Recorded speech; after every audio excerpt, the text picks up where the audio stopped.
आती है तो गगन पहाड़ से, महेश्वरम से या कांटेदन से आती है। तो हमने बार बार मुतालबा किया कि सिटी लिमिट्स में इसको लाइए, लेकिन उसको नहीं लाया गया। 180 स्क्वायर mm केबल के लिए भी हमने दरखास्त की, लेकिन नहीं हुआ। मैं आपके जरिए हुकूमत से एक मुतालबा करना चाहता हूं कि पुराने शहर में बहुत जगहों पे तार लटक रहे हैं और लटकते हुए तारों को ऊंचा करने के लिए एक 500 पोल्स की जरूरत है पूरे पुराने शहर में। अगर आप मंजूरी देते हैं तो मैं आपका ममनून रहूंगा, मशकूर रहूंगा। नए ट्रांसफार्मर्स होना है और बहुत सारी जगहों पर 3 फेज नहीं है। ओल्ड सिटी में 3 फेज के लिए हम बोल रहे हैं, थर्ड फेज देना है। उम्मीद करते हैं कि आप उसको भी मंजूरी देंगे। बोलिए, please take the mic, please go ahead, please go ahead. Akbaruddin sir. For the last 10 years, he's the senior most legislator here, but he's telling that so many 500 polls he required. He never bothered to ask the previous government why he has done. He's giving the lecture so many times as if he is the master voice. Then why he has not asked all those? Yes, 10 years was given the time for them. He has not demanded anything for the old city. Please. Akbaruddin sir. Honourable speaker sir, बच्चे बड़ों की बातों में मदाखलत नहीं करना चाहिए। अभी कितना भी बोलो बच्चे हैं, अभी बहुत सीखना है, सीखिएगा। असेंबली के रिकॉर्ड्स निकाल कर देखिएगा, हम बार बार मुतालबा करते गए हैं। If you are going to give me the time sir, I will mention on the 10 years achievements of Old City. For your kind information, in Old City, we were successful in getting sanctioned works worth 14,500 crores. And that information was laid on the table. And if you have to calculate, the works which are sanctioned is more than 25,000 crores. As far as this electricity is concerned, we were successful in getting a sanction of many electrical substations. You mean to say कि I shouldn't say? आपको जरा अकल होनी चाहिए कि कोई wire डालते हैं sir, like I want to give an example कि a wire is being given sir. Please. It takes sir every 5 years it is required to replace those wires. So I will have to, as a public representative, I'll have to make my demand. I'll have to put across. That doesn't mean that I'm going to be quiet. Sir, it is the government, and the government is a continuous process. So I am going to make a demand, I am going to make a request, I am going to ask. You want to give or you don't want to give, it is your prerogative. But my responsibility is to demand, to make a request to the government. Government has the responsibility to take care of everybody. And I am making this demand on the assurance given by the Honorable Chief Minister that he is not going to take any पुराने शहर के साथ कोई नाइंसाफी नहीं करेंगे, बोले आप कोई इंतकामी कार्रवाई नहीं करेंगे, लेकिन आपके लेजिस्लेचर्स के साथ ऐसा दिखता है कि आप इंतकामी कार्रवाई करना चाह रहे हैं। Sir, I have to reply to this sir. Sir, मैं ये भी कहना चाहता हूं कि कांग्रेस को तो हिंदुस्तान भर में इख्तिदार है और मौका है। 16 चीफ मिनिस्टर आए रियासत तेलंगाना में, 119 सीट हैं, हिंदुस्तान के 500 पार्लियामेंट के सीट्स हैं, रियासतें हैं, लेकिन उनका मकसद यही है कि मुसलमानों की एक पार्टी मजलिस इत्तेहादुल मुस्लिमीन है, उसको खत्म कर दो। उनका मकसद है कि रियासत में जो रीजनल पार्टीज हैं उनको खत्म कर दें। लेकिन मैं ये कहना चाहता हूं कि आपको क्या बड़ा नुकसान होगा मजलिस इत्तेहादुल मुस्लिमीन से।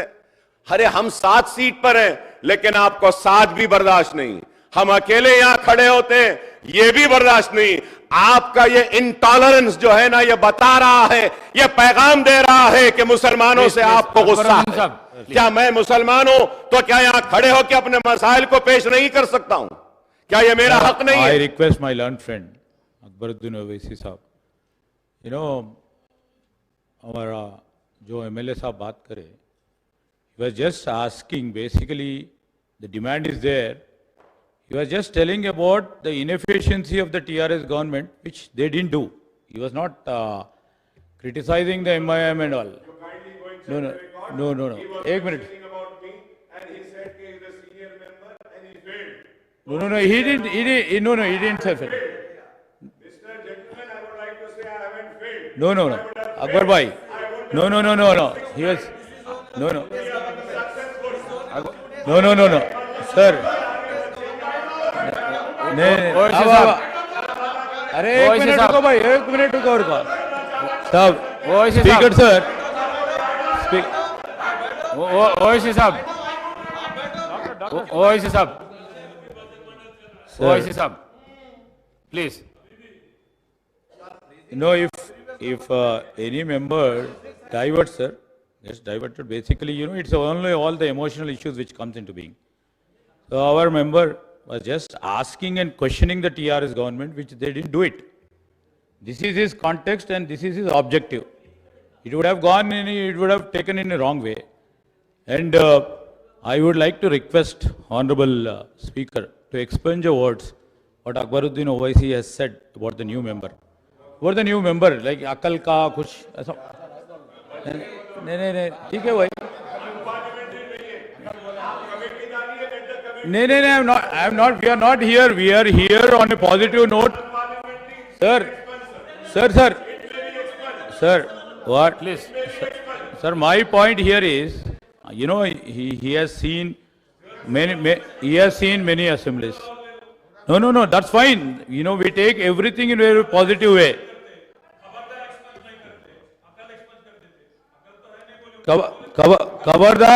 खबरदार in Urdu बोले तो खबर बोले तो news information. खबरदार is nothing which is unparliamentary. KTR garu, please. Sir, whatever you please examine the record, sir. Please examine the records. Whatever is unparliamentary, you can expunge it, sir. Sir, I request the honorable member also. He is a new member. He is a new member of the assembly. No. नहीं किससे भी sir डराना हमारा फर्ज बनता नहीं होता साहब. We are all the new members, sir. There are 51 new members in the assembly, sir. Sir, देखिए सर एक काम. There are 51. Please. Minister का बात हो गया, बात आपको देंगे. Please. There are 51 new honorable members in this assembly, sir. 57. So we have to respect each and every honorable member, even though they got elected for first time, or 2 times, or 3 times, or 4 times. My request to honorable member is, don't get into the total intricacies what they speak.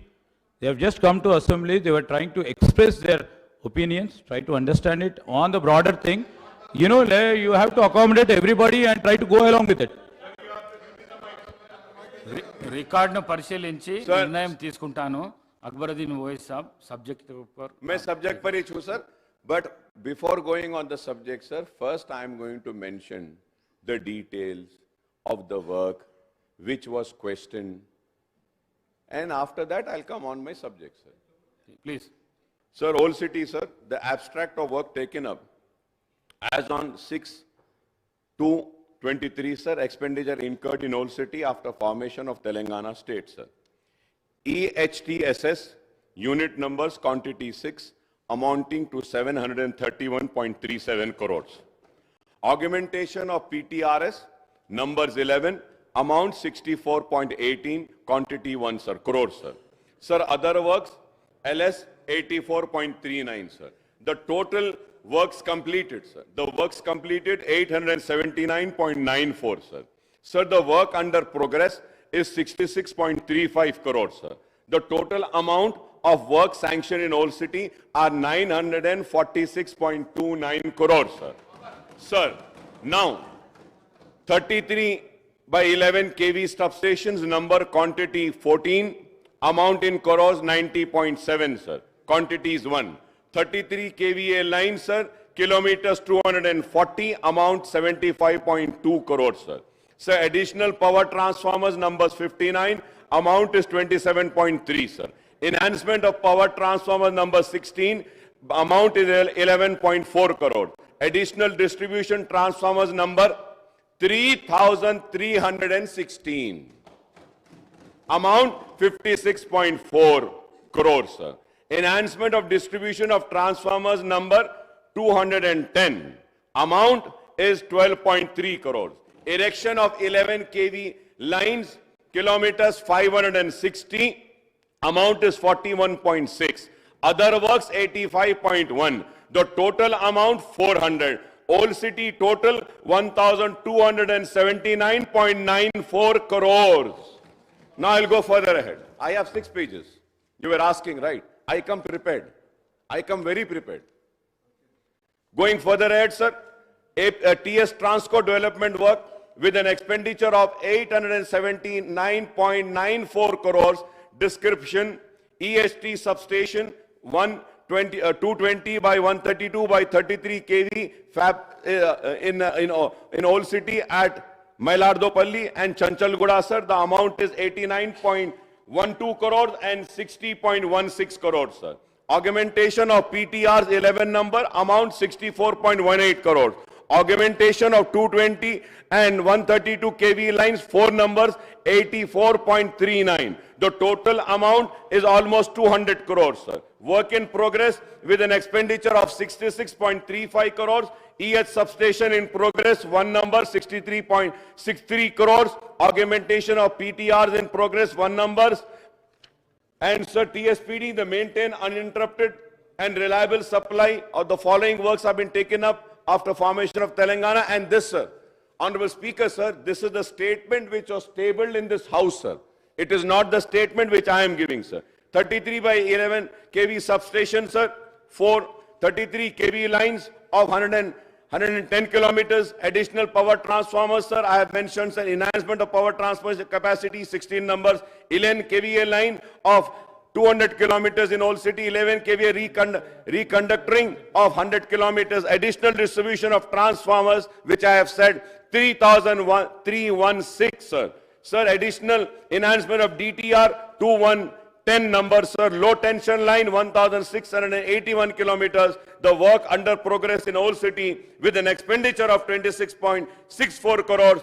33 by 11 kV substation, 33 kV line, 11 kV line, additional distribution of transformers, enhancement of distribution of transformers, 9 numbers, low tension line, 16 kilometers. The total expenditure, work completed, TSSPDCL, 400 crores, Transco, 879.94, total works completed and amount spent, 1,279.94 crores. Work under progress in TSSPDCL 26.64 crores, TS Transco 66.35, total 92.99 crores. Grand total TSPDCL 426.64, TS Transco 946.29. The total amount is 1,372.93 crores. आप 20 बरस भी रहे तो इतने मंजूरियां नहीं ला सकते। मैं देखना चाहता हूं 5 बरस में आपकी गवर्नमेंट आपको क्या देंगी। Transformer repair centres, DTRs repairs are carried out from 1 number existing shed, Madanna Pet shed, department shed in Yakhutpura constituency. Power supply position in Old City, the supply entire city is fed with 51 numbers, 33 by 11 kV substation. Reliable supply is being maintained without overloading of substation transformer lines. More number of new substations could not be taken up in Old City due to non-availability of required land, which we have made available of the land, sir. Now substation charge work under progress in Old City. TSSPDCL after information of Telangana state, sir. Nampally constituency, sir. Sir, 33 by 11 kV substation, Alluri Sitarama Raju, PTR capacity 2 into 12.5 MVA, budget allocated rupees 432, funding TND for the financial year 15 and 16, sir. Sir, Karwan constituency, Jiaguda, Mughal Kanala, 2 into 12.5 MVA, budget allocated 700, sir.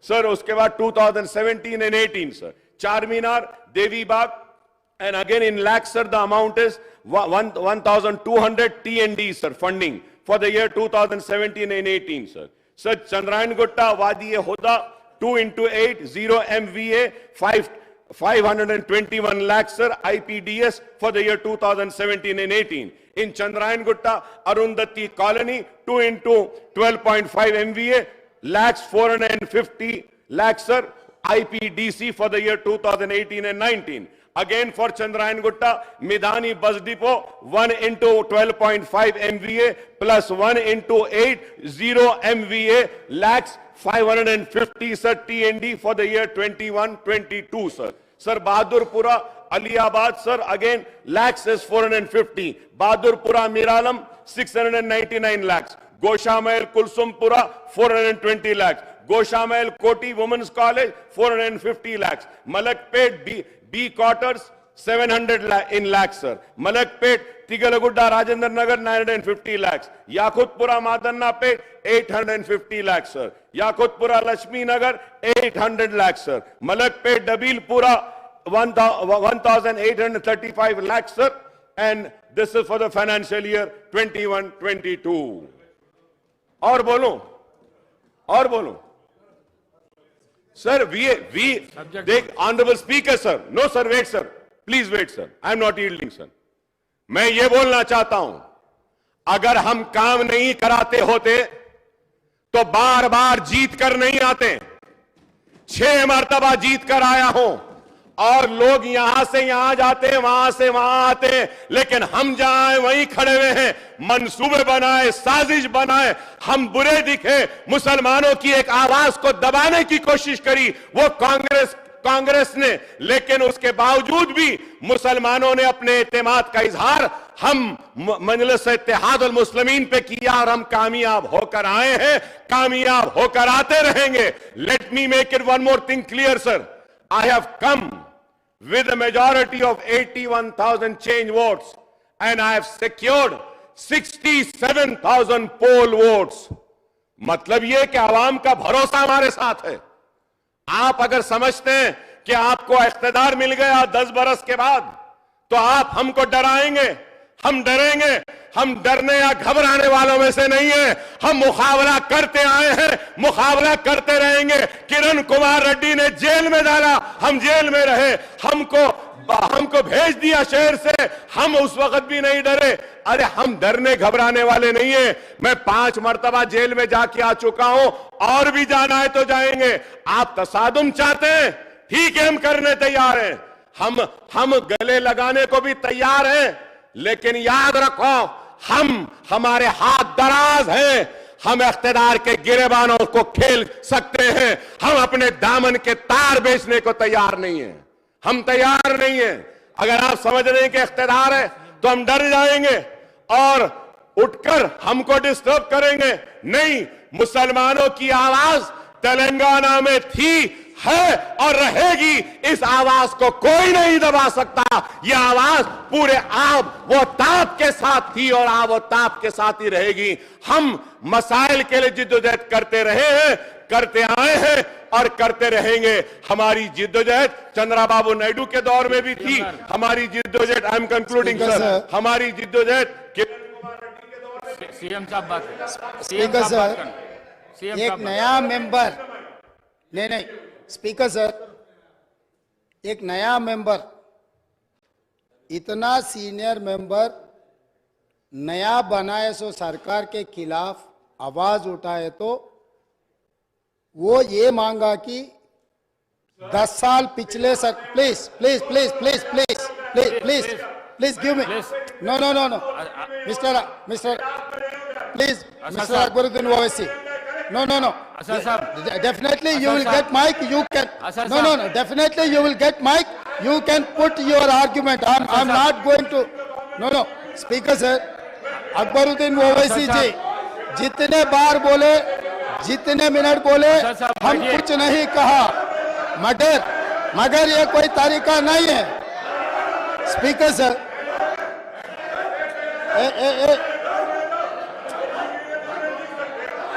आशा साहब,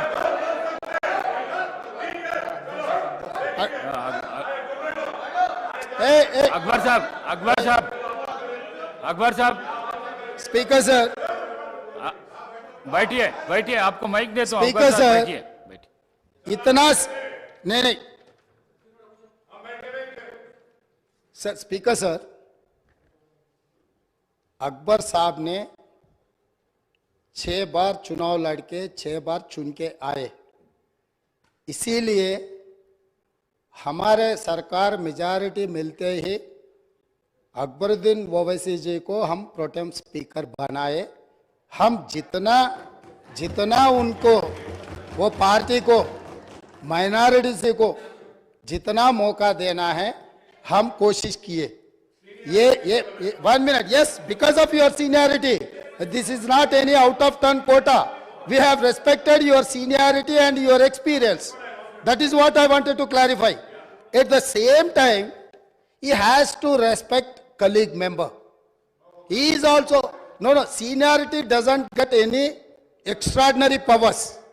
Seniority or juniority or first time or 10th time member, her member के लिए एक ही तरह के हक होते हैं।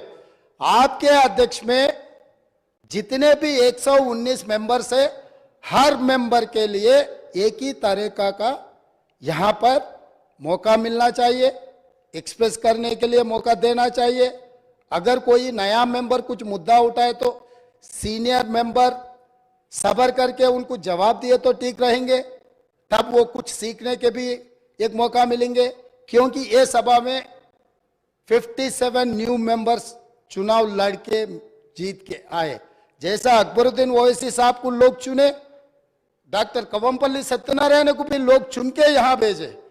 किसी को बेइज्जती करने से अपना इज्जत बढ़ता बोल के कोई समझे तो बहुत अफसोस की बात है।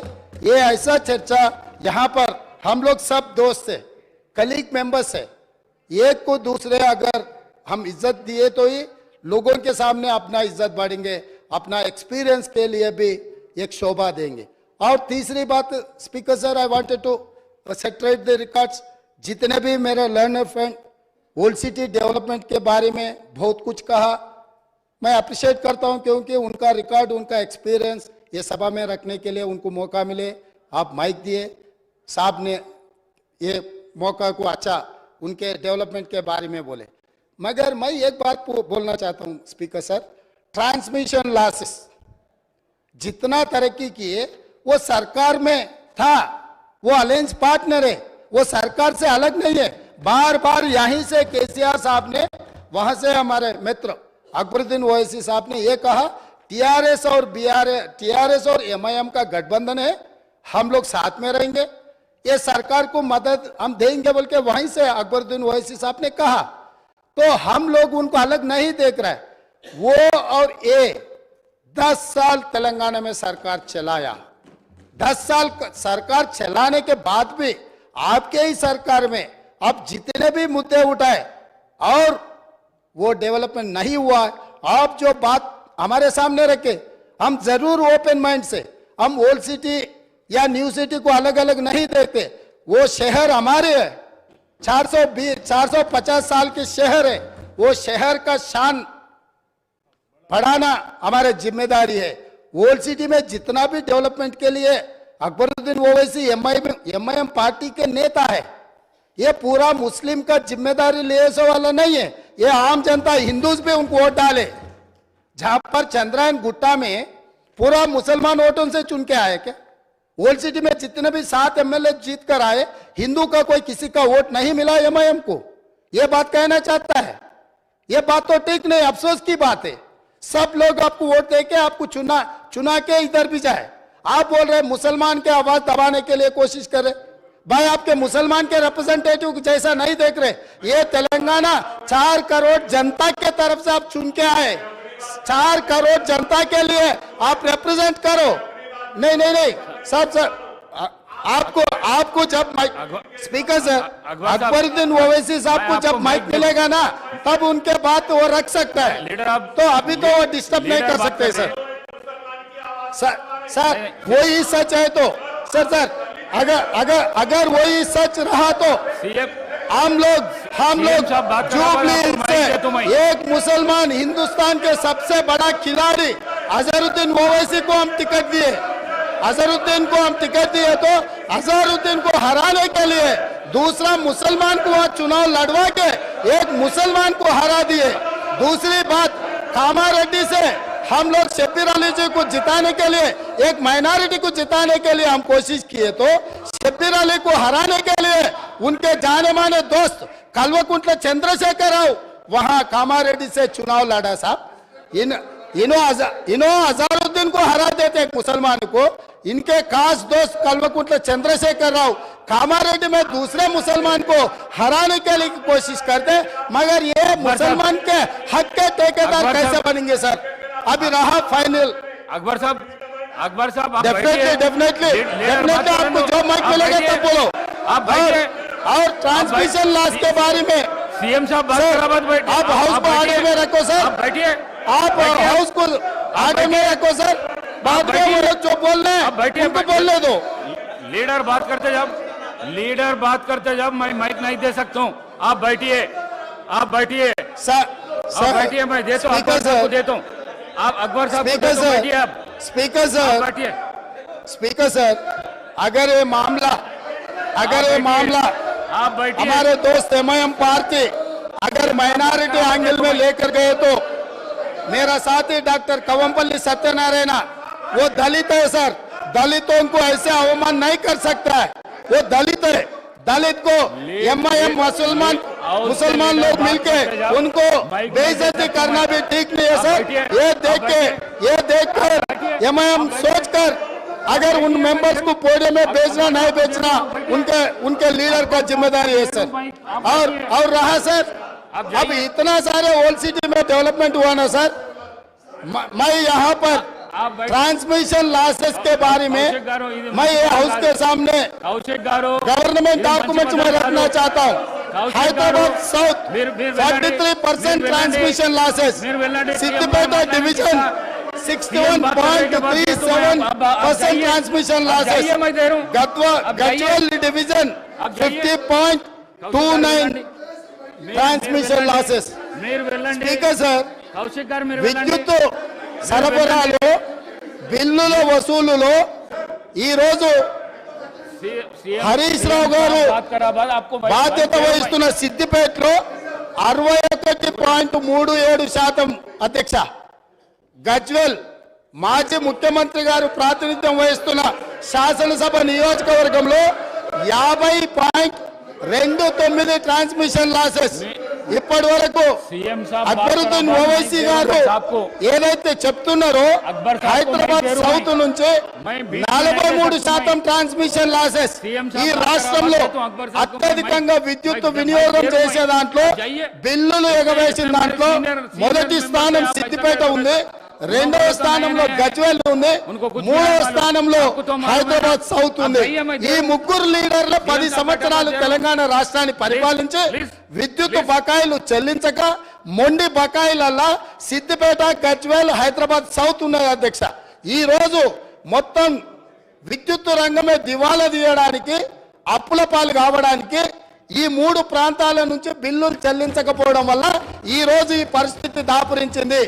నేను ఇప్పుడు మీ ద్వారా సభ్యులను నేను అడుగుతున్నా అధ్యక్ష, ఇన్ని పెండింగ్ బకాయిలు ఉన్నాయి, ఇంత బాధ్యతతో మాట్లాడిన, ఇంత డేటా తీసుకొని మాట్లాడిన అక్బరుద్దీన్ ఓవైసీ గారు ఎస్ మా ప్రాంతాల నుంచి బిల్లు చెల్లింపులో బకాయిలు ఉన్నాయి, నేను హరీష్ రావు గారు అదేవిధంగా చంద్రశేఖర్ రావు గారు బాధ్యత తీసుకొని ఈ బిల్లులు చెల్లిస్తామని ఎందుకు ముందుకు రాలేదు సార్? ఇది పద్ధతే సార్? అదేవిధంగా స్పీకర్ సార్, ఇన్ని విషయాలు మాట్లాడినప్పుడు అక్బరుద్దీన్ ఓవైసీ గారు అంతకంటే ముందు జగదీశ్వర్ రెడ్డి గారు మాట్లాడుతూ రాష్ట్రంలో ఎక్కడైనా విద్యుత్ కోతలు ఉన్నాయా, ఏ రైతులైనా రోడ్డు మీదకి వచ్చి ధర్నా చేసిండ్రా, ఏ రైతులైనా విద్యుత్ రావడం లేదని అడిగినరా అని చెప్పి మాజీ మంత్రి జగదీశ్వర్ రెడ్డి గారు మాట్లాడినరు. వారి సమాచారం కోసం నేను చెప్తున్నా స్పీకర్ సార్, కామారెడ్డి ఎక్కడి నుంచి అయితే కేసీఆర్ గారు గెలవాలని వెళ్ళిపోయి ఎన్నికల్లో పోటీ చేసిండో ఆ కామారెడ్డిలో సెప్టెంబర్ 1 తారీఖు నాడు కరెంటు సబ్ స్టేషన్లో ముట్టడి చేసి మొత్తం రైతులు ధర్నా చేసి రోడ్లెక్కి కామారెడ్డిలో నిరసన తెలిపినరు. 24 గంటలు కాదు కదా, 10 గంటల విద్యుత్తు కూడా ఇవ్వడం లేదని కామారెడ్డి శాసనసభలో ఆ నియోజకవర్గంలో కామారెడ్డి జిల్లా బాగర్తిపల్లి సబ్స్టేషన్ ఎదుట ఆందోళన చేస్తున్న రైతులు, వేములనర్వ శివారులో ఎండిపోయిన మొక్కజొన్న పంటను మేస్తున్న గొర్రెలు. ఇది సమాచారం అధ్యక్ష. ఒకవేళ కామారెడ్డి కేసీఆర్ ఇలాకా కాబట్టి నాకు సంబంధం లేదని మాజీ విద్యుత్ శాఖ మంత్రి గారు మాట్లాడొచ్చు. ఇక్కడ సూర్యాపేట జిల్లా నేరేడుచెర్ల దగ్గర రాస్తారోకో చేస్తున్నారు. నేరేడుచెర్ల గరిడేపల్లిలో వారి సొంత జిల్లా రైతులు రోడ్డెక్కి రాస్తారోకో చేసిన వివరాలు అధ్యక్ష. అదేవిధంగా గరిడేపల్లి కల్మల చెరువు సబ్స్టేషన్ ముట్టడి చేసి రైతులు ధర్నా చేస్తున్నారు అధ్యక్ష. అదేవిధంగా మేళ్ల చెరువు అక్టోబర్ 15 నాడు సూర్యాపేట జిల్లా మేళ్ల చెరువులో రైతులు నిరసన బాట పట్టారు అధ్యక్ష. అదేవిధంగా కరెంటు సమస్యలతో గద్వాల్లో 24 గంటల కరెంటు రావట్లేదని సబ్స్టేషన్ని ముట్టడి చేసిన వివరాలు అధ్యక్ష. అదేవిధంగా అధ్యక్ష, కరెంటు కోతల వల్ల కన్న కొడుకు చచ్చిపోతే కరెంటు కోతతో కొడుకు, కడుపు కోతతో తల్లి బలి. కరెంటు సరైన సమయంలో ఇవ్వకపోవడం వల్ల కొడుకు చనిపోతే ఆ దుఃఖాన్ని భరించలేక కొద్ది గంటల్లోనే కొడుకు శవాన్ని కూడా దాన సంస్కారాలు చేయకముందే ఆ తల్లి, కొడుకు పేరు కొమరయ్య, తల్లి పేరు ముత్తవ్వ, డోర్నకల్ వరంగల్ ప్రాంతంలో 2 ఏళ్లుగా వ్యవసాయం కలిసి రావడం లేదని అప్పులు పెరిగిపోయాయి. వాటిని తీర్చేందుకు కొమరయ్య సాగును పెంచాడు.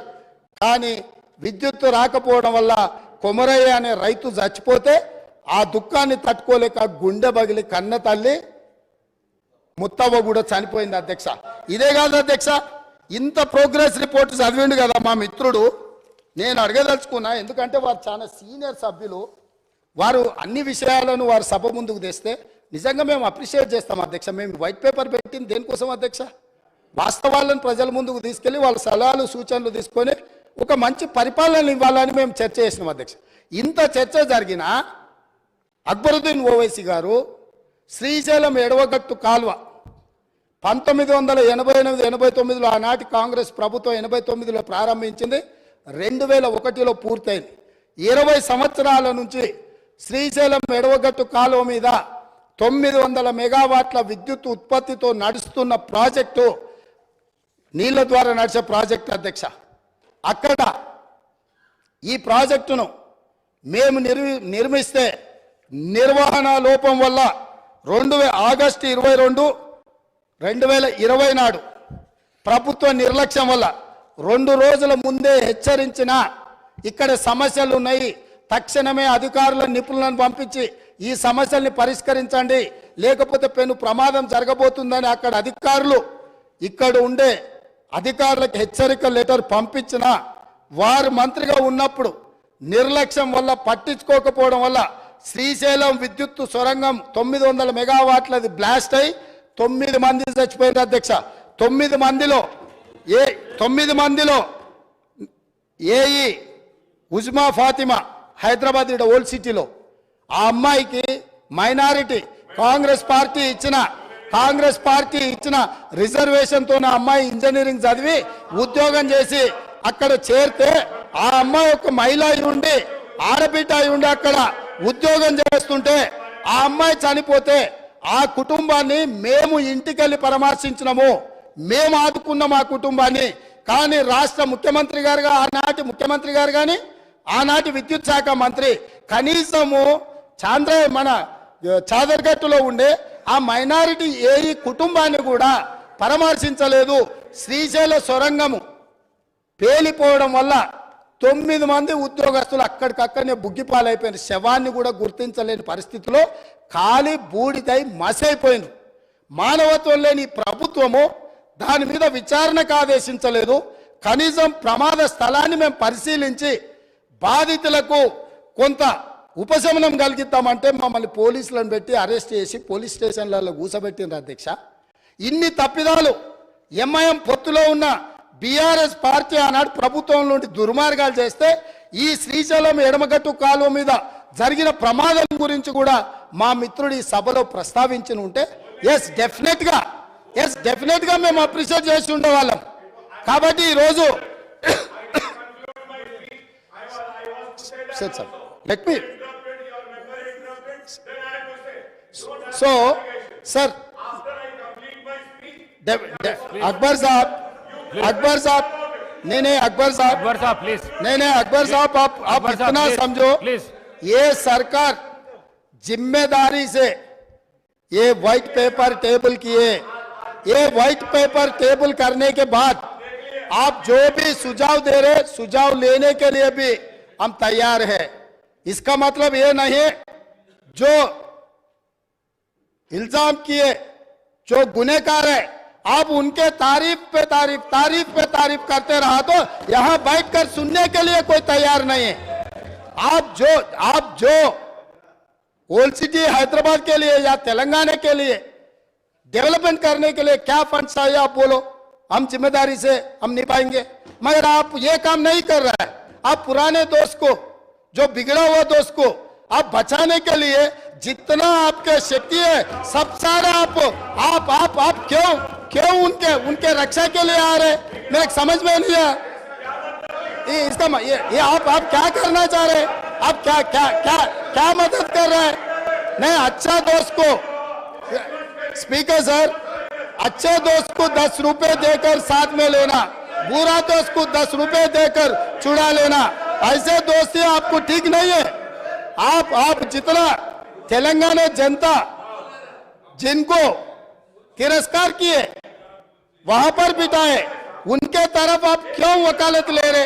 अब रहा अब फाइनल बात है, आप 7 सीट जीते, मगर बहादुरपुरा में कितने वोटों से जीते, नामपल्ली में कितने वोटों से जीते, एक बार ये भी आप हिसाब किताब ले लो। अकबर साहब, हमको कोई एतराज नहीं है, आपके पार्टी जिताने के लिए, आपके पार्टी अगर 9 सीट 10 सीट 12 सीट कुछ भी जीतने के लिए आपका पॉलिटिकल पार्टी का हक है, मगर माइनॉरिटी का हक बचाने का जिम्मेदारी हमारे है।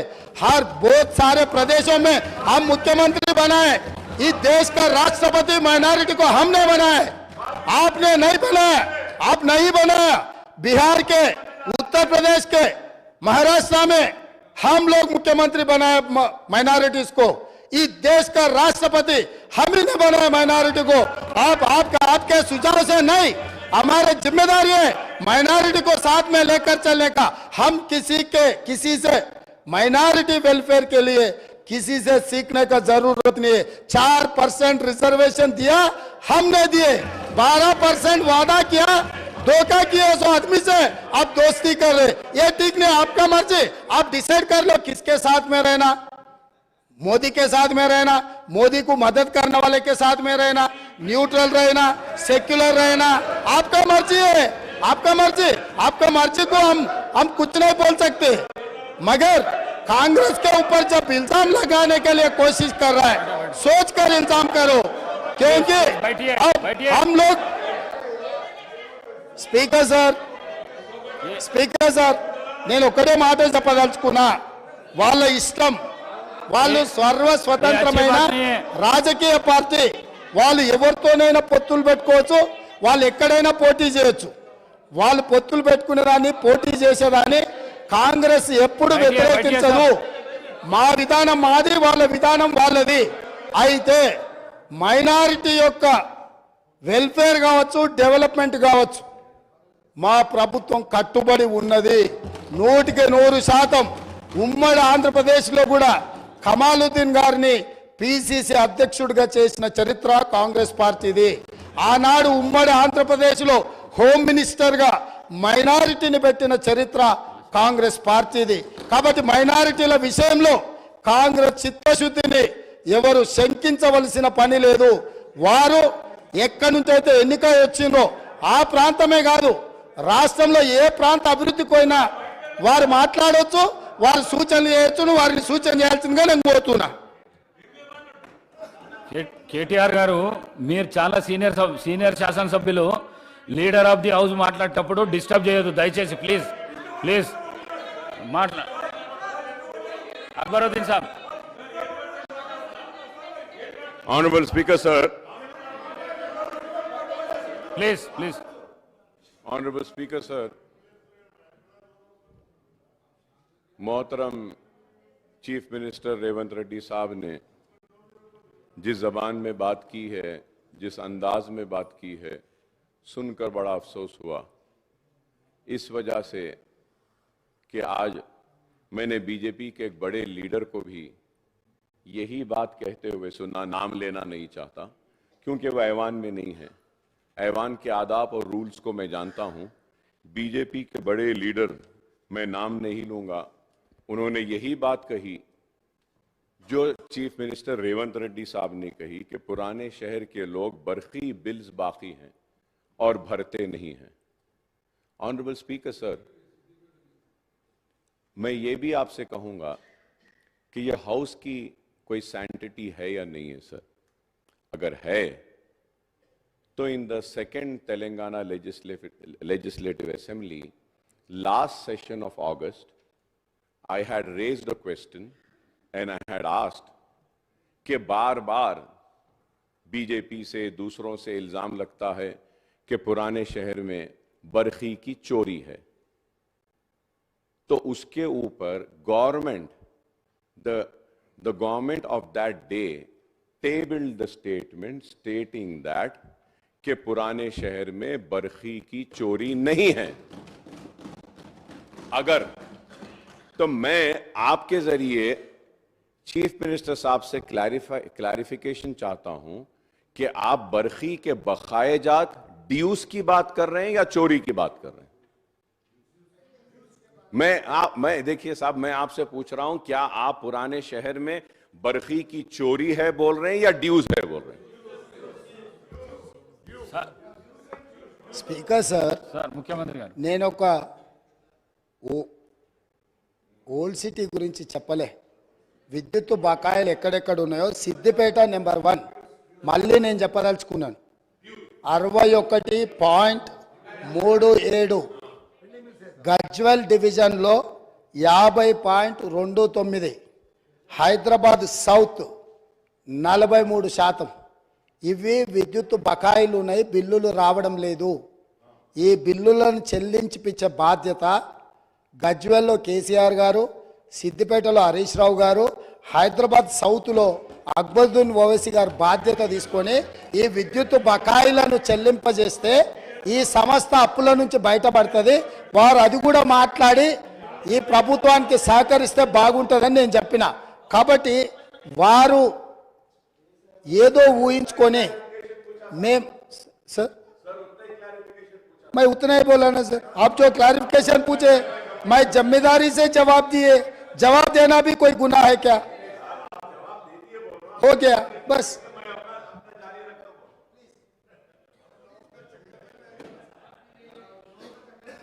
Thank you sir, thank you sir. Akbar साहब, आप बहुत सीनियर 6 टाइम्स एमएलए हैं, लीडर ऑफ द हाउस बात करते जब चेयर से बात करना, अब डायरेक्ट उनको बात करके बिठाना, ये अच्छी बात नहीं है साहब, ये अच्छी बात नहीं है साहब. नहीं sir, if I am using the mic, I know the rule positions. When I am using the mic, everyone who's using the mic is supposed to address to the chair. Now the mic is here, I am addressing it to you, sir. Please. If I have to address without the mic, yes, that is something different, sir. Please. Mic and without the mic is there. Sir, through you, sir. अब क्या नजर पे भी पाबंदी लगाएंगे आप? नजर पे भी पाबंदी, गर्दन पे भी पाबंदी. ऑनरेबल स्पीकर साहब, अब आप देखो साहब आप. Sir, Honorable Speaker, sir, I just want to clarify on 3-4 things which Honorable Chief Minister Saab had said. And it is very misleading, sir. Sir, every political party has the right to contest elections wherever they want. He says that MIM didn't allow Shabbir Ali to win. Did MIM contest in Nizamabad? Sir, and second thing about Jubilee Hills. Sir, Jubilee Hills, we have corporators there, and we have earlier also contested. This time also we contested. You mean, and one more thing, sir, when I do not have any objection when a Congress candidate is contesting against me, and rest of them also do not have. Congress contested at Karwan. Congress gave a ticket to a Muslim. So I should say that कि आप जो है सो हमारे मुसलमान को जीतने नहीं दिए. What an immature talk, sir. What is this? क्या मैं ये बोलूंगा? देखिए साहब, सवाल वो नहीं है कि आपको लड़ने का इख्तियार है, हमको लड़ने का इख्तियार है. अब हम जहां से लड़े आप बोलेंगे कि नहीं आप वहां से नहीं लड़ना. Sir, I am not a minority cell of any party. I am a Majlis Ittihadul Muslimin. So my party has the right to take my own decision as your party has the right to take your decisions. How can you say that? How can you say that? Speaker sir, please. Akbaruddin Owaisi साहब ने फिर मुद्दे को दूसरे रास्ता में ले जाने के लिए कोशिश कर रहे हैं. मैं बोला मैं जिम्मेदारी से आप जो सवाल किए वो सवाल को मैं फिर जवाब देना पड़ रहा. 2014 में जुबली हिल्स से एमआईएम चुनाव लड़ा था जब नवीन यादव को टिकट दिए थे. 2018 में एमआईएम जुबली हिल्स से चुनाव नहीं लड़ा. वही नवीन यादव इंडिपेंडेंट चुनाव लड़े तो पार्टी से बर्खास्त कर दी. अभी 2023 में हम लोग एक जाने माने खिलाड़ी, हिंदुस्तान का नाम दुनिया में रोशन किए ऐसे खिलाड़ी अजहरुद्दीन को हम एक माइनॉरिटी रिप्रेजेंटेशन इस सभा में ले आने के लिए हम कोशिश किए, मगर वहां पर दूसरे एमआईएम माइनॉरिटी कैंडिडेट को चुनाव लड़वा के अजहरुद्दीन साहब को हरा दिए. मैं इतने कहा, मैं कुछ इल्जाम नहीं रखा, मैं कुछ मदद नहीं मांगा. जो फैक्ट्स एंड फिगर से मैं इस सभा और नेता के सामने, क्योंकि अध्यक्ष असदुद्दीन ओवैसी साहब अध्यक्ष ने फाइनल फैसला करते, तो इसीलिए मेरा दोस्त से मेरा गुजारिश है, जब हम लोग कोशिश कर रहे हैं माइनॉरिटी रिप्रेजेंटेशन इस हाउस में लाने के लिए, तब अब आप ये अजहरुद्दीन को हरा दिए. इनके दोस्त चंद्रशेखर राव ने शबीर अली साहब को कामारेड्डी में हराने के लिए, अगर के चंद्रशेखर राव को दूसरे सीट से लड़ना है तो सिद्दीपेट है बगल में, उसके बगल में उनके बेटा का सिरसिल्ला भी है. 2 बेटा का और दामाद का छोड़कर वो गया कामारेड्डी. तो इन लोगों का नीयत कैसा है, बस वो नीयत साफ नहीं है बोल के मैं दिखाना चाह रहा हूं सर. इतना ही है.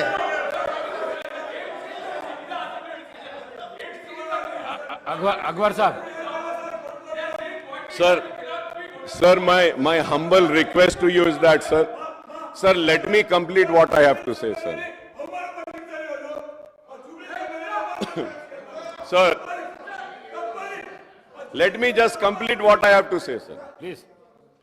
Sir, now the question arises, I really don't understand. He's such a senior person, and Almighty has blessed him with such a big chair, in spite of having a political career, started from ABVP, then TRS, then BJP, and then Congress, then also RSS. He should be more matured, because he's gone everywhere, here and there, and he's got experience of being everywhere. And he talks like this. It is so sad, sir. Sir, it is no, sir. Let me complete, sir. This is, Sir, This sir, is- it is. sir, I request, CM गाరు MIM party के बारे में अगर बोलना शुरू किए तो आगे आपको भी बहुत दिक्कत हो जाएंगे. आप लोग नादेंद्र भास्कर राव से दोस्ती किए, आप लोग एनटीआर से दोस्ती किए, आप लोग चंद्रबाबू नायडू से दोस्ती किए, आप लोग राजशेखर रेड्डी साहब से दोस्ती किए, उसके बाद आप लोग किरण कुमार रेड्डी से दोस्ती किए, दुश्मनी किए, उसके बाद केसीआर से भी दोस्ती किए. नादेंद्र भास्कर राव से लेकर जिस दिन नादेंद्र भास्कर राव तेलुगु देशम पार्टी को तोड़ने के लिए जब कोशिश किए, कौन साथ में थे सर? ये हिस्ट्री है. अगर अकबर साहब नहीं बोले तो हम बोल सकते. हम भी राजनीति में हैं, किसी के ऊपर इल्जाम लगाना आसान है, मगर जवाब देना जिम्मेदारी से देना पड़ता है। यहाँ पर चर्चा आप किधर किधर कहाँ कहाँ अलायंस किए, हम किधर किधर घूम के आए, ये सब सारे चर्चा करने के लिए नहीं है। यहाँ पर चर्चा है व्हाइट पेपर ऑफ एनर्जी, इसके बारे में आप जो बोलना है तो बोलो। अगर एक दिन चर्चा करना है केसीआर साहब ने किधर किधर घूम के आए, कांग्रेस में कब था और नायडू पार्टी में टीडीपी में कब था, फिर कांग्रेस में कब आया, फिर कांग्रेस से अलायंस कब किए, फिर चंद्रबाबू नायडू से अलायंस कब किए, फिर बीजेपी से अलायंस कब किए, फिर खुद का पार्टी कब बनाया, ये सब सारे एक दिन पूरा आप अगर मौका दिए तो कौन कौन कहां कहां घूम के आए सबके बारे में चर्चा करने के लिए हम तैयार है। अगर आप कभी मौका दिए तो उसी के ऊपर एक दिन पूरा दिन हम चर्चा करेंगे। स्पीकर सर,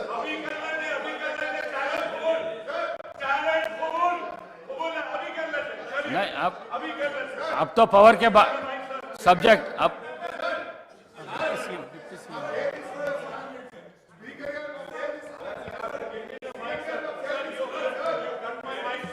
अध्यक्ष प्लीज डिप्टी सीएम है ना, please let me appeal to the house. Let me appeal to the house. He'll give me the mic, please. He will give you the mic. Let me appeal to the house. Even for you to speak also, house has to be in the order.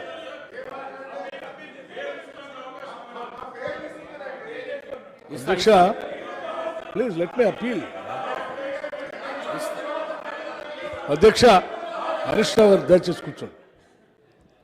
అధ్యక్ష, రాష్ట్రానికి సంబంధించినటువంటి విద్యుత్ పైన ఉన్న సమస్య పైన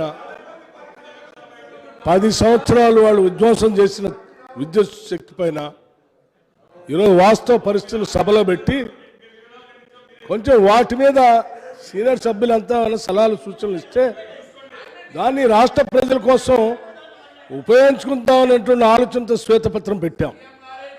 పెద్దలు అక్బరుద్దీన్ గారు, మిత్రులు అక్బరుద్దీన్ గారు ఒక్క నిమిషం, మిత్రులు అక్బరుద్దీన్ గారు చాలా సీనియర్ శాసనసభ్యులు. నేను వారు అక్కడ కూర్చొని చాలాసార్లు దాదాపు 10 సంవత్సరాలు ఉన్నాం అనుకుంటాడు. వారికి సబ్జెక్టు మీద అవగాహన ఉంది, సభకు సంబంధించిన నియమ నిబంధనల మీద కూడా అవగాహన ఉంది, అన్ని విషయాల మీద అవగాహన ఉంది. దయచేసి నేను వారికి ఏం చెప్తా ఉన్నానంటే, సరే సభలో మొట్టమొదటిసారి వచ్చిన సభ్యులందరికీ సభా నిబంధనలు నియమాలన్నీ తెలియాలని ఎక్కడ లేదు అధ్యక్ష. మొట్టమొదటిసారి వచ్చినప్పుడు ఒక్కోసారి కరెక్ట్గా మాట్లాడతారు, ఒక్కోసారి వారి ఆలోచనలు ఏదొస్తే అది మాట్లాడతారు. పెద్ద మనసుతో సీనియర్ శాసనసభ్యులుగా ఉన్నటువంటి మనం వాళ్ళు అర్థం చేసుకొని అట్లా కాదు ఇట్లా మాట్లాడాలి అని వాళ్ళకి నేర్పాల్సింది పోయి, ఒక్క నిమిషం, నేర్పాల్సింది పోయి ఒక్క నిమిషం ఇస్తామండి, ట్రైనింగ్ కూడా ఇస్తాం, అది కూడా ఇస్తాం, డెఫినెట్గా ఇస్తాం. బాధ్యత మన అందరిది సీనియర్ శాసనసభ్యులు అందరిది కూడా చెప్పాల్సింది పోయి, సరే ఉండదు ఒకటేసారి సరే వారు అకల్మందా అకల్లేదా అని మాట్లాడటం అనేది నాకుగా నేను మాత్రం అది సభకి శోభిస్తుందని నేను అనుకోవట్లేదు. అట్లాగే మిగతా అంశాలు కూడా కులాల సంబంధం మతాల గురించి అవసరం లేదు, నేను మిగతా విషయాల గురించి కూడా చెప్తా ఉన్నాను. మీరు చెప్పండి, మరి ఏమడిగారంటే మీరు ఓల్డ్ సిటీలో ఉన్నటువంటి అనేక సమస్యలు, విద్యుత్ శక్తికి సంబంధించిన సమస్యలు సభలో మాట్లాడుతూ చెప్పారు చాలా విషయాలు తప్పనిసరిగా.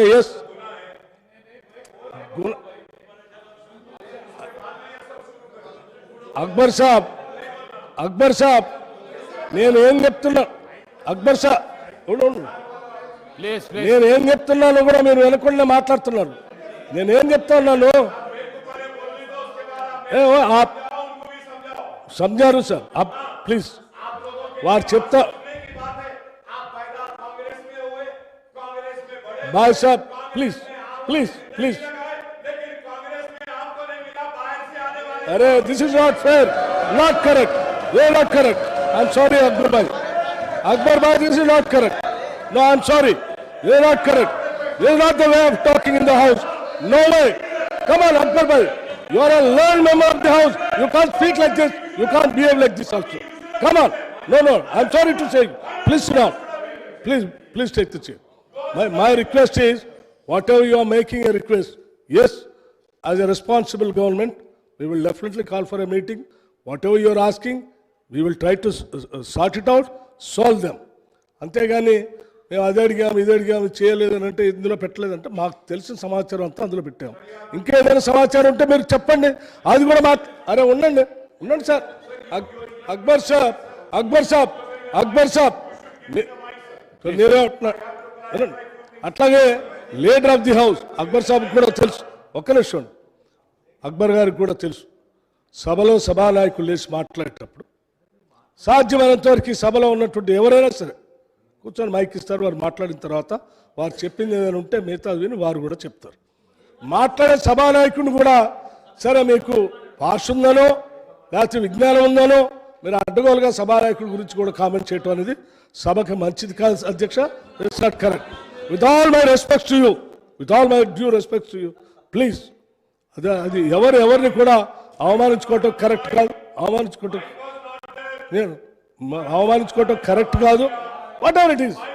అరే come on, whether mic is there, mic is not there, running commentary also takes into consideration.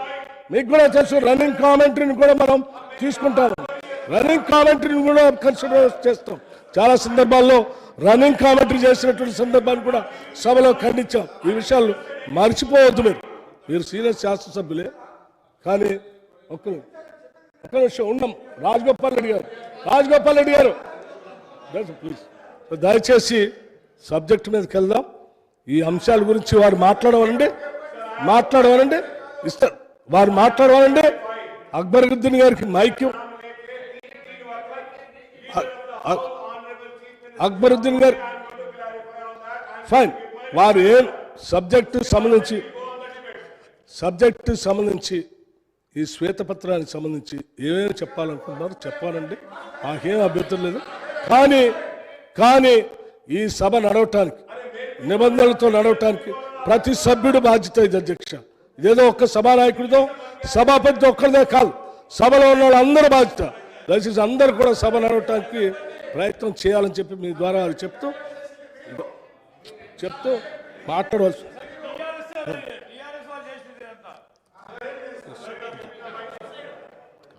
Akbar Sahab.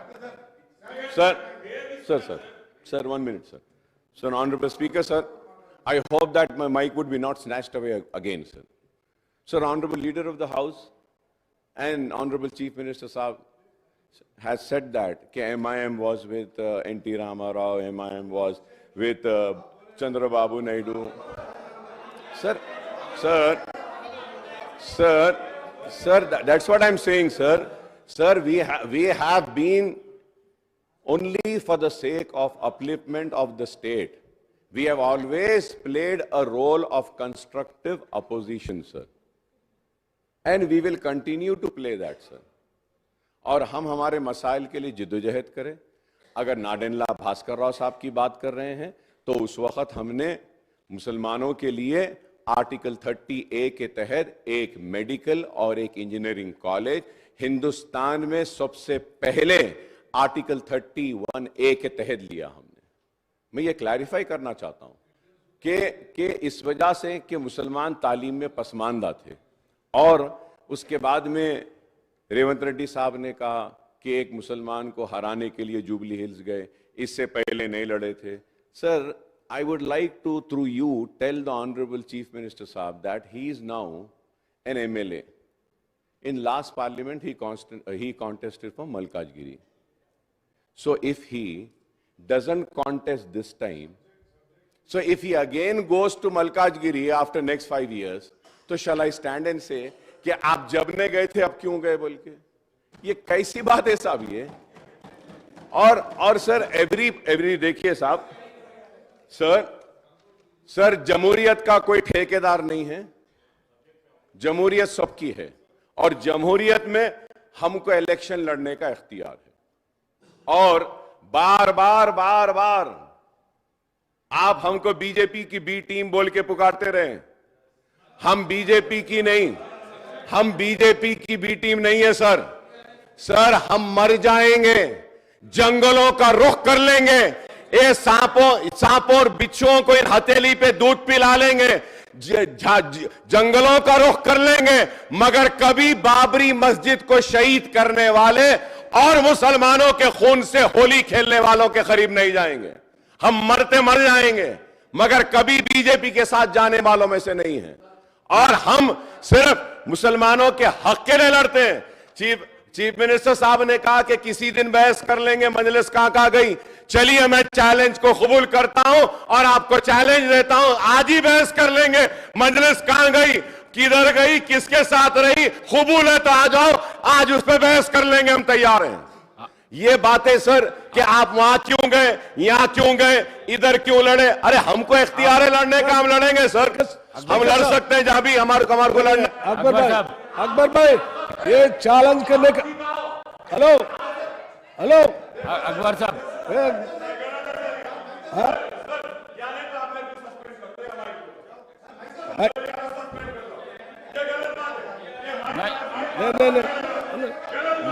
Mic दे रहा हूँ, आप जाइए, माइक दे रहा हूँ, बिल्कुल नहीं, माइक प्लीज कम माइक दे रहा हूँ, आप जाइए, प्लीज कम।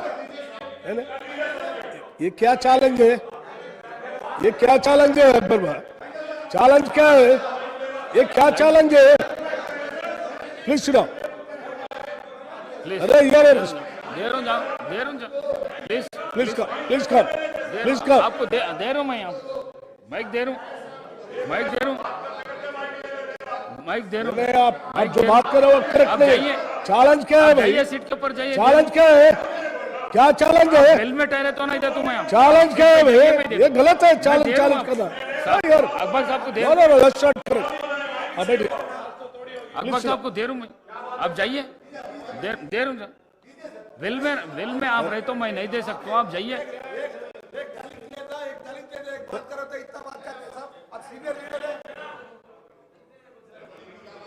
अकबर साहब अरे बैठो।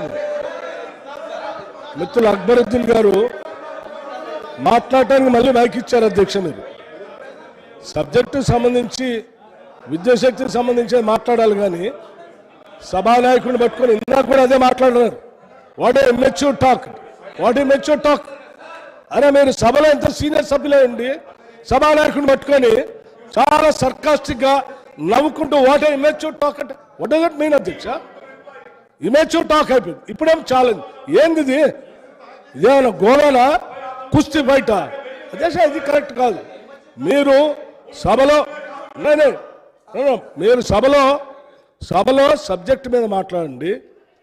మీకు ఇంకా ఏమన్నా 2 నిమిషాలు ఎక్కువ కావాలంటే మాట్లాడండి, లేదా ఓల్డ్ సిటీస్ సమస్యల గురించి మాట్లాడండి, లేదా ముస్లిం మైనారిటీ సమస్యల గురించి మాట్లాడండి. అంతేగాని మీరు ఛాలెంజ్ చేస్తాం, ఇమ్మెచ్యూర్ టాక్, ఏ ఊరు సభ్యులు మాట్లాడినా వాళ్ళ మీద ఎదురుదాడి చేస్తామంటే ఇది ఎక్కడ న్యాయం అధ్యక్ష? మీలానే అందరు సభ్యులు వచ్చారు, అందరు గెలిచే వచ్చారు, ఇది కరెక్ట్ కాదు అధ్యక్ష. మేము చాలా గౌరవ సభ్యులకు చెప్తా ఉన్నాం, దయచేసి సభానాయకుడిని ఆ రకంగా కించబడిచేటట్టు మాట్లాడటం అనేది కరెక్ట్ కానే కాదు. వారు ఈ హ్యాస్ టు సెట్ రైట్. తర్వాత మీరు సబ్జెక్ట్ మీద మాట్లాడితే ఎంత మాట్లాడతారు చెప్పండి, అంతేగాని థ్యాంక్ యూ. अकबर साहब देव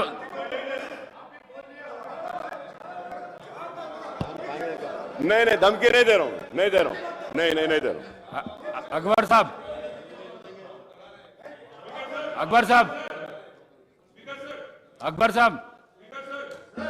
honourable sir, honourable speaker sir, subject का ऊपर बात करिए. No sir, I have to give a clarification sir. Sir it's a very big allegation which he said कि we didn't allow Azharuddin to win. Sir मैं भी ये बोलना चाह रहा हूं, there is an history. Baba Saheb Ambedkar एक दलित थे और उस बाबा साहब अंबेडकर दलित को नहीं जीतने कौन दिए? कौन सर? ये बोलो सर, कौन? This is unfair sir, this is unfair. No sir, आप डाइवर्ट कर रहे हैं. नहीं हो सकता साहब. ये this is sir, I request honourable member, a senior member. Now it's a high time why we have to stand up we have to stand up before all the 57 new members and show our eminence. Please try to understand. We are on the serious subject on the state finances. If I request honorable member, because the TRS doesn't have any reply on this, so they just want to sidetrack the issue. Please understand, Akbar Bhai. Akbar Bhai, if they have the guts, try to speak on the subject. If you have any subject, try to speak on this subject. Don't try to sidetrack the subject, sir. Sir, if there are any unparliamentary words, either on our treasury bench's side or on their side, try to remove or expunge from the record, sir. I request honorable member Akbaruddin Saab to conclude on the subject. My request to him, sir. Please. Because anyway, TRS is not interested to discuss on this subject. They are running away from this subject and they are trying to instigate the members, sir. Try to understand, sir. Please, Akbar Sahab, please. Subject बात करें सब.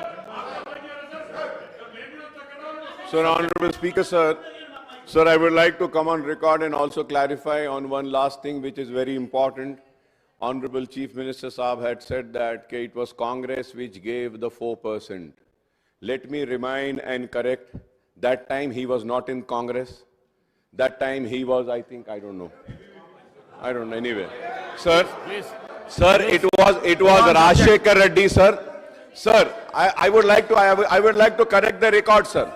Sir, it was Rajshekhar Reddy, MIM and Congress both together were successful in getting the 4% reservation, sir. One cannot take this credit. We cannot forget Rajshekhar Reddy, sir. And Rajshekhar Reddy was a true gentleman, sir. Because of his nature, we were together, sir.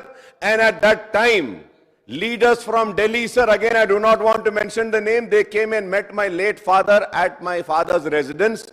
My father told, include in your manifesto about reservation to Muslims. Then MIM will come together with you and we will work. Rajshekhar Reddy Saab included that in the Congress manifesto in United Andhra Pradesh.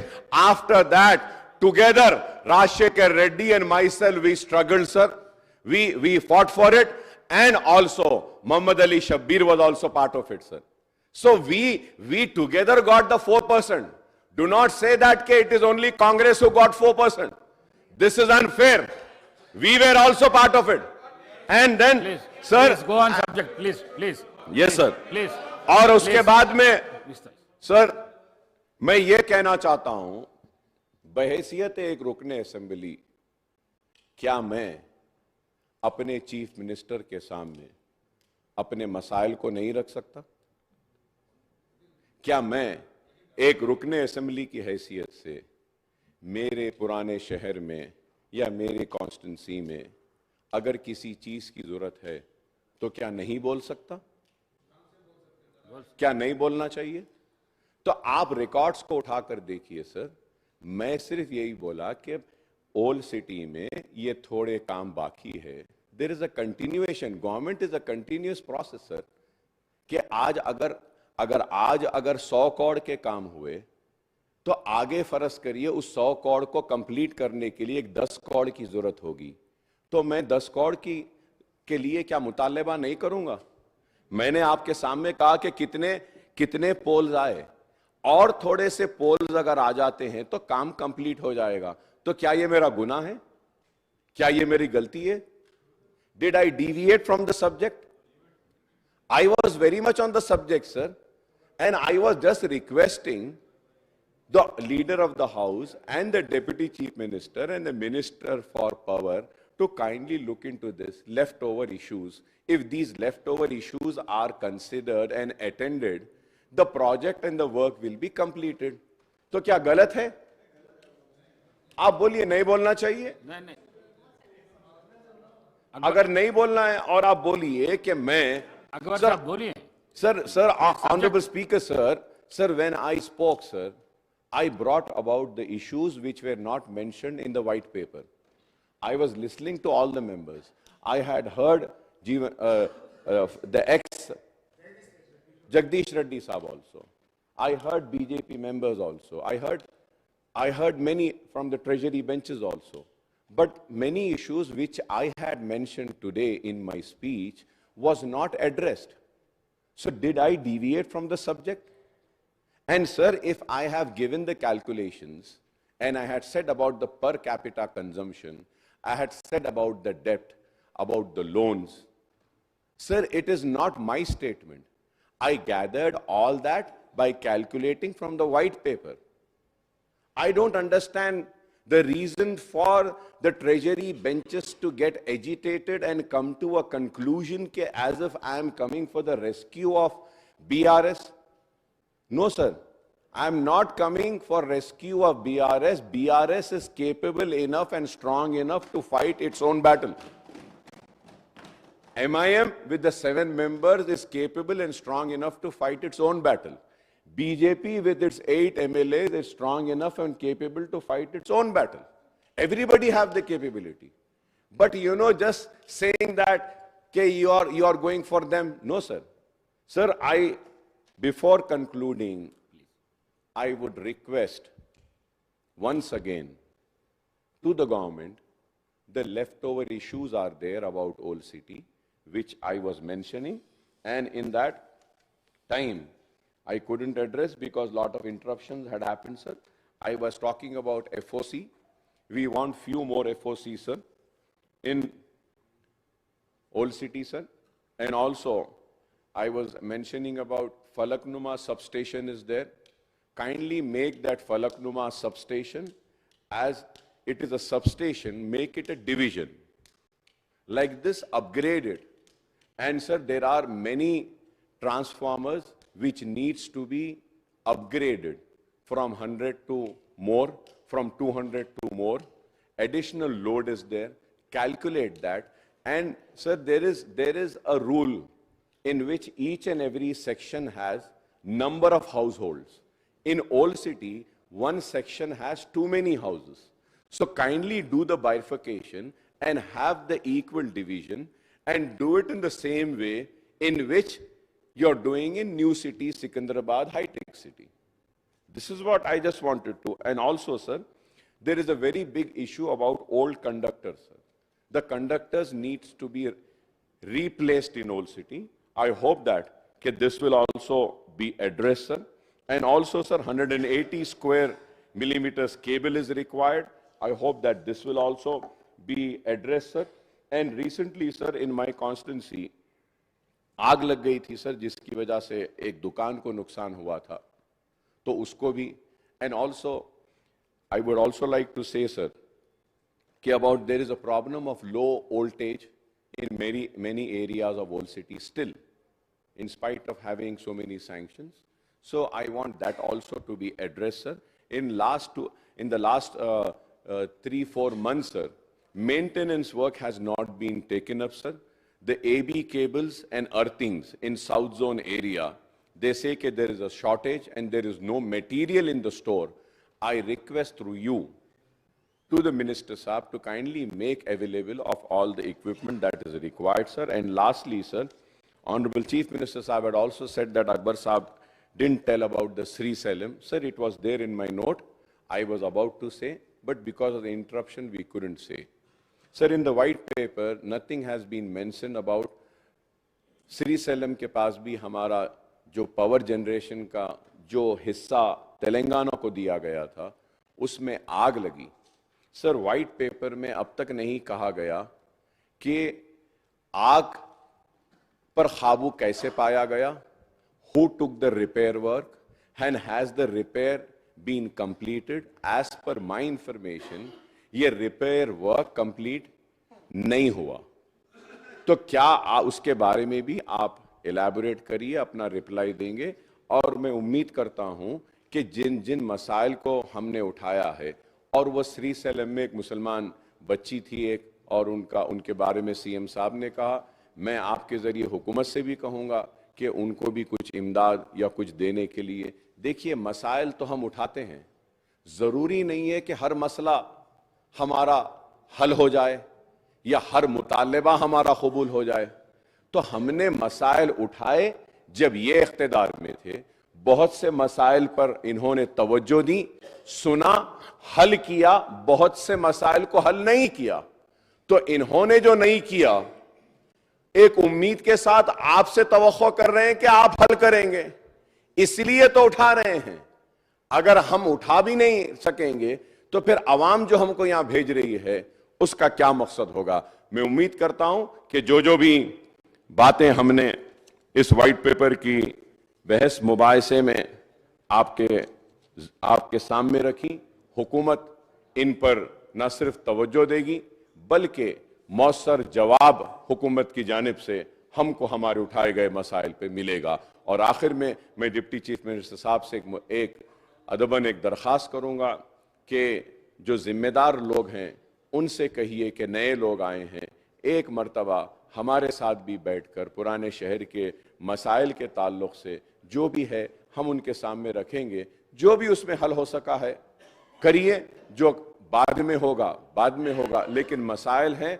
और क्योंकि गर्मी का season आ रहा है, एक 3-4 महीने में गर्मा आ जाएगा, तो गर्मा आते ही ट्रांसफार्मर्स बर्स्ट होते हैं, और रमज़ान भी आएगा, तो रमज़ान और सरमा के लिए एक खुसूसी इजलास को बुला के रमज़ान के महीने में बरखी के इंतजामात के लिए न सिर्फ पुराने शहर बल्कि सारे रियासत तेलंगाना में रमज़ान में मुसलमान रोज़ेदारों को कोई तकलीफ ना हो, मसाजिदों में कोई तकलीफ ना हो, इस पर गौर करें। और एक बात आखिर में कहूँगा, जो मेरे नोट में था मैं बोलना भूल गया, कि आंगनवाड़ीज़ हैं, बहुत सारे आंगनवाड़ीज़ के सेंटर्स हैं, उनके पावर्स को भी कट कर दिया गया है। पहले तो आंगनवाड़ी को पावर नहीं दिया, उनके आंगनवाड़ी वर्कर्स को पैसे नहीं मिले, लेकिन अब पावर भी काट दिया जा रहा है। तो मैं आपसे दरख्वास्त करूंगा कि आंगनवाड़ी के जो सेंटर्स के जो पावर्स भी कट हुए हैं उनको भी आप बहाल कर दीजिए। बहुत सारे स्कूल्स में भी ये प्रॉब्लम है, उसको भी बहाल करिए। और आपने जो मुझे मौका दिया है मैं इसके लिए आपका शुक्रिया अदा करता हूं।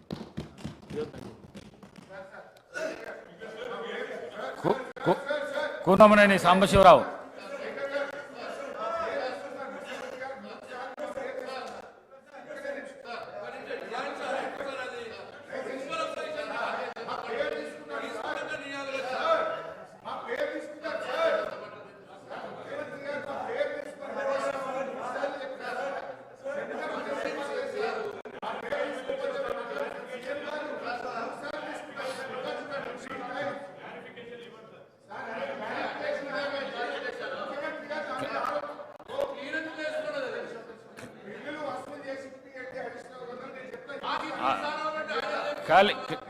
క్లారిఫికేషన్ ఇస్తంటేనే మైక్ తీసుకోండి.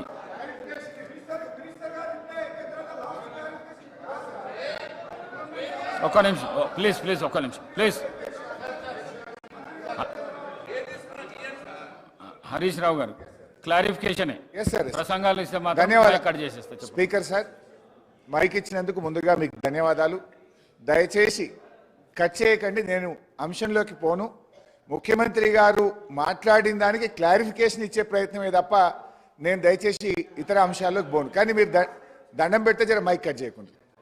అధ్యక్ష, ఇప్పుడు గౌరవనీయులు ముఖ్యమంత్రి గారు సిద్దిపేట, గజ్వేల్, ఓల్డ్ సిటీ మీద ప్రజల మీద తన అక్కసును వెలగుచ్చే ప్రయత్నం చేసినారు. సిద్దిపేటలో కాంగ్రెస్ పార్టీ గెలవలేదనో, గజ్వేల్లో కాంగ్రెస్ గెలవలేదనో, ఒక్క నిమిషం, ఓల్డ్ సిటీలో గెలవలేదని ఆయన ఏమన్నారంటే బిల్లులు అక్కడ ప్రజలు కట్టలేదు అని అన్నారు. ఇది వాస్తవం కాదు. అక్కడ ఏదైనా ఒక లిఫ్ట్ ఇరిగేషన్ ప్రాజెక్టులో ఒక ఇండస్ట్రియలిస్ట్ ఎవరైనా కట్టకపోతే ఇవాళ మీరు ప్రభుత్వంలో ఉన్నారు కనుక మీరు ఆ బిల్లులు వసూలు చేయండి తప్ప మొత్తం ఆ నియోజకవర్గ ప్రజల్ని బదనాం చేసే విధంగా మాట్లాడడం సబబు కాదు అని మీ ద్వారా విజ్ఞప్తి చేస్తున్న అధ్యక్ష. ఇక రెండో విషయం అధ్యక్ష, ముఖ్యమంత్రి గారు ఇంకో విషయం అన్నారు. బీఆర్ఎస్ పార్టీ కాంగ్రెస్ తో పొత్తు పెట్టుకుంది, తెలుగుదేశంతో పెట్టుకుంది, ఎంఐఎంతో పెట్టుకుందని అన్నారు అధ్యక్ష. అవును, మేము పెట్టుకున్నాం. నిజంగా టీఆర్ఎస్ పార్టీ ఆ రోజు 2004లో కాంగ్రెస్ పార్టీతో పొత్తు పెట్టుకొని మీరు తెలంగాణ ఇస్తామని కామన్ మినిమం ప్రోగ్రాంలో పెట్టి రాష్ట్రపతి నోట చెప్పి మీరు మోసం చేసిండు కనుకనే మిమ్మల్ని వదిలిపెట్టి ఆ రోజు తెలుగుదేశం పార్టీతో పొత్తు పెట్టుకున్నాం అధ్యక్ష.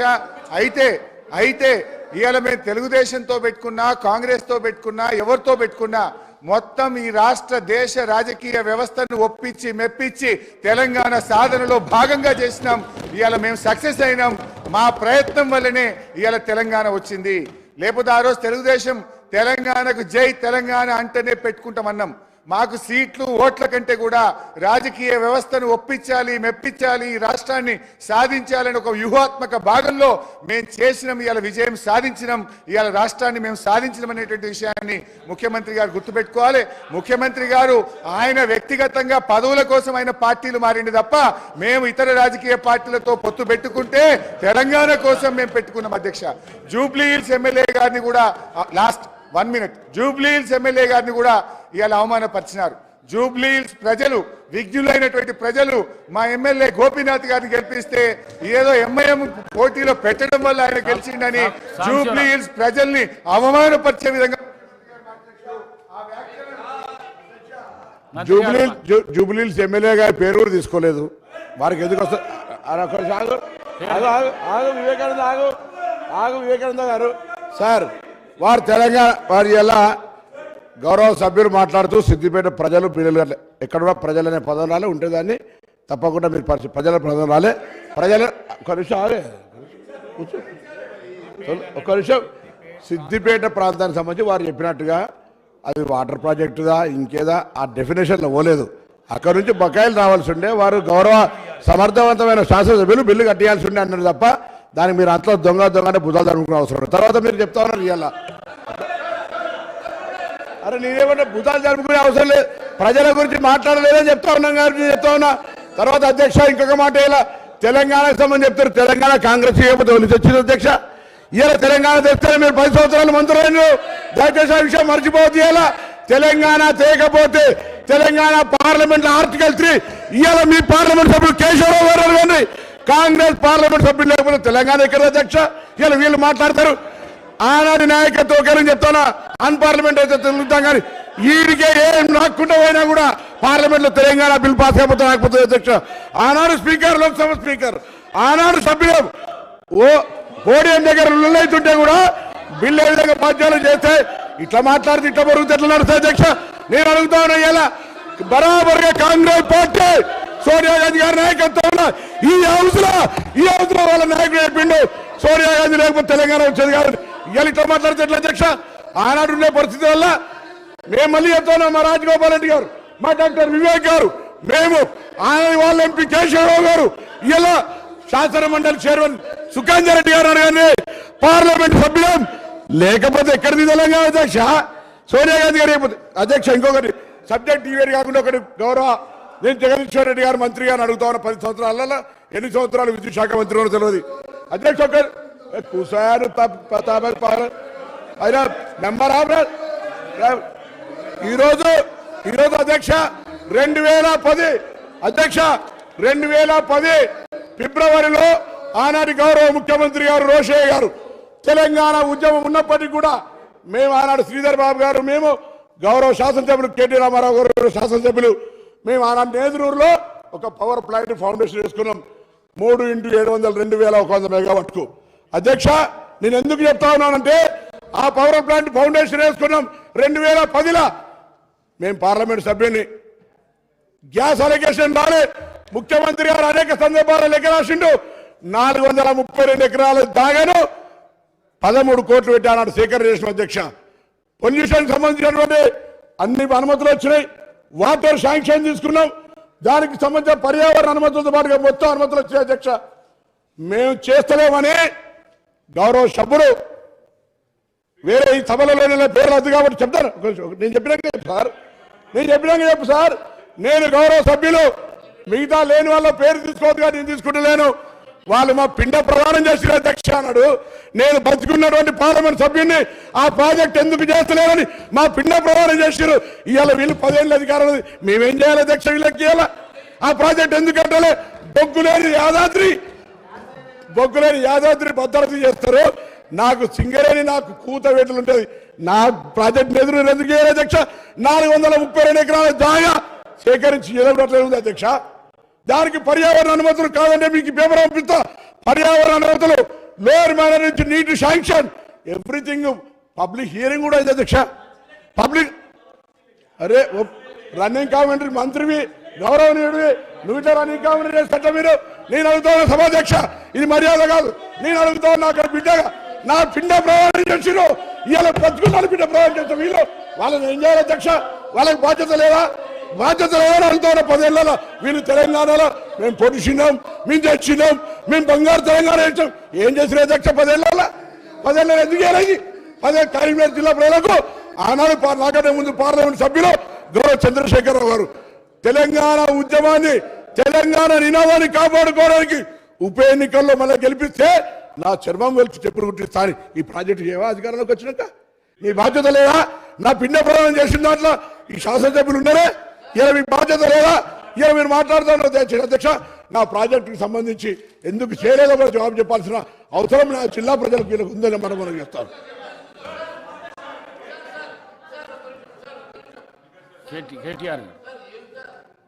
సార్ 55 సంవత్సరాల కాంగ్రెస్ పార్టీ చరిత్ర, కాంగ్రెస్ పార్టీ నిర్వాకం, విద్యుత్ విషయం అడుగుతారు ఈనరా మళ్ళా అదే చెప్తున్నా.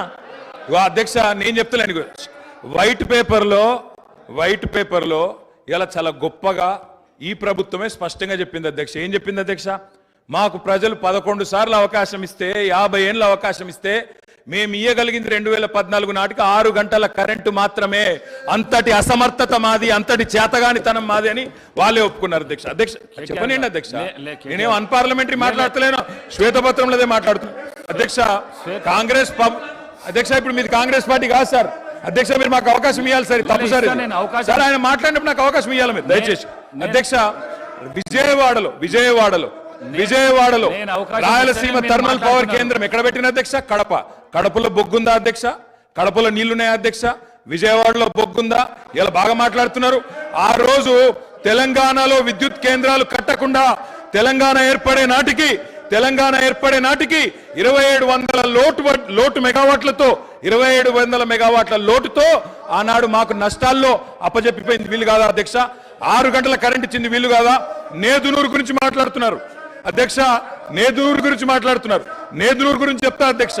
నేదునూరులో భూసేకరణ చేసి ఆయన చెప్పిందే చెప్తున్నా సార్. నేదునూరులో గ్యాస్ ఆధారిత విద్యుత్ కేంద్రం పెడతామన్నారు. శంకర్పల్లిలో జయపాల్ రెడ్డి గారు, మేము ఒక నేదునూరులోనే ధర్నా చేయలేదు సార్. మీ జిల్లా శంకర్పల్లిలో కూడా మేమే ధర్నా చేసినాం, నేదునూరులో కూడా మేమే ధర్నా చేసినాం. 2 దగ్గరలో రైతుల భూములు తీసుకున్నారు. గ్యాస్ సార్ ఇప్పుడు వైట్ పేపర్ మీద చర్చ జరుగుతుంది అధ్యక్ష. సార్ మా గౌరవ సహచర మంత్రి గారు నేదునూరు గురించి అడిగారు.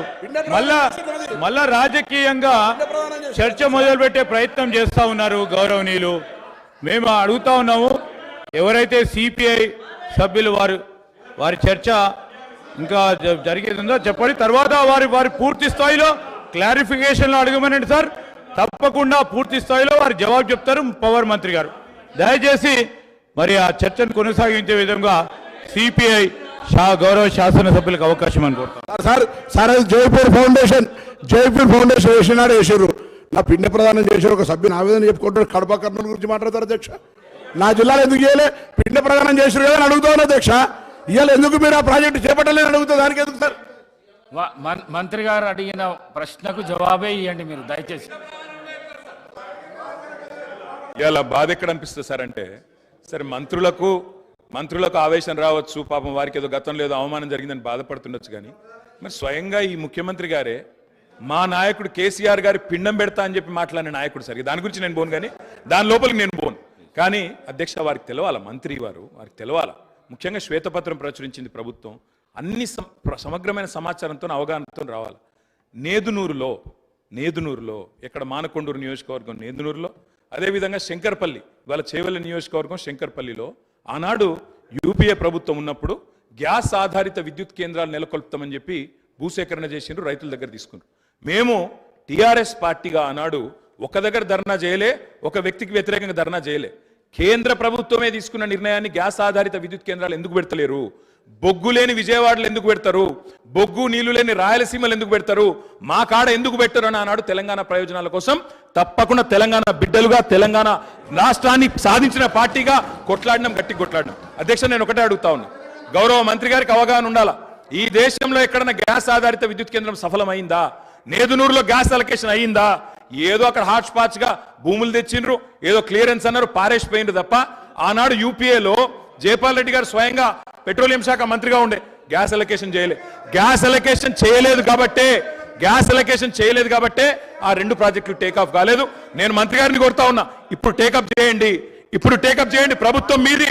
నేదునూరులో పెట్టండి, శంకర్పల్లిలో పెట్టండి, తప్పకుండా పెట్టి ఇప్పుడు హామీ ఇవ్వాలా. ప్రభుత్వం కమిట్మెంట్ ఇవ్వాలా. గౌరవ డిప్యూటీ సీఎం గారు హామీ ఇస్తారని చెప్పి కూడా నేను నమ్ముతా ఉన్నా. ఇంకొక మాట కూడా అధ్యక్ష, ఇవాళ ముఖ్యమంత్రి గారు చాలా మాటలు మాట్లాడినారు. ఒక మాట మాత్రం నేను చెప్తా అధ్యక్ష, ఇవాళ నోటికొచ్చినట్టు అక్బరుద్దీన్ ఓవైసీ గారు మాట్లాడుతుంటే వారిని అవమానిస్తారు, ఇక్కడ మేము మాట్లాడితే మమ్మల్ని అవమానిస్తారు. సార్ కూనమనేని సాంబశివ గారు, సార్ ఒక నిమిషం సార్. మా భారతీయ జనతా పార్టీ పేరు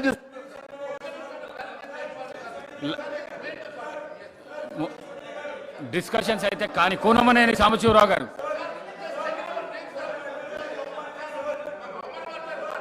ఇస్తా. సాంబశివరావు గారు మాట్లాడంగానే మీకే ఇస్తా.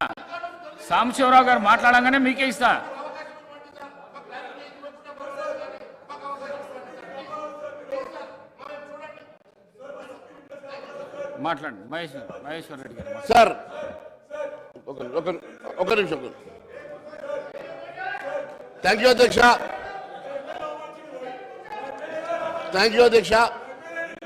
సార్ ఒక ప్లీజ్ కూర్చోండి. ఇక్కడ వాళ్ళు చాలా సేపటికి మా వైపు చూశారు సార్. చాలా సేపటి నుంచి మైక్ అడుగు తీస్తారే సార్. మీరు అటు ఇటు కాదు సార్, మా వైపు చూడండి సార్. సార్ మా దగ్గర కూడా మేము కూడా థర్డ్ లార్జెస్ట్ పార్టీ సార్. అవకాశం వచ్చినప్పుడు తప్పకుండా ఇస్తా సార్. అట్లా కాదు సార్, మాది వారు స్పెసిఫిక్ గా భారతీయ జనతా పార్టీ పేరు తీసుకున్నారు సార్. గౌరవ సభ్యులు sir, in what way Bharatiya Janata party is concern in demolition of Babri Masjid sir? How can honourable member say about this sir?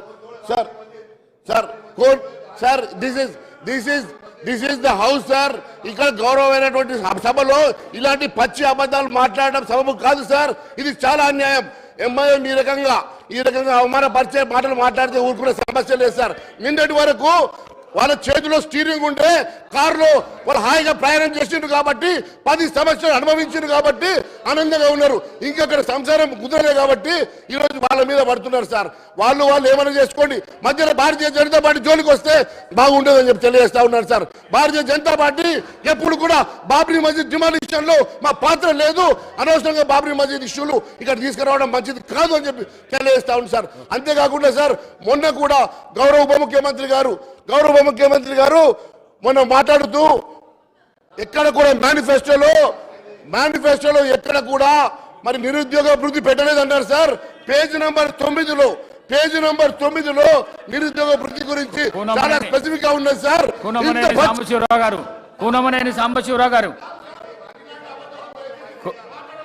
Kunamneni Sambasivarao గారు అధ్యక్ష, ప్లీజ్ కూర్చోండి. ప్లీజ్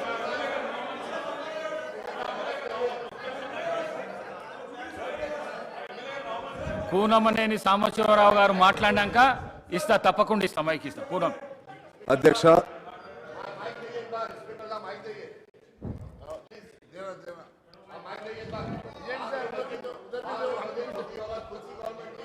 మీకు ధన్యవాదాలు.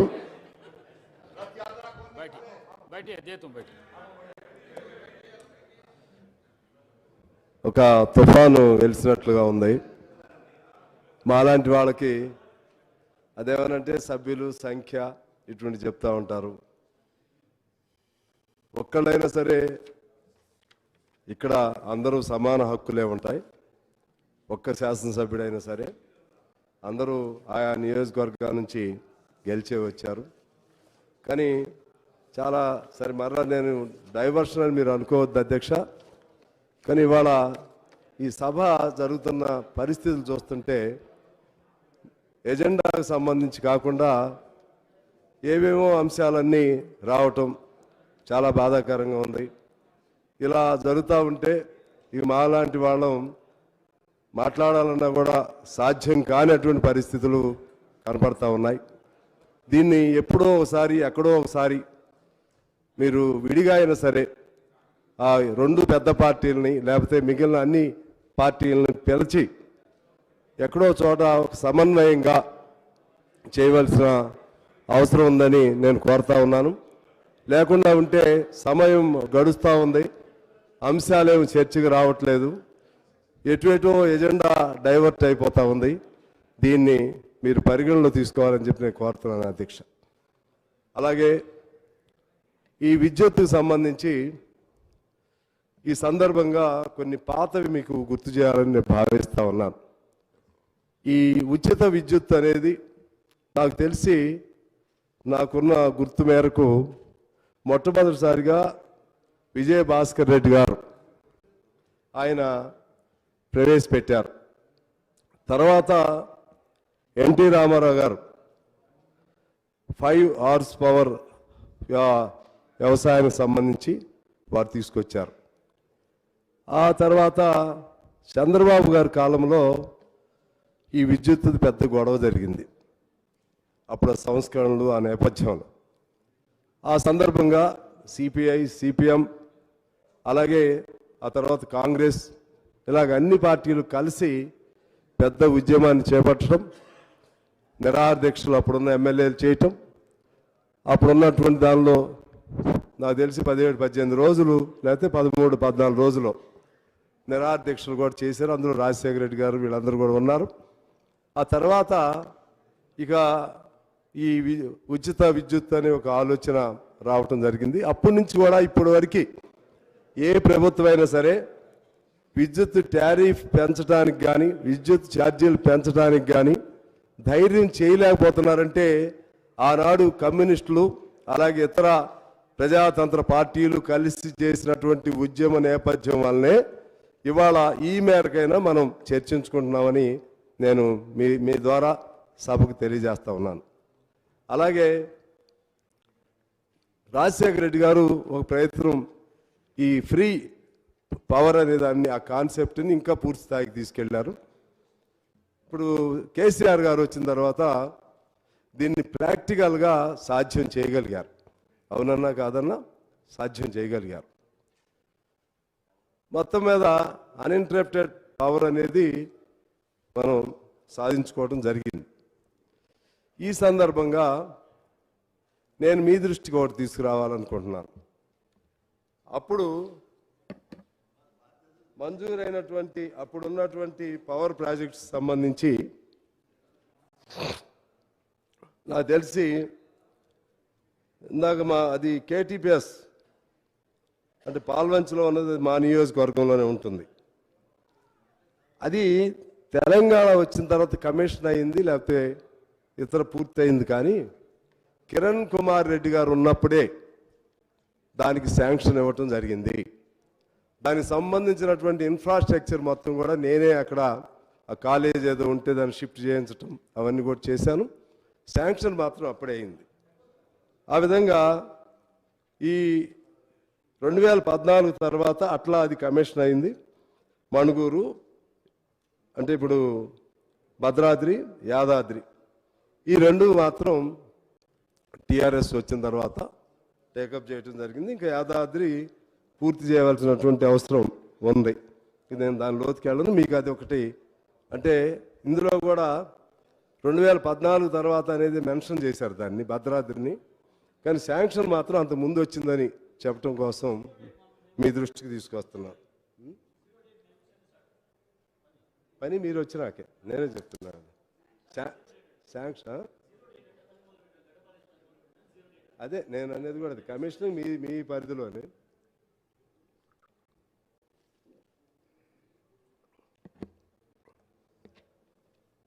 తర్వాత అధ్యక్ష ఈ సందర్భంగా నేను ఒక సదుద్దేశంతోనే నాకేమి సైడ్స్ తీసుకోవాలని బయాసులుగా మాట్లాడాలనే ఉద్దేశం లేదు. ఏది ఎలా ఉంటే అలా చేస్తే ఇది భవిష్యత్తుకి అది ఉపయోగదాయకంగా ఉంటుందనే ఉద్దేశంతో నా పద్ధతుల్లో నేను మాట్లాడుతూ ఉంటాను. దయచేసి ఏ సైడ్ కూడా అఫెండ్ కావద్దని నేను కోరుతూ ఉన్నాను. ముఖ్యంగా మా నియోజకవర్గంలో పెద్ద ప్రాజెక్టులు ఇప్పుడు ఈ పవర్కి సంబంధించినటువంటి సింగరేణి మా నియోజకవర్గం ప్రధాన కేంద్ర కార్యాలయం, అలాగే జన్కో, అలాగే మా జిల్లాలో బీటీ మన భద్రాద్రి, ఇవి ఆ విధంగా రెండు మా దగ్గర ఉన్నాయి. సహజంగా అవన్నీ బాగుండాలని రాష్ట్రమంతా కోరుకుంటుంది. మా దగ్గర ఉన్నటువంటి మా నియోజకవర్గ ప్రజలు మరింతగా కోరుకుంటారు. మా బాధ ఏంటంటే ఆ ప్రాజెక్టులు చిన్నగా ఎటో వెళ్ళిపోతున్నాయి, చిన్నగా వెళ్ళిపోతూ ఉన్నాయి. మా కేటీపీఎస్ 4 ప్లాంట్లు ఆగిపోయినాయి. దాదాపు 7-8 వేల మంది బయటికి వెళ్ళిపోయారు. సింగరేణి కూడా పవర్ కనెక్టెడ్ కాబట్టి అది చెప్తున్నాను. మైన్స్ అన్నీ క్లోజ్ అయిపోతున్నాయి, కొత్త మైన్స్ రావట్లేదు. కార్మికులందరూ అటు ఇటు వెళ్ళిపోతున్నారు. ఇక లేదు, అది కూడా ఖాళీ అయిపోతుంది. ఇంకా కొత్త మైన్స్ రాకపోతే ఇంక 10-15 ఏళ్ళకి ఉన్న మైన్స్ అన్నీ అయిపోతే ఇక సింగరేణి అనేది చరిత్రలో అది ఒక చరిత్రగా మిగిలిది, పేరు మాత్రమే వినే పరిస్థితి వస్తుంది. కారణం ఏంటి అంటే మనకి అత్యుత్సాహమా ఇంకేదన్నా కానివ్వండి, ఎందుకో ఇప్పుడు మన తెలంగాణ రాష్ట్రంలో కేసీఆర్ గారు ఓ పట్టుదలతో అయితే అందరికీ ఏదో చేయాలనుకున్నారు. పట్టుదలతో చేయాలనుకున్న కరెంటు సప్లై కానీ లేకపోతే ఇతర అంశాల్లో కానీ పొరపాట్లు కొన్ని జరిగినాయి. అది గమనంలో తీసుకోవాల్సిన అవసరం ఉంది. దానికోసం హరియడ్గా ఆ ప్రాజెక్టుల్ని ప్రారంభించటం, లేకపోతే దానికి సంబంధించినటువంటి టెక్నికాలిటీస్ కానీ దానికి సంబంధించినటువంటి అగ్రిమెంట్స్ కానీ ఇటువంటి చాలా పొరపాట్లు జరిగినాయి. ఆ జరిగిన దానిలో భాగంగానే ఇవాళ దాదాపు 80,000 కోట్ల అప్పుకు వచ్చింది. ఈ 80,000 కోట్ల అప్పులో నాకు తెలిసి 50,000 కోట్లు నష్టాలు ఉన్నాయి. అప్పు చేయటం అంటే అది అప్పు ఆస్తులు అనే లెక్కలు వస్తాయి, కానీ నష్టాలని మళ్ళీ తిరిగి ఎట్లా తీసుకొస్తాం? 50,000 కోట్లు నష్టం వచ్చింది కదా, జరిగిపోయిన నష్టాలను ఎలా తీసుకురావాలి? అది మనం సీరియస్గా ఆలోచన చేయాలి. భవిష్యత్తులో దాన్ని గుణపాఠంగా తీసుకుని జాగ్రత్త పడాలి. అలాగే విద్యుత్ పంపిణీ సంస్థలకు సంబంధించి మొత్తం దేశంలో 51 ఉన్నాయి. అందులో సరే మనం మొత్తానికి విద్యుత్ అందించవచ్చు, కానీ ర్యాంకింగ్స్ చూస్తే ఎస్పీడిఎల్సి అంటే సదరన్ మన హైదరాబాద్ పరిసర దీనిది మనం 43వ ర్యాంకులో ఉన్నాం. అలాగే ఎన్పీడిఎల్సి 47వ ర్యాంకులో ఉన్నాం. అంటే మన నిర్వహణ లోపమా ఇంకా ఇతర కారణాలు ఏదైనా కానీ మన పరిస్థితి అది, ఇది ఇట్ ఈజ్ ఆన్ రికార్డ్. దాన్ని గమనంలో తీసుకోవాలని నేను కోరుతా ఉన్నాను. అలాగే మన ర్యాంకులు తక్కువ ఉండటంతో C- రేటింగ్ మనకి ఇచ్చారు. C- రేటింగ్ ఇవ్వటం వలన అప్పులు తీసుకోలేము, ఒకవేళ తీసుకున్నా ఎక్కువ ఇంట్రెస్ట్ రేట్ తీసుకునే పరిస్థితులు వస్తున్నాయి. అదేవిధంగా వ్యవసాయ రంగానికి సంబంధించి 10 నుంచి 12,000 కోట్లు ప్రభుత్వం ఉచిత విద్యుత్ పేరుతో భరిస్తూ ఉంది. కానీ ఆచరణలో ఇంకా ఎక్కువ ఉంటుంది అనేది కూడా చెప్తున్నారు. 15,000 నుంచి 20,000 కోట్లు. ఈ డబ్బులు కట్టవలసిన బాధ్యత ప్రభుత్వం పైన ఉంది. ప్రభుత్వం కట్టకపోతే బలిపశు ఎవరవుతారు? ఆర్టీసీ లాగానే. ఆర్టీసీలో అన్ని సౌకర్యాలు, ఎమ్మెల్యేలకు ఫ్రీ, ఇంకా ఇతర ఫ్రీ సర్వీసులు ఇంకా చాలా ఉండేవి. నష్టాలన్నీ మాత్రం వాళ్ళ మీద పడి, ఇప్పుడు ఇది కూడా ప్రభుత్వాలు చేసినటువంటి తప్పులు, ఆ తప్పులకి ఆ విద్యుత్ సంస్థలు కూడా బలి అవుతున్నాయనేది నా అభిప్రాయం అధ్యక్ష. అలాగే ఇంకా డిపార్ట్మెంట్లకి దాదాపు 28,000 కోట్లు అప్పులు ఉన్నాయి. దేవాదుల, పాలమూరు, కాళేశ్వరం, ఎత్తిపోతల పథకాలు ఆ డబ్బులు కట్టలేదు. ఏదైనా కొద్ది కట్టారు నా తెలుగు, కానీ పాత లెక్కలు నేను తీసుకుని చెప్తున్నా, అప్డేటెడ్గా కాకపోవచ్చు. అలాగే భగీరథ, హైదరాబాద్ వాటర్ వర్క్స్ లాంటి వాటికి మరో 14,000 కట్టాలి. ఇవన్నీ ప్రభుత్వం చేసే పనులు, ప్రభుత్వం కట్టవలసినటువంటి డబ్బులు. ఈ భారం ఎవరి మీద పడుతుంది అధ్యక్ష? భారం వాళ్ళ మీద పడుతుంది. అలాగే ఇక్కడ ఇది పెద్ద సీరియస్గా మనం ఆలోచన చేయవలసినటువంటి, it is the matter to be seriously discussed or thought over. ఎకరా కాళేశ్వరంకి ఎకరా ఒక పంట ఖర్చు ఇప్పుడు సగటున కరెంటు ఖర్చు 50,000 రూపాయలు అవుతుంది. ఇంకా కిందకి వెళ్తే మల్లన్న సాగర్కి 70,000కి వస్తుంది. భవిష్యత్తులో ఇది పెరుగుతూ ఉంటుంది. అసలు వడ్డీతో కలిపితే దాదాపు 1,50,000 నుంచి 2 లక్షలు ఎకరాకే అవుతుంది. మనకు వచ్చేది 20,000 నుంచి 30,000. It is not that I'm opposing that project. దీన్ని ఎలా మనం సరి చేసుకోవాలి? భవిష్యత్తులో కూడా ఈ ప్రాబ్లం ఉంటుంది. ఇప్పుడు ప్రభుత్వం బీఆర్ఎస్ అటు కూర్చొని ఇప్పుడు కాంగ్రెస్ ప్రభుత్వం వచ్చినా సరే కాంగ్రెస్ మీద కూడా ఈ బాధ్యత ఉంటుంది. దీన్ని ఎలా, అది ఎవరు చేసినా గవర్నెన్స్ ఇది, పాత వాళ్ళు చేసిన కంటిన్యూగా నడపాల్సిందే. దీన్ని ఎలా సరిదిద్దుకోవాల్సిన అవసరం ఉందో వాళ్ళు కూడా ఆలోచన చేసుకోవాలని నేను కోరుతా ఉన్నాను అధ్యక్ష. అదేవిధంగా ఈ లోపాలకు సంబంధించి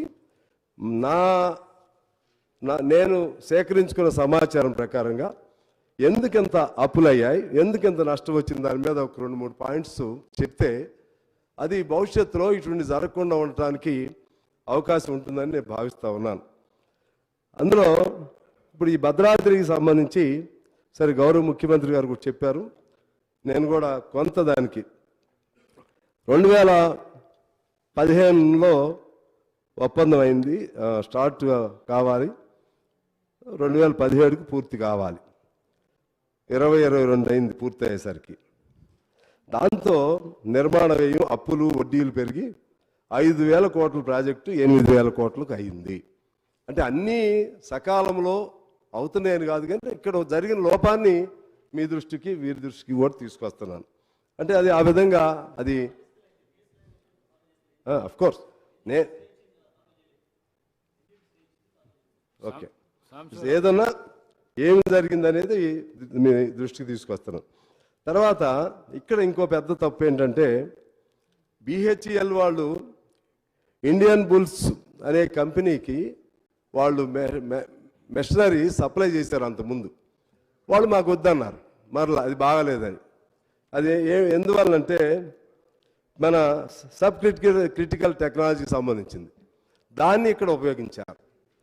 దాన్ని ఇక్కడ ఉపయోగించడం వలన అది ఈ టెక్నాలజీని వాడవద్దని చెప్పి 2011-12లోనే సెంట్రల్ గవర్నమెంటు దీనివలన అదనపు కోల్ పడుతుంది, పొల్యూషన్ వస్తుంది, తర్వాత దాని ప్రొడక్టివిటీ రేటు రీచ్ కాము, ఇటువంటివన్నీ కూడా వాళ్ళు చెప్పడం జరిగింది. దాన్నే ఉపయోగించారు. ఎందుకు ఉపయోగించారు, అవసరం ఏమొచ్చింది, సూపర్ క్రిటికల్ టెక్నాలజీకి ఎందుకు వెళ్ళలేకపోయాం, అది సీరియస్గా ఆలోచన చేయాల్సిన అవసరం ఉంటుంది. దాని నష్టం కూడా ఇప్పుడు మనం ఆ నష్టాన్ని కూడా భరించవలసిన పరిస్థితి వచ్చింది.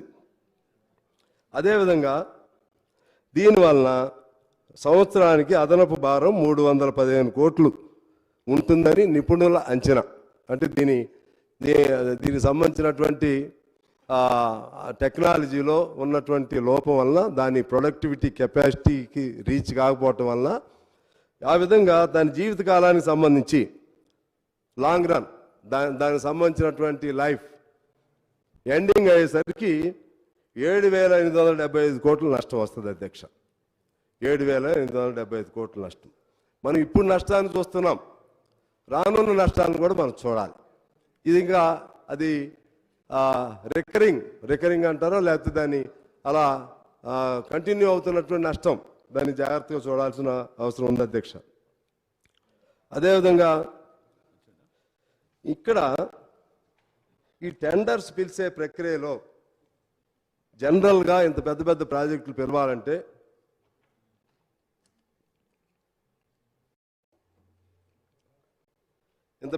వాటిని పిలవాలంటే ఖచ్చితంగా సరే అప్పుడు ఇందాక మన మాజీ మంత్రి గారు చెప్పింది విన్నాను నేను.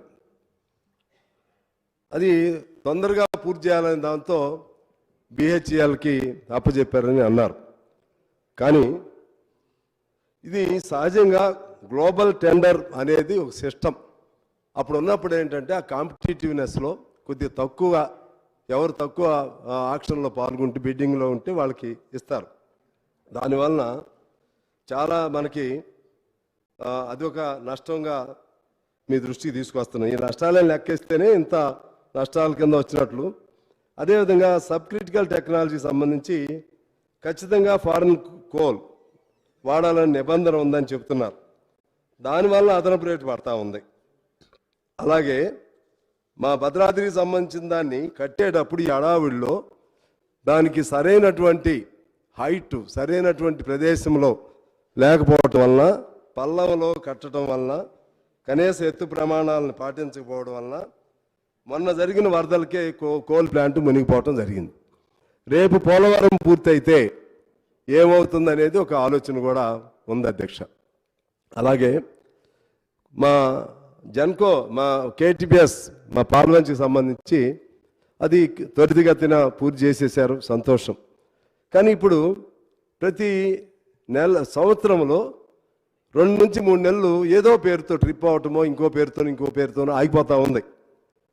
దానివల్ల చాలా నష్టం కూడా వస్తుంది. అది కూడా ఆ నష్టాన్ని కూడా మనం చూసుకోవాలి. భవిష్యత్తులో ఆ విధంగా ట్రిప్పింగ్ పేరుతోనో ఇంకో పేరుతోనో అట్లా ఫ్రీక్వెంట్గా ఆగిపోకుండా చూడవలసిన బాధ్యత ఇప్పుడున్న ప్రభుత్వానికి ఉంటుంది. అలాగే ఛత్తీస్గఢ్ విద్యుత్కి సంబంధించి సరే ఇప్పుడు ముఖ్యమంత్రి గారు కూడా దాని మీద జగదీష్ రెడ్డి గారు ఛాలెంజ్ని యాక్సెప్ట్ చేశారు. వారు కూడా మీ ద్వారా ప్రభుత్వ నిర్ణయంగా చెప్పడం జరిగింది. ఇది సరే అప్పుడున్న అవసరం తొందరగా రావాలి కావచ్చు. కానీ దాన్ని కూడా ఒక బిడ్డింగు లేకపోతే ఆక్షన్ లాగాను ఇంకో పద్ధతుల్లోనూ తెచ్చుకుని ఉంటే బాగుండేది. ఇప్పుడు జరిగింది ఏంటి, అక్కడికి వచ్చేసరికి దీనికి ఎట్లా వచ్చేసిందంటే ఇది క్విడ్ ప్రోకో లాగా, మీకెంత మాకెంత అనేది. నిజమా వట్టిదా నాకు తెలియదు. కానీ ఉన్నటువంటి అప్పుడు వార్తల నుంచి ఇప్పుడు చెప్తా ఉన్నాను. దీనివల్ల ఎక్స్ట్రా ఎంత పడుతుందంటే ₹5.50 దానికి పడుతుంది. బిడ్డింగ్ అయితే 3.5 నుంచి 4.5 రూపాయలతో వస్తుందనేది. సంవత్సరానికి 1000 కోట్ల నుంచి 2000 కోట్లు లాస్. 12 సంవత్సరాల ఒప్పందం ఇది. అంటే 12,000 కోట్లు దీని పేరుతో, ఈ ఛత్తీస్గఢ్ పేరుతో విద్యుత్ నష్టం వస్తుందనేది. అలాగే ఫిక్స్డ్ ఛార్జెస్ అంటే ఇప్పుడు దానిలో మనం వాడినా వాడకపోయినా కారిడార్లు వేసి ఉంటాయి. కారిడార్ల పేరుతో 2014 నుంచి 18 వరకు ఛత్తీస్గఢ్ నుంచి ట్రాన్స్మిషన్ కాకపోవటంతో ఆ ఉన్న కారిడార్లకి ఫిక్స్డ్ ఛార్జెస్ పేరుతో మరలా మనం కట్టాల్సి వచ్చింది. అది ఒక నష్టం. ఇక యాదాద్రికి సంబంధించి సంతోషపడ్డాం. యాదాద్రి అనేది ఈ ప్రాంతానికి కూడా కవర్ అయిద్దని చెప్పి సంతోషపడ్డాం. స్టిల్ ఐఎమ్ ఫర్ దాట్, మాకేమి అభ్యంతరం లేదు, దాన్ని ఏమి వ్యతిరేకించట్లేదు. అయితే ఇది 25,000 కోట్లతో ప్రాజెక్ట్ మొదలెట్టారు. ఇది 2018 నాటికి పూర్తి కావాలి. ఎందుకు తేడా వచ్చింది, ఎక్కడ తేడా వచ్చింది అంటే ప్రధానంగా ఇంతకుముందు పెద్దలు కేటీఆర్ గారు కూడా చెప్పారు. అక్కడ కడపో లేకపోతే ఇంకో చోట అయితే ఆనాడు మనం తెలంగాణలో పెద్ద ఆందోళన చేశాం. ఏమైనా ఆందోళన చేశాం, ఎక్కడ కోల్ ఉంటే అక్కడ ప్లాంట్ని ఏర్పాటు చేయాలని చెప్పి. ఇప్పుడు ప్రాబ్లం ఏమొచ్చిందంటే కోల్ లేదు అక్కడ, లేకపోతే ఇతర సౌకర్యాలు లేవు. ఆ కోల్ రావాలంటే మళ్ళీ మా ప్రాంతం నుంచి రావాలి, మా సింగరేణి నుంచి రావాలి. దాదాపు 250-270 కిలోమీటర్లు. దానికి మళ్ళా 2 లేన్స్ది ట్రాక్, 2 వేస్ ట్రాక్ కావాలి, 2 లైన్స్ది. అది లేదు. మరి ఇదంతా ఎప్పుడు అవుతుంది, ఎట్లా వస్తుంది, ఎన్నేళ్ళు పడుతుంది? ఈ మేరకు పెట్టినటువంటి అమౌంట్ దాదాపు 60% పనులు కూడా పూర్తి కాలేదు, 80% బిల్లులేమో వాళ్ళకి ఇచ్చేశారు. ఇంకెంతకాలం పడుతుంది, ఎంత నష్టం వస్తుంది? ఇది కూడా ఆలోచన చేయాల్సినటువంటి అవసరం ఉంది అధ్యక్ష. అలాగే ఇంకోటి థర్మల్ టెక్ పవర్ ప్రాజెక్ట్, ఇది కూడా ఒక ఒప్పందం జరిగింది. 8 సంవత్సరాల పాటు విద్యుత్ కొనుగోలు చేయడానికి టెండర్లు పిలిచారు. ఇది ఎవరో నెల్లూరు జిల్లాలో ఒక ఆయనకి ఇచ్చారు, మాజీ ఎంపీ. దీనికి సంబంధించి మొదటి టెండర్లో ₹3.58 మొదటి ఫేజ్లో, రెండో ఫేజ్లో ₹4.15 పెంచేశారు. దీనివల్ల కూడా ప్రతి సంవత్సరం 250 కోట్ల నష్టం, 8 సంవత్సరాల్లో దాదాపు 2,000 కోట్ల నష్టం వస్తుంది అధ్యక్ష. ఇది ఇక సోలార్కి సంబంధించి కేంద్ర ప్రభుత్వం అంతా ప్రైవేటే. మన దగ్గర ఇప్పుడు మన వైట్ పేపర్లో చూపెట్టింది కానీ లేకపోతే మిగిలిన ఉన్నటువంటి సమాచారం ప్రకారంగా సోలార్ సిస్టంలో మన ప్రభుత్వం తక్కువ, ప్రైవేట్ సెక్టర్ ఎక్కువ ఉంది. కేంద్ర ప్రభుత్వం సోలార్ విద్యుత్ సంబంధించి బెంచ్ మార్క్ ధరను ₹4.5 నిర్ణయించింది. 4.5 కంటే ఎక్కువ ఎట్టి పరిస్థితుల్లో పెట్టరాదని చెప్పి నిర్ణయించడం జరిగింది. దాన్ని అది కూడా ఈ టెండర్స్ లేకపోతే ఈ ప్రాసెస్లు ఇటువంటివి లేకుండా ₹5.5 నుంచి ₹5.72 ఒక 488 మెగావాట్లు, 5.5 నుంచి ₹5.72, ఒక 1,500 మెగావాట్లు ₹5.17 నుంచి ₹5.59. ఇది 20 ఏళ్ల ఒప్పందం. ఈ 20 ఏళ్ళు పూర్తయితే ఇది 7,660 కోట్ల నష్టం వస్తుంది, ఉన్నదానికి లేని దానికి. ఇలా చాలా ఒక్కోటి జాగ్రత్తగా అధ్యయనం చేస్తే ఈ నష్టాలకి తెలిసి జరిగినా తెలియకపో జరిగినా సరే ఆ నష్టాలకి ప్రభుత్వం బాధ్యత వహించాలి. ప్రధానంగా అధికారులు. సరే, అధికారులు అంటే ప్రభుత్వ పాలసీ. పొద్దున మా నారాయణ గారు నాకు ఒకటి గుర్తు చేశాడు. ఎవరో రేచల్ చటర్జీగా సమ్ నేమ్, అంటే చంద్రబాబు గారు ఉన్నప్పుడు ఇటువంటి పవర్ సాధ్యం కాదని ఆమె చెప్పిందని, రాజశేఖర రెడ్డి గారు వచ్చినప్పుడు ఇవ్వచ్చు ఫ్రీ పవర్ ఇవ్వచ్చు అని చెప్పిందని చెప్పి మరి ఈయన అడిగాడంట. మరి ఏంటమ్మా అప్పుడు చంద్రబాబు గారు చెప్పావు, ఇప్పుడు రాజశేఖర రెడ్డికి మరి ఫ్రీ పవర్ అంటే ఆమె చెప్పిందంట, ప్రభుత్వాన్ని బట్టే మేమేం చేస్తామని. మరి ఇది ప్రభుత్వం తప్ప, అధికారులు తప్ప, ఇది ఎవరిదైనా సరే ప్రభుత్వానికి సాధ్యం మేరకు అధికారులు తప్పులో పడకుండా తప్పులు ఎక్కడ జరుగుతుంటే దాన్ని నిలవరించాలి. ఆ విధంగా ఇప్పుడు మనం అధికారులనే స్కేప్ కోట్ చేయలేం. ప్రభుత్వం తప్పులు ఏమైనా ఉంటే వాళ్ళు కూడా సరి చేసుకోవాలి. రేపు అయినా కూడా మంచో చెడో రేపు ఈ జ్యుడిషియరీ ఎంక్వైరీ ఏదో పెట్టారు కాబట్టి దానిలో ఇవన్నీ కూడా బయటకు వస్తాయని చెప్పి ఆశిస్తున్నాం. భవిష్యత్తులో ఇదంతా కూడా మనం జాగ్రత్తలు తీసుకోవాల్సిన అవసరం ఉంది అధ్యక్ష. ఇక సింగరేణికి సంబంధించి 2015లో పెద్ద తప్పు జరిగింది. 2015లో MMDRA పార్లమెంట్లో బిల్లు పాస్ అయింది. అంటే mines mineral development regulatory authority పేరుతో. ఆ బిల్లు ప్రకారంగా అంతకుముందు ఇందిరాగాంధీ గారు ఉన్నప్పుడు అన్ని ప్రైవేట్గా ఉన్నటువంటి బొగ్గు గనులు కూడా ఇందిరాగాంధీ గారి సమయంలో పాలనలో దాన్ని ప్రభుత్వ రంగంలో తీసుకోవడం జరిగింది. ప్రభుత్వ రంగంలో తీసుకున్న వాటిని మరలా ప్రైవేట్ వాళ్ళకి ఇవ్వచ్చని 2015లో పార్లమెంట్లో చట్టం అయింది. మరి అప్పుడు మన ఎంపీలు అందరూ ఉండుంటారు అక్కడ. సరే, ఉన్నా కూడా మరి మెజారిటీని బట్టి కాబట్టి ఇప్పుడు దాని ప్రభావం ఏం జరుగుతుందంటే ఇప్పుడు మనకు ఒక్క మైన్ కూడా మనం సొంతంగా చేసే పరిస్థితిలో లేం. వాళ్ళు బయట వాళ్ళు రావట్లేదు. ప్రైవేట్ వాళ్ళు కూడా మాకు గిట్టదు అంటారు. మేము ప్రైవేట్ వాళ్ళకే ఇస్తామని వీళ్ళు అంటారు. ఒకటి సత్తుపల్లి మన కోయిగూడెం ఒకటి మాత్రం మా కొత్తగూడెం ప్రాంతంలో ఉన్న కోయిగూడెం 3 ఓసి ఒకటి మాత్రం అరవిందో కంపెనీ వాళ్ళు టేకప్ చేశారు. మిగిలిన వాటికి సంబంధించి వాళ్ళు టెండర్లు పిలుస్తున్నారు, రారు. టెండర్లు పిలుస్తున్నారు, వాళ్ళు రారు, మేము అడ్డుకుంటున్నాం. దీనికి మొన్న ప్రధానమంత్రి గారు వచ్చినప్పుడు కూడా మేము ఈ అంశాలు చెప్తే వారు ఏం చెప్పారంటే మేము సింగరేణిని ఏం డిస్టర్బ్ చేయట్లేదు. అంటే అర్థం ఏంటంటే వచ్చే కొత్త మైన్స్ ఏది ఉన్నా సరే ఇది 2015 నుంచి ఉన్న సింగరేణి మైన్స్ ఉంటాయి. కొత్త మైన్స్ ఏది వచ్చినా సరే అది టెండర్సే పిలుస్తాం, ప్రైవేట్ వాళ్ళకి ఇస్తాం అని చెప్పకుండానే ఆయన చెప్పారు. అందువల్ల రాష్ట్ర ప్రభుత్వం ప్రధాన బాధ్యత మన మైన్స్ని, మన ఉప ముఖ్యమంత్రి గారు విద్యుత్ శాఖ మంత్రి గారు కూడా కాబట్టి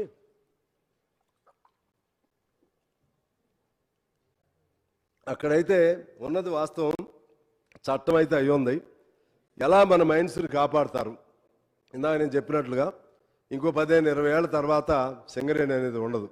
కొత్త మైన్స్ని ఎలా సాధిస్తారనేది వాళ్ళు ఆలోచన చేయాల్సినటువంటి అవసరం ఉంది అధ్యక్ష. అదే పద్ధతుల్లో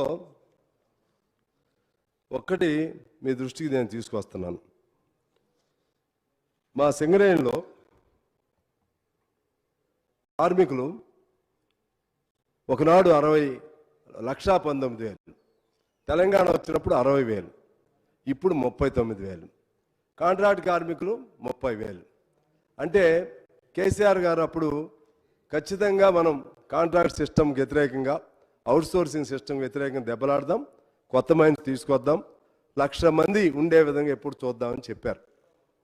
కానీ ఇవాళ ఏం జరుగుతుందంటే, ఒక C&MD ఒక ఆయన ఉన్నాడు మాకు అధ్యక్ష. ఆయన ఇది నేను సీరియస్గా చెప్తున్నా, ఈ కొత్త ప్రభుత్వం అయినా పరిగణలో తీసుకోవాలని కోరుతా ఉన్నాను. 9 ఏళ్ల నుంచి ఏ C&MD అయినా ఏ అధికారి అయినా ఉంటాడండి? ఐ థింక్ ఈ జన్కోది కూడా అంతే అనుకుంటా. జన్కోది కూడా 9 ఏళ్ల నుంచి ఎట్లా ఉంటారండి? ప్రభుత్వాలు మారిపోతాయి, అసెంబ్లీల్లో ముఖ్యమంత్రులు మారుతారు, కేంద్ర ప్రభుత్వాలు మారుతాయి, 5 ఏళ్లకి ఎన్నికలు ఒకసారి జరుగుతాయి, 9 ఏళ్ళ అంటే ప్రభుత్వం వచ్చిన దగ్గర నుంచా? దీనివల్ల మా సింగరేణిలో పెద్ద కుంభకోణాలు జరిగినాయి. ఇప్పుడు ఇది ఎలా విచారణ చేస్తున్నారో సింగరేణి పైన కూడా, సింగరేణి కూడా దీని పరిధిలోకి ప్రత్యేకంగా ఈ జ్యుడిషియల్ విచారణ పరిధిలోకి తీసుకురావాలని నేను కోరుతా ఉన్నాను. దాదాపు 50-60 వేల కోట్లు దాన్ని మిస్యూజ్ అయినాయి, పక్కకు వెళ్ళిపోయాయి. అలాగే ఇందాక వైట్ పేపర్లో ఆ పెట్టిన దానిలో నేను ఇందాక భట్టి గారిని కూడా క్లారిటీ అడిగాను. దానిలో మాకు రావాల్సినవి ఇందాక 17,000 కోట్లు ట్రాన్స్కో నుంచి రావాలి. ఆ ఫిగర్ అందులో చూపెట్టలేదు, తక్కువ చూపెట్టారు. అలాగే జన్కో నుంచి 12,000 కోట్లు, అంటే టోటల్గా 29,000 కోట్లు రావాలి. అది కొద్దిగా ఈ మధ్య ఏదో కట్టారంటున్నారు, దాన్ని టు బీ కరెక్టెడ్. ఇక్కడ జైపూర్ నుంచి ఇందాక జైపూర్ది కూడా మన పెద్దలు మాట్లాడుతూ చెప్పారు. జైపూర్ది సింగరేణి ప్లాంట్, అది ప్రభుత్వంది కాదు. అంటే అక్కడికి వచ్చేసరికి ఈ కార్పొరేషన్లు వేరు అంటాం, మళ్ళీ వచ్చేసరికి ప్రభుత్వంగా, కొన్ని వచ్చేసరికి ప్రభుత్వంగా ఓన్ చేస్తాం, మళ్ళీ కన్వీనియంట్గా ఏది ఎట్లా కావాలో అట్లా కలుపుకుంటూ ఉంటాం.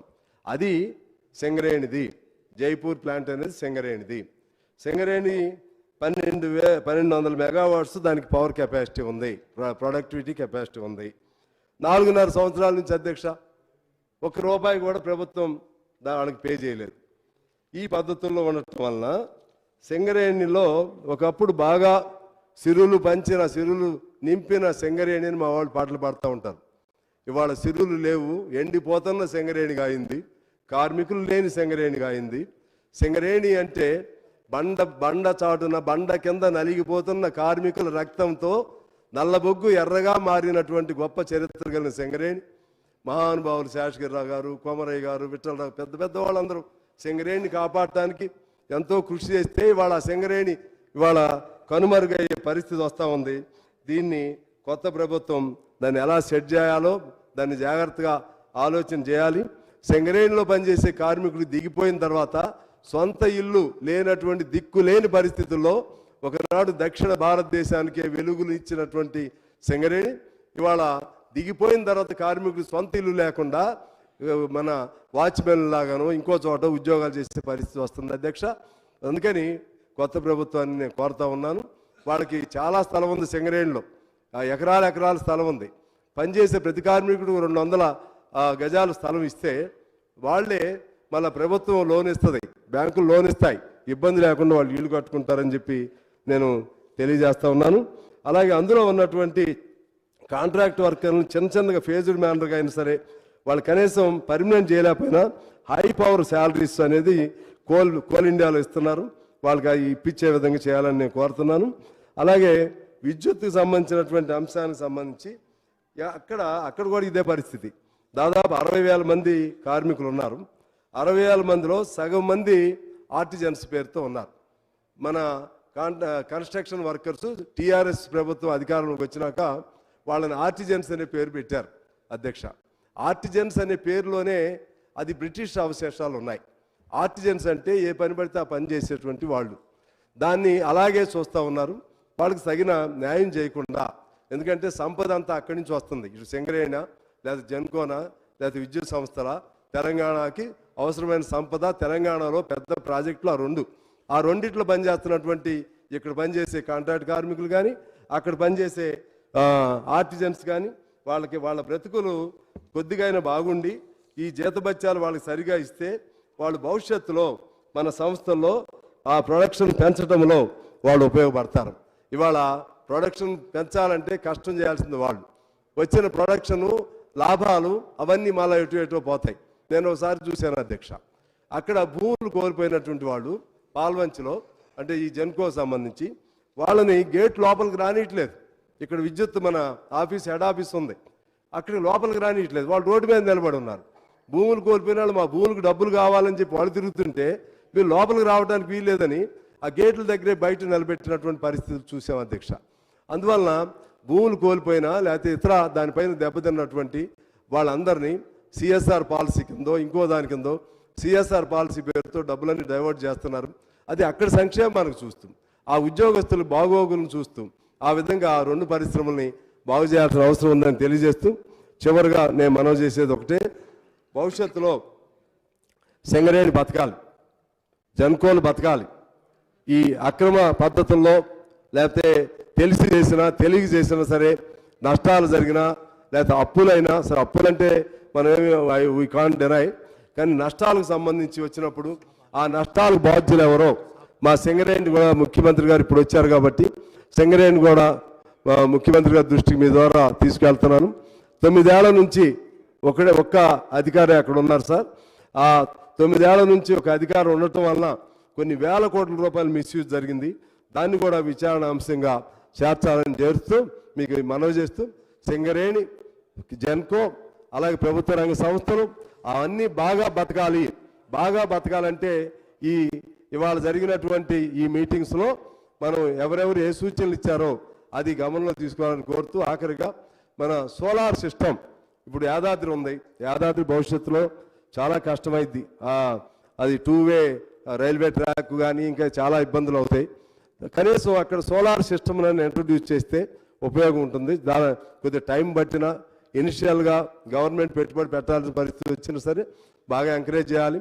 అలాగే మీరు ఇస్తామన్న 200 యూనిట్స్ ప్రతి ఇంటికి ఈ సోలార్ సిస్టమ్ ద్వారా ఎక్కువ ఇప్పుడు ఇఫ్ నాట్ రైట్ నౌ కొద్దిగా టైంలో అయినా సరే అది చాలా ఉపయోగదాయకంగా ఉంటుంది. ఈ విధంగా చేస్తూ ఈ తెలంగాణ కొత్తగా ఏర్పాటైన తెలంగాణలో దీన్ని ముందుకు వెళ్ళవలసిన అవసరం ఉందని మనవి చేస్తూ మీకు ధన్యవాదాలు తెలియజేస్తూ సెలవు తీసుకున్నాను అధ్యక్ష. నమస్కారం. జూపల్లి కృష్ణారావు గారు, మంత్రి గారు. అధ్యక్ష, ఈ ఫ్రీ విద్యుత్ సంబంధించి అధ్యక్ష ఈ ఫ్రీ విద్యుత్ సంబంధించి నాంది ఎక్కడి నుంచి మొదలైందో 2 నిమిషాలు చెప్పాల్సిన అవసరం ఉంది అధ్యక్ష. వారి పేరు తీయలే, ఖాళీ కాన్స్టిట్యున్సీ పేరు చెప్పిండ్రు. మీరు సభను సజావుగా నడిచేటట్టు చూడండి. ప్రశాంత్ రెడ్డి గారు, మీరైతే సీనియర్ శాసనసభ్యులు, మీరు అధ్యక్ష ఇస్తా మాట్లాడండి అధ్యక్ష. ఈ ఫ్రీ విద్యుత్ సంబంధించి దీనికి పేటెంట్గా సభలో మాట్లాడినటువంటి సభ్యులు మాజీ మంత్రివర్గంలో మాట్లాడుతూ 24 గంటల ఫ్రీ కరెంటు మేమే ఇస్తూ ఉన్నాం, దీనికి అర్హులు మేమైన పద్ధతిలో హక్కు పేటెంట్గా మాట్లాడుతున్నారు.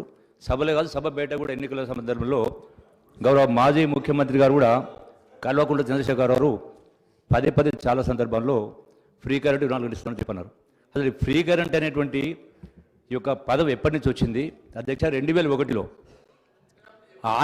ఆనాటి తెలుగుదేశం ప్రభుత్వ హయాంలో ఆనాడు ఉన్నటువంటి కరెంటు కష్టాలు, ఆనాడు సాగునీటి సమస్య సందర్భంలో మీరు నియోజకవర్గం మొత్తం కూడా పాదయాత్ర చేస్తున్న సందర్భంలో ఆనాడు ఒక్క గ్రామంలో 300 మంది రైతులకు సంబంధించినటువంటి స్టార్టర్లు మీటర్ తీసుకొచ్చి రైతులు బకాయిలు కట్టమని చెప్పని వాళ్ళని నిర్బంధించే కార్యక్రమం చేసి ఆ స్టార్టర్ల మీటర్ స్టోర్లో పెట్టడం జరిగింది. ఆ పాదయాత్ర సందర్భంలో ఆ రైతాంగం వచ్చినప్పుడు అక్కడికి వెళ్ళి ఆ సంబంధిత అధికారులను పిలిచి వాళ్లతోటి ఆ యొక్క స్టోర్ ఓపెన్ చేసి ఆ స్టార్టర్ల మీటర్లు తిరిగి రైతాంగానికి ఇప్పించి ఆ పంటలు కాపాడే ప్రయత్నం చేసే సందర్భంలో నా పైన పోలీస్ కేసు పెట్టడం జరిగింది.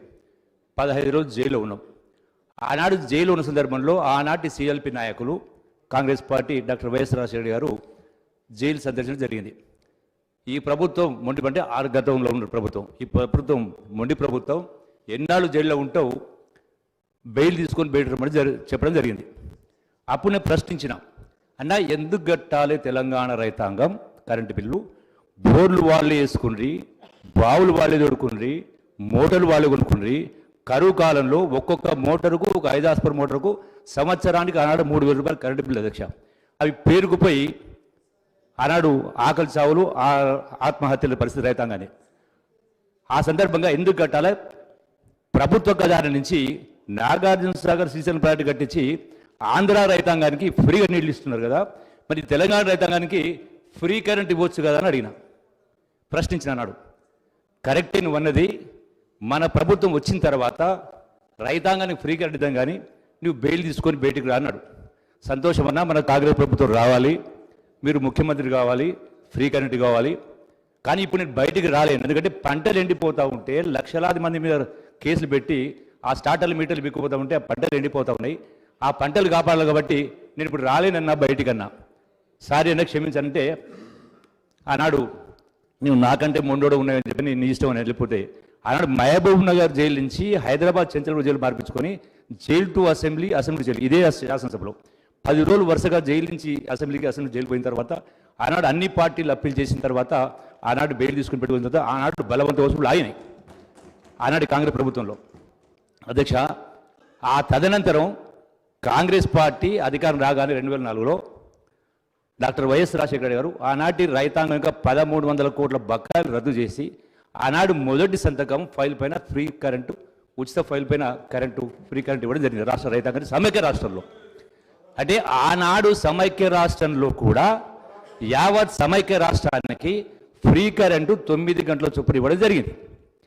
ఆ తదనంతరం వచ్చినటువంటి సరే టీఆర్ఎస్ ప్రభుత్వం అంటే రాష్ట్రం ఏర్పడిన తర్వాత మిగులు బడ్జెట్ హైదరాబాద్ కేంద్రం ఉన్న కారణంగా, అధిక రాబడి కారణంగా సరే 1.5 రోజులు ఎక్కువ ఇచ్చిండొచ్చు. అయినా 81,000 కోట్ల అప్పు, ఇటు 7 లక్షల కోట్ల అప్పు. అంటే ఇంత జరిగినా కూడా ఇచ్చింది 1.5 రోజులు ఎక్కించుండొచ్చు, కానీ మొత్తం మేమే ఫ్రీ కరెంట్ ఇచ్చినాం, 24 గంటలు మేమే ఫ్రీ కరెంట్ ఇచ్చినాం. 24 గంటలు కాదు అధ్యక్ష, ఏనాడు కూడా 9 గంటలు 10 గంటలు తప్ప కొన్ని సందర్భాలు ఇచ్చుండొచ్చు. ఇంత ఆదాయం ఉన్నా, ఇంత జరిగినా కూడా అధ్యక్ష గడిచిన 10 సంవత్సరాలు కూడా రైతులు కరెంటు షాకులు కొట్టి వందలాది మంది, వేలాది మంది చనిపోయారు. నేను గతంలో ప్రభుత్వం ఉన్న సందర్భం కూడా ప్రభుత్వంతో తీసుకొచ్చాం, కనీసం వాళ్ళకి ఎక్స్ప్రెస్ ఇవ్వండి 5 లక్షల 10 లక్షలని చెప్పిన తర్వాత కూడా ఈనాటికి కూడా ఒక్కరికి కూడా 1,000 కోట్ల రూపాయలు బకాలున్నాయి, 1,000 కోట్ల రూపాయలు బకాలున్నాయి. గొప్పలు చెప్పుకుంటా ఉన్నారు అధ్యక్ష. అందుకని ఇప్పుడు మా మంత్రి గారు విజ్ఞప్తి చేస్తా ఉన్నాం, అటువంటి రైతాంగానికి కూడా వాళ్ళకు ఆర్థిక సహాయం ఎక్స్ప్రెస్ ఇచ్చి వాళ్ళని ఆదుకునే కార్యక్రమం చేయాలా. ఈ పేటెంట్ అనేది టీఆర్ఎస్ ప్రభుత్వం కాదు, కాంగ్రెస్ ప్రభుత్వం నుంచే ఈ ఫ్రీ కరెంట్ మొదలైన చెప్పి మీ ద్వారా సభకు రాష్ట్ర ప్రజలకు విజ్ఞప్తి చేస్తారు అధ్యక్ష. Discussion is over. Reply to the discussion by Deputy CM Mallu Batti Vikramarka.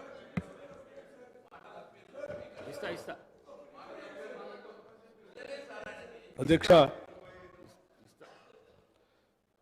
రాష్ట్రానికి అతి ముఖ్యమైనటువంటి విద్యుత్ శక్తి పైన మారినటువంటి ఈ పరిస్థితుల్లో ఒక దశాబ్ద కాలం అనేక రకాలైనటువంటి ఇబ్బందులు పడినటువంటి రాష్ట్ర ప్రజానికం ఇచ్చినటువంటి తీర్పుకు అనుగుణంగా ఈరోజు ఇందిరమ్మ ప్రభుత్వం ఏర్పడిన తర్వాత రాష్ట్రంలో ఉన్నటువంటి ఆర్థిక పరిస్థితుల గురించి నేను వివరించాం.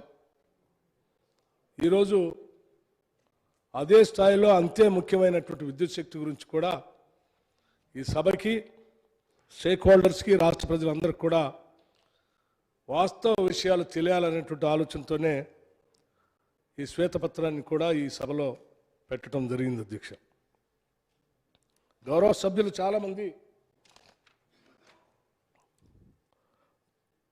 శ్రీ జగదీశ్వర్ రెడ్డి గారు, కె రాజగోపాల్ రెడ్డి గారు, పాయల్ శంకర్ గారు, వంశీకృష్ణ గారు, రాజ్ ఠాకూర్ గారు, అక్బరుద్దీన్ ఓవైసీ గారు, కోనంనేని సాంబశివరావు గారు, మహేశ్వర్ రెడ్డి గారు, ఇతర మిత్రులు చాలామంది సుదీర్ఘంగా మాట్లాడటమే కాకుండా విలువైనటువంటి సూచనలు కూడా ఇచ్చారు అధ్యక్ష. వారు ఇచ్చినటువంటి విలువైన సూచనల్ని తప్పనిసరిగా ఈ రాష్ట్ర భవిష్యత్తు అవసరాల కోసం విద్యుత్ శక్తిని పెద్ద ఎత్తున ఉత్పత్తి చేసుకునేటువంటి క్రమంలో కానీ పంపిణీ చేసుకునేటువంటి క్రమంలో కానీ ఉపయోగిస్తామని వారి అనుభవాన్ని తప్పనిసరిగా పరిగణలో తీసుకుంటామని ఈ సభలో మీ ద్వారా తెలియజేస్తా ఉన్నాం అధ్యక్ష. అదే కొన్ని విషయాలు శ్వేతపత్రంలో పెట్టినటువంటి అంశాలు మాట్లాడిన తర్వాత కూడా ఇంకా కొన్ని అంశాలు వారు లేవనెత్తారు. ప్రధాన ప్రతిపక్ష పార్టీకి సంబంధించిన మిత్రులు మాట్లాడేటప్పుడు కొన్ని అంశాలు లేవనెత్తి మొత్తం మేమే చేశాము, మొత్తం మా వల్లనే జరిగింది, మీరు వచ్చిన తర్వాత ఏమీ చేయలేదు, మీతో ఏది కాదు, గత ప్రభుత్వాలు ఏమి చేయలేదు, ఇవాళ జరిగేదంతా మేమే అని చెప్పే ప్రయత్నం కూడా చేశారు అధ్యక్ష. నేను కాదంటలేదు, కానీ వాస్తవ విషయాల్ని మీరు చేశారా, మేము చేశామా, గత పాలకులు చేశారా, అన్నీ కూడా లెక్కలు డేట్లతో సహా ఉన్నాయి అధ్యక్ష. ఏ దాస్తే దాగేవి కాదు, అది జేబులో పెట్టుకొని పోయేవి కూడా కాదు. అన్ని పెద్ద పెద్దన వందల వేల ఎకరాల్లో కళ్ళకు కనిపించేటువంటి ప్రాజెక్టులు అవన్నీ. అవి ఎప్పుడు కట్టారు, ఏ డేట్ని వేశారు, ఎవరు మొదలు పెట్టారు, అన్ని చరిత్రలు ఉంటాయి అధ్యక్ష. కాకపోతే 10 సంవత్సరాలు మమ్మల్ని అవతలు కూర్చోబెట్టి చేతులు కట్టేసి వాళ్ళు చెప్పేదంతా వినేటట్టుగా చేశారు కాబట్టి ఆ వాస్తవ విషయాలు ఎన్నిసార్లు చెప్పాలని ప్రయత్నం చేసినా బయటికి రానియకుండా ఇక్కడ కూర్చొని వాళ్ళు ఏదో ఈ రాష్ట్ర ప్రజల్ని ఒక రకమైనటువంటి సమాచారం ఇచ్చి ఒక భ్రమంలో ఉంచారు. కానీ ఈ రోజులు స్వాతంత్రం వచ్చినటువంటి తెలంగాణ రాష్ట్రంలో వాస్తవ విషయాలన్నీ స్పష్టంగా మీ ద్వారా ఈ సభకి రాష్ట్రానికి కూడా తెలియాలనేటువంటి ఆలోచనతో కొన్ని విషయాలు మాత్రం మరీ ఎక్కువ లోతులు పోకుండా కొన్ని విషయాలు మాత్రం ఈ సభ దృష్టికి తీసుకొని రాదలుచుకున్నాను అధ్యక్ష. పవర్ అనేది, విద్యుత్ శక్తి అనేది ఒక్క రోజులో తయారు చేసేది కాదు, అధికారంలోకి వచ్చిన మొదటి సంవత్సరంలో కూడా తయారు చేసేది కాదు, 2 సంవత్సరాలు కూడా తయారు చేసేది కాదు. దానికి ఒక ప్రణాళిక, దాని తర్వాత దాన్ని ప్రారంభించిన తర్వాత జెస్టేషన్ పీరియడ్, ఉత్పత్తి వచ్చే వరకల్లా దాదాపు 4 నుంచి 5 సంవత్సరాల దాకా, అట్లాగే కొన్ని ప్రాజెక్టులు అయితే 7 సంవత్సరాల దాకా కూడా పడతాయి అధ్యక్ష. అలా 4 నుంచి 5 సంవత్సరాలు, 5 సంవత్సరాల నుంచి 7 సంవత్సరాల దాకా పట్టేటువంటి ప్రాజెక్టుల ద్వారా వచ్చే ఉత్పత్తి ద్వారానే కరెంట్ ఇవ్వగలం. గతంలో అధికారంలో ఉన్నటువంటి పాలకులు అట్లా ముందు చూపుతో ఆలోచన చేసి వాటిని ప్రారంభించి మొదలుపెట్టుంటే అవి 4-5 సంవత్సరాల తర్వాత ప్రొడక్షన్లోకి వస్తే వాటిని పంపిణీ చేస్తాం. అంతేగాని అధికారంలో రాగానే వారు చెప్తా ఉన్నారు 2014లో అధికారంలో రాగానే అప్పటి వరకు రాష్ట్రంలో కరెంట్ లేదు, మేము వచ్చిన తెల్లారి నుంచే కరెంట్ ఇచ్చేస్తున్నాం, 24 గంటలు కరెంటు ఈ రాష్ట్రంలో ఇచ్చేస్తున్నాం అని చెప్తా ఉన్నారు. మరి ఒక్క రోజులోనే 24 గంటలు కరెంట్ ఇవ్వడానికో లేకపోతే రాష్ట్రంలో కరెంట్ ఇవ్వడానికో మరి ఒక్క రోజులో ఎట్లా ఉత్పత్తి అయిందో నాకు అర్థం కాలేదు అధ్యక్ష. వాళ్ళు మొదలుపెట్టి పవర్ ప్రొడక్షన్ అలా ఏం జరగలేదు. చెప్పి చెప్పి చెప్పి గోబల్స్, పాల్ జోసెఫ్ గోబల్స్ అని ఒక ఆయన ఉండేవాడు హిట్లర్ గారి దగ్గర. ఆయన ఉన్నది లేనట్టు లేనిది ఉన్నట్టు భ్రమలు కల్పిస్తూ ప్రపంచం మొత్తాన్ని కూడా మసిపూసి మారేడుకాయ చేసి ప్రచారం చేశారు. ఇప్పటికి కూడా చాలామంది ఆ గోబెల్స్ని ఆదర్శంగా తీసుకొని ప్రచారం చేసుకుంటూ చేసే కార్యక్రమంలో భాగంగానే వాళ్ళు ఈ రాష్ట్రంలో చేశారు అధ్యక్ష. నేను చెప్తా ఉన్నాను అధ్యక్ష, దార్శనికులు, ముందు చూపు ఉన్నటువంటి వాళ్ళు మాత్రమే భవిష్యత్ తరాలకి విద్యుత్ శక్తి ఎంత అవసరం ఉంటుందో ముందుగానే ఆలోచన చేసి వాళ్ళు పునాదులు వేస్తారు కాబట్టి వేశారు కాబట్టి ఈరోజు రాష్ట్రంలో కానీ దేశంలో కానీ విద్యుత్ శక్తి అందుబాటులోకి వచ్చింది అధ్యక్ష. ఉదాహరణకు అధ్యక్ష, దేశంలో ప్రతి ఏటా పెరుగుతున్నటువంటి విద్యుత్ డిమాండ్ని దృష్టిలో పెట్టుకొని దార్శనికులైన మా నాయకులు శ్రీమతి సోనియా గాంధీ గారు, శ్రీ మన్మోహన్ సింగ్ గారి నాయకత్వంలోని అప్పటి యూపీఏ ప్రభుత్వం దాదాపు 2 దశాబ్దాల క్రితమే విద్యుత్ రంగంలో అనేక సంస్కరణలు చేపట్టడం జరగటం వలన ఈరోజు దేశంలో విద్యుత్ అందుబాటులోకి వచ్చింది అధ్యక్ష. అట్లాగే ఈ రాష్ట్రంలో కూడా వచ్చింది. ఆ విద్యుత్ సంస్కరణ ఫలితంగానే దేశంలోని అనేక రాష్ట్రాల్లో కొత్త విద్యుత్ ఉత్పత్తి కేంద్రాల స్థాపనకు దారులు పడ్డాయి. దేశంలో రెండు విభిన్న ప్రాంతాల నడుమ విద్యుత్ కొనుగోళ్లు అమ్మకాలు జరిపే ఒక మార్కెట్ వాతావరణం కూడా ఆ తర్వాతనే ఏర్పడింది. విద్యుత్ మార్కెట్ కోసం ఉత్తర దక్షిణ భారతదేశాలు అనుసంధానించే ట్రాన్స్మిషన్ కారిడార్కి అవసరమైన ప్రణాళికలు కూడా అప్పుడే రూపుదిద్దుకున్నాయి. అప్పటి మా యూపీఏ ప్రభుత్వం తీసుకున్న ఈ ముందు చూపు చర్యల వల్లనే 2014లో తెలంగాణ రాష్ట్రం ఏర్పడే సమయానికి దేశంలో ఛత్తీస్గఢ్ వంటి రాష్ట్రాలు మిగులు విద్యుత్ లభ్యతకు చేరుకున్నాయి. అప్పుడు చేపట్టిన సంస్కరణ ఫలితంగానే అధ్యక్ష అనేక రకాలైనటువంటి ప్రాజెక్టులు ఈ రాష్ట్రంలోకి రావటానికి రూపకల్పన చేయబడ్డాయి. అలా చేసినటువంటి వాటిల్లో నేను స్పష్టంగా ఈ రాష్ట్రానికి ఈ సభ ద్వారా కొన్ని విషయాలు చెప్పదలుచుకున్నాను అధ్యక్ష. అసలు ఈ రాష్ట్రం 2014-15 ఏర్పడే నాటికి అప్పటికే ఆనాడు ప్రభుత్వాలు ఏర్పాటు చేసినటువంటి విద్యుత్ రంగ సంస్థలు వాటి ద్వారా ఉత్పత్తి అయ్యేటువంటి మెగావాట్ల సంఖ్య కూడా సభకి రాష్ట్రానికి తెలియాల్సినటువంటి అవసరం ఉంది అధ్యక్ష. తెలంగాణ రాష్ట్ర ఆవిర్భావం నాటికి విద్యుత్ ఉత్పత్తి పరిస్థితులు ఏమిటో, తెలంగాణ ఏర్పడిన తర్వాత విద్యుత్ రంగంలో పరిస్థితి ఏమిటో వివరించే ప్రయత్నం కొద్దిగా మీ ద్వారా సభ దృష్టికి తీసుకుని వస్తారు అధ్యక్ష. రాష్ట్రం ఏర్పడే నాటికి దాదాపు 5,661 మెగావాట్లు ఉన్న డిమాండ్ రమారమి 3 రెట్లు పెరిగి 2023 నాటికి 15,500 మెగావాట్లకు చేరింది అధ్యక్ష. ఇలా చేరిన డిమాండ్కి ఉత్పత్తికి మధ్య రేషియో చూసుకుంటే ఆ డిమాండ్కి ఎవరు ఉత్పత్తిని తీసుకొచ్చి అనుసంధానం చేశారో కూడా వాస్తవ విషయాలు రాష్ట్రానికి తెలియాలి అధ్యక్ష. 2014 ముందు తెలంగాణలో ఏర్పాటైనటువంటి విద్యుత్ ఉత్పత్తి కేంద్రాలు ఆల్రెడీ కేంద్రాలు పెట్టి విద్యుత్తును ఉత్పత్తి చేస్తున్నటువంటి ఎన్ని కేంద్రాలు ఉన్నాయో కూడా ఈ రాష్ట్రానికి తెలియాలి.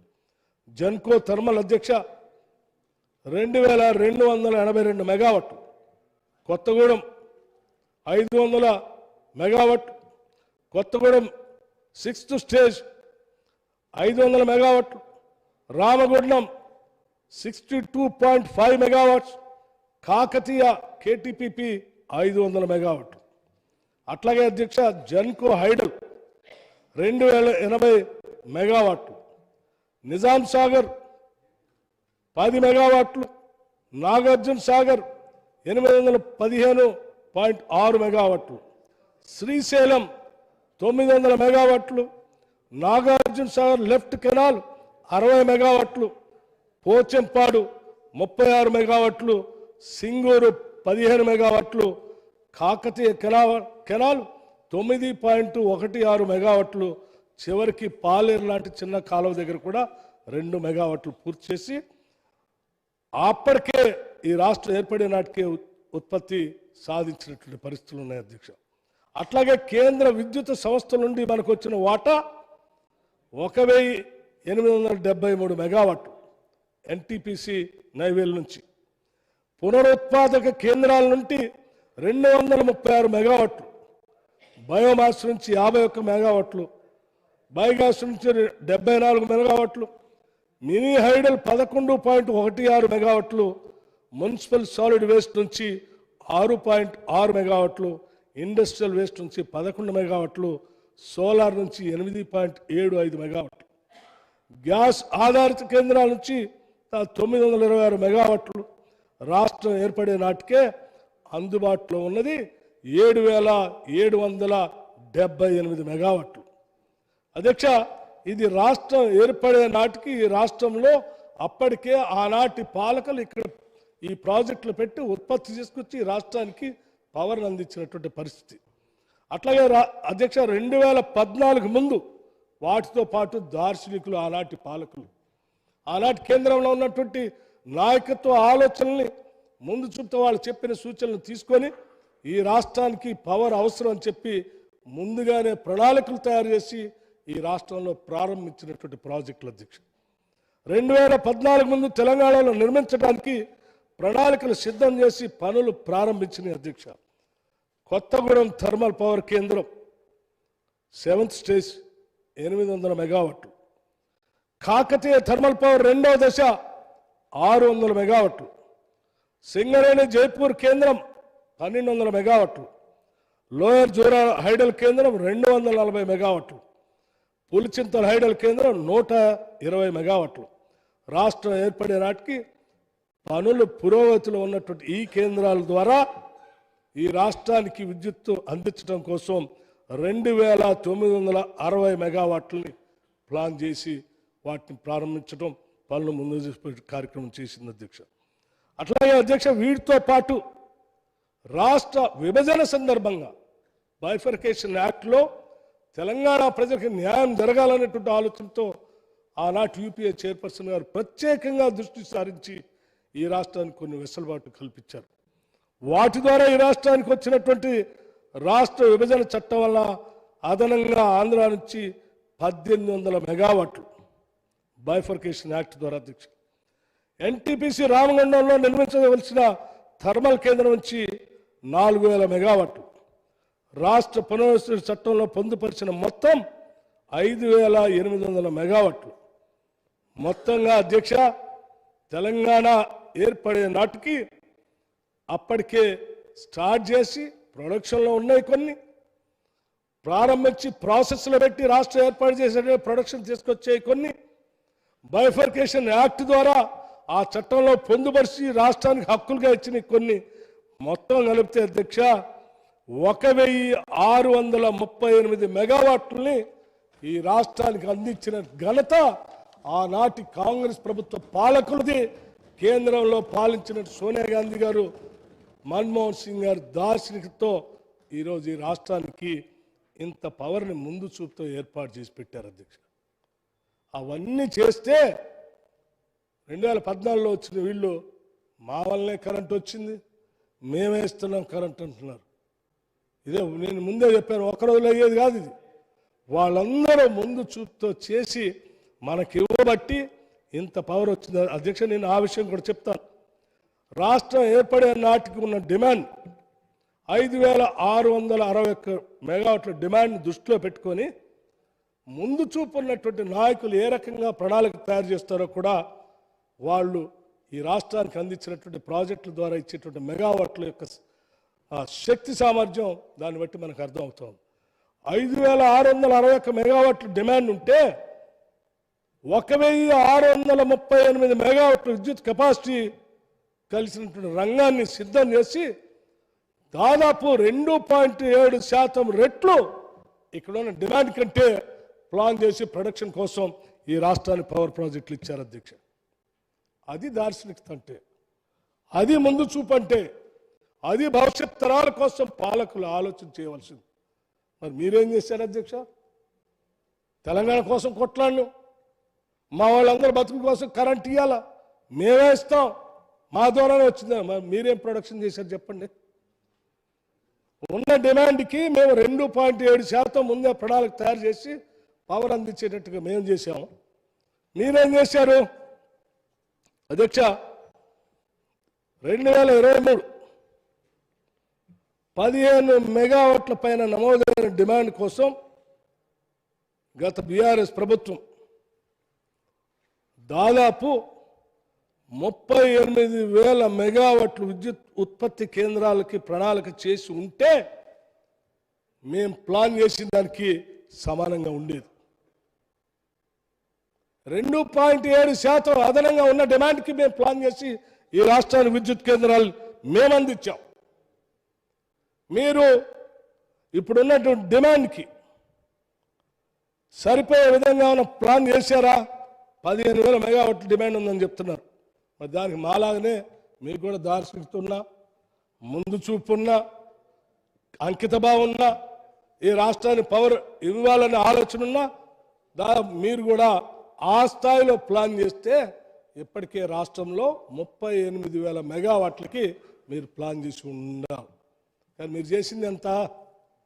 మొత్తం తిప్పి కొడితే మీరు అధికారంలోకి వచ్చిన తర్వాత మొదలుపెట్టింది 2 ప్రాజెక్టుల అధ్యక్ష. ఒకటి యాదాద్రి, 2 భద్రాద్రి.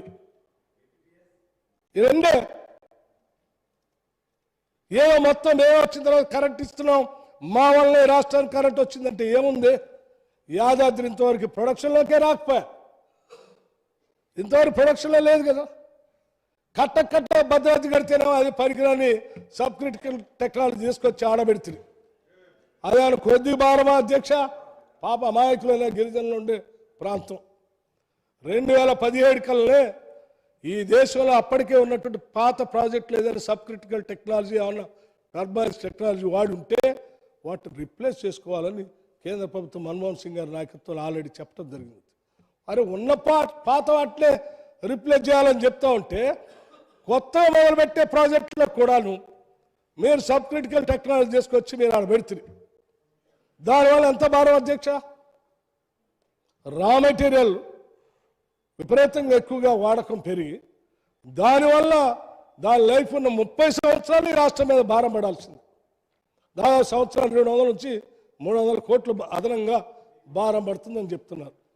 ఒకవేళ 30 సంవత్సరాలు దాని లైఫ్ ఉంటే 300 లెక్క సంవత్సరానికి అధ్యక్ష 30 సంవత్సరాలు ఎంత భారం పడుతుందో మీరు ఆలోచన చేయండి. అది ఇది వీరు చేసింది. దాని తోడు పొల్యూషన్ అధ్యక్ష, నోరు లేని చెప్పుకోలేటానికి వాయిస్ లేని అమాయకులైనటువంటి గిరిజన ఉన్నటువంటి ప్రాంతంలో వద్దని నెత్తి నోరు కొట్టుకొని అరిశాం, చెప్పాం, ఒక్కళ్ళు పట్టించుకోలేదు. సరే మీ అవసరాలు ఏంటో ముఖ్యమంత్రి గారు ఇందాక చెప్పారు. దేనికోసం చేశారో ఎవరి కోసం చేశారో దాంట్లో ఏం మతలబు ఉందో అంత స్పష్టంగా ఇందాకనే లెక్కలతో సహా సభకిచ్చారు. సరే దానికి సంబంధించి ఎంక్వైరీ కూడా వేస్తా అన్నారు, మీరే అడిగారు. ఆ జ్యుడిషియల్ ఎంక్వైరీ కూడా వేస్తా ఉన్నారు. దాని సంబంధం కూడా బయటకు వస్తుంది అధ్యక్ష. అదేమో 1080 మెగావాట్ల అధ్యక్ష. ఇక ఈ యాదాద్రి పోనీ అది ఇలా చెప్పారు ముఖ్యమంత్రి గారు కూడా, చాలా అర్జెంటుగా ఉంది పవర్ తేవటానికి, 2 సంవత్సరాలు అయిపోవాలా లేకపోతే కష్టం అని చెప్పేసి ఈ రాష్ట్రంలో ఉన్నటువంటి ఎమోషనల్ డిమాండ్ మీరు ఆ రకంగా వాడుకొని మొత్తం రాష్ట్రం మీద ఆ రకమైన భారం ఇస్తారు. పోనీ 2 సంవత్సరాల్లో పూర్తి చేశారా అంటే 2 సంవత్సరాలు అంటే 2 సంవత్సరాలు కాదు, అది దాదాపు 7 సంవత్సరాలు 8 సంవత్సరాలు పట్టింది అధ్యక్ష. ఇవాళ దాని తర్వాత యాదాద్రి అధ్యక్ష, యాదాద్రికి సంబంధించి చాలా సందర్భాల్లో నేనే కాదు సభలో ఉన్న మిత్రులు కూడా ఇప్పుడే మాట్లాడారు. ఏం మాట్లాడారు? ఇక్కడ బొగ్గు లేదు, ఇక్కడ తీసుకొచ్చి పెడితే దాదాపు 240 కిలోమీటర్ల పైన బొగ్గు సరఫరా చేయాలి, దానికి రైల్వే ట్రాక్ వేసుకోవాలా, దాని మీద అదనంగా భారం. ఏదో బొగ్గు దొరికే దగ్గర పెడితే ఈజీగా పవర్ ప్రొడక్షన్ తక్కువ ఖర్చుతో చేసుకోవచ్చని అనుకున్నాం. ఏం చేశారు అధ్యక్ష? సరే గతంలో ఉమ్మడి రాష్ట్రం ఉన్నప్పుడు సరే ఇక్కడ బొగ్గు లేని దగ్గర ఆడ బొగ్గు లేని దగ్గర ఇక్కడ బొగ్గు ఉన్నోడు దేశపై ఆడ పెట్టుకుంటున్నారు కాబట్టి వద్దనంటారు. మరి ఇప్పుడు నల్గొండ తెలంగాణలో దిగారు, బొగ్గు దొరికే సత్తుపల్లి తెలంగాణలో దిగారు, బొగ్గు దొరికే కొత్తగూడెం తెలంగాణలో దిగారు, బొగ్గు దొరికే రామగుండం కూడా తెలంగాణలో కదా. అయ్యా వేరే ప్రాంతాలు కాదు కదా, ఆడ పెట్టుకోవచ్చు కదా. చాలా తక్కువ ఖర్చుతో ఎక్కువ ప్రొడక్షన్ తేయడానికి అవకాశం ఉన్నటువంటి 4000 మెగావాట్లు అని చెప్తుంది, తీసుకొచ్చి ఆడ పెడుతుంది. పెట్టి ఏమైనా పూర్తి చేశారా? లేదు కదా.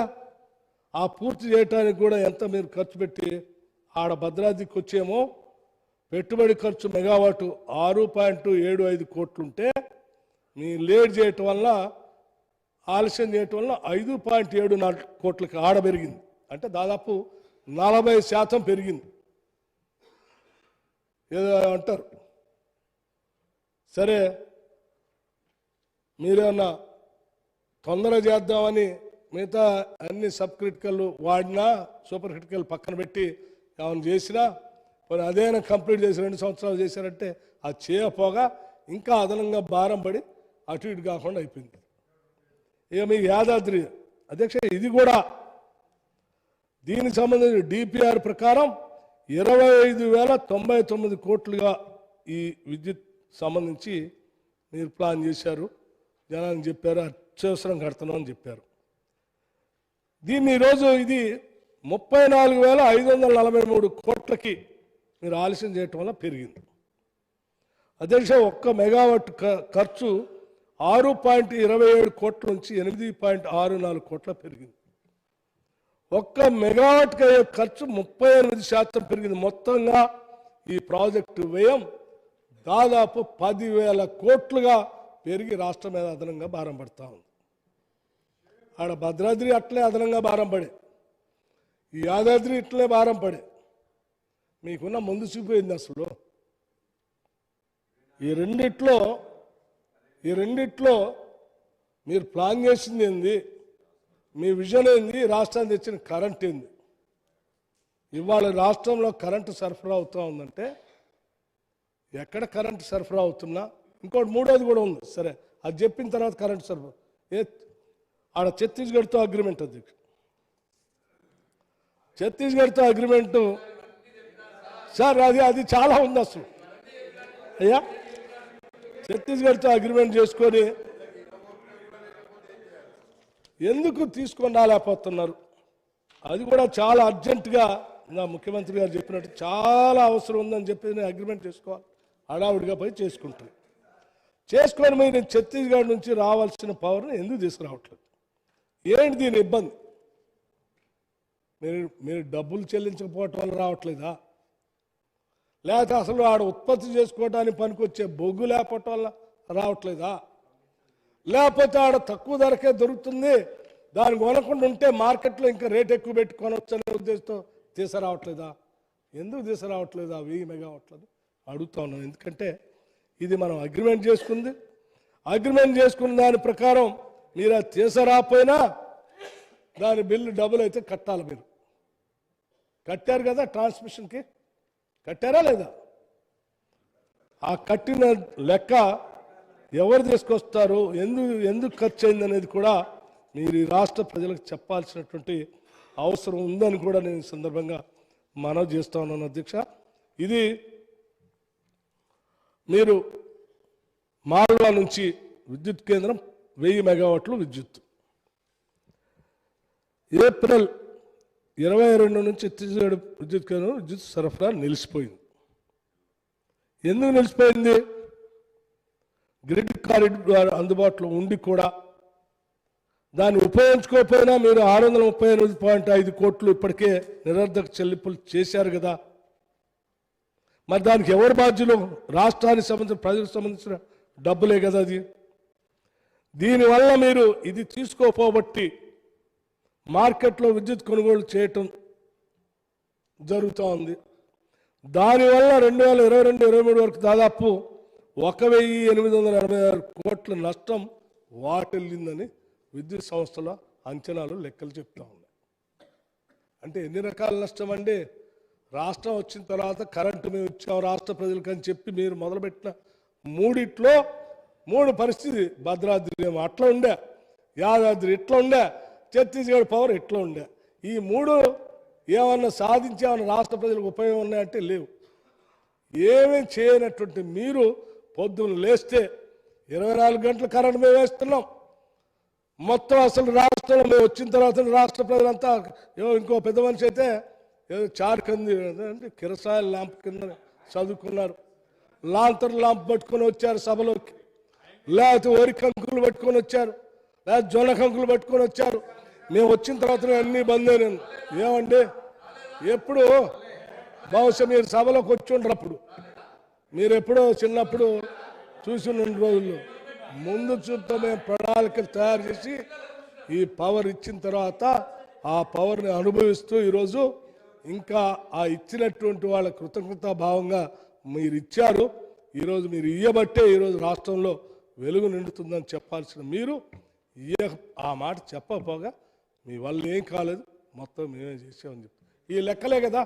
నేను అడుగుతా ఉన్నాను, ఈ 3 కాకుండా ఇంకేదైనా మీరు పవర్ ప్రాజెక్ట్స్ ఈ రాష్ట్రంలో పెట్టారా అని నేను అడుగుతున్నా సభాముఖంగా గౌరవ సభాపతి గారి ద్వారా మిమ్మల్ని.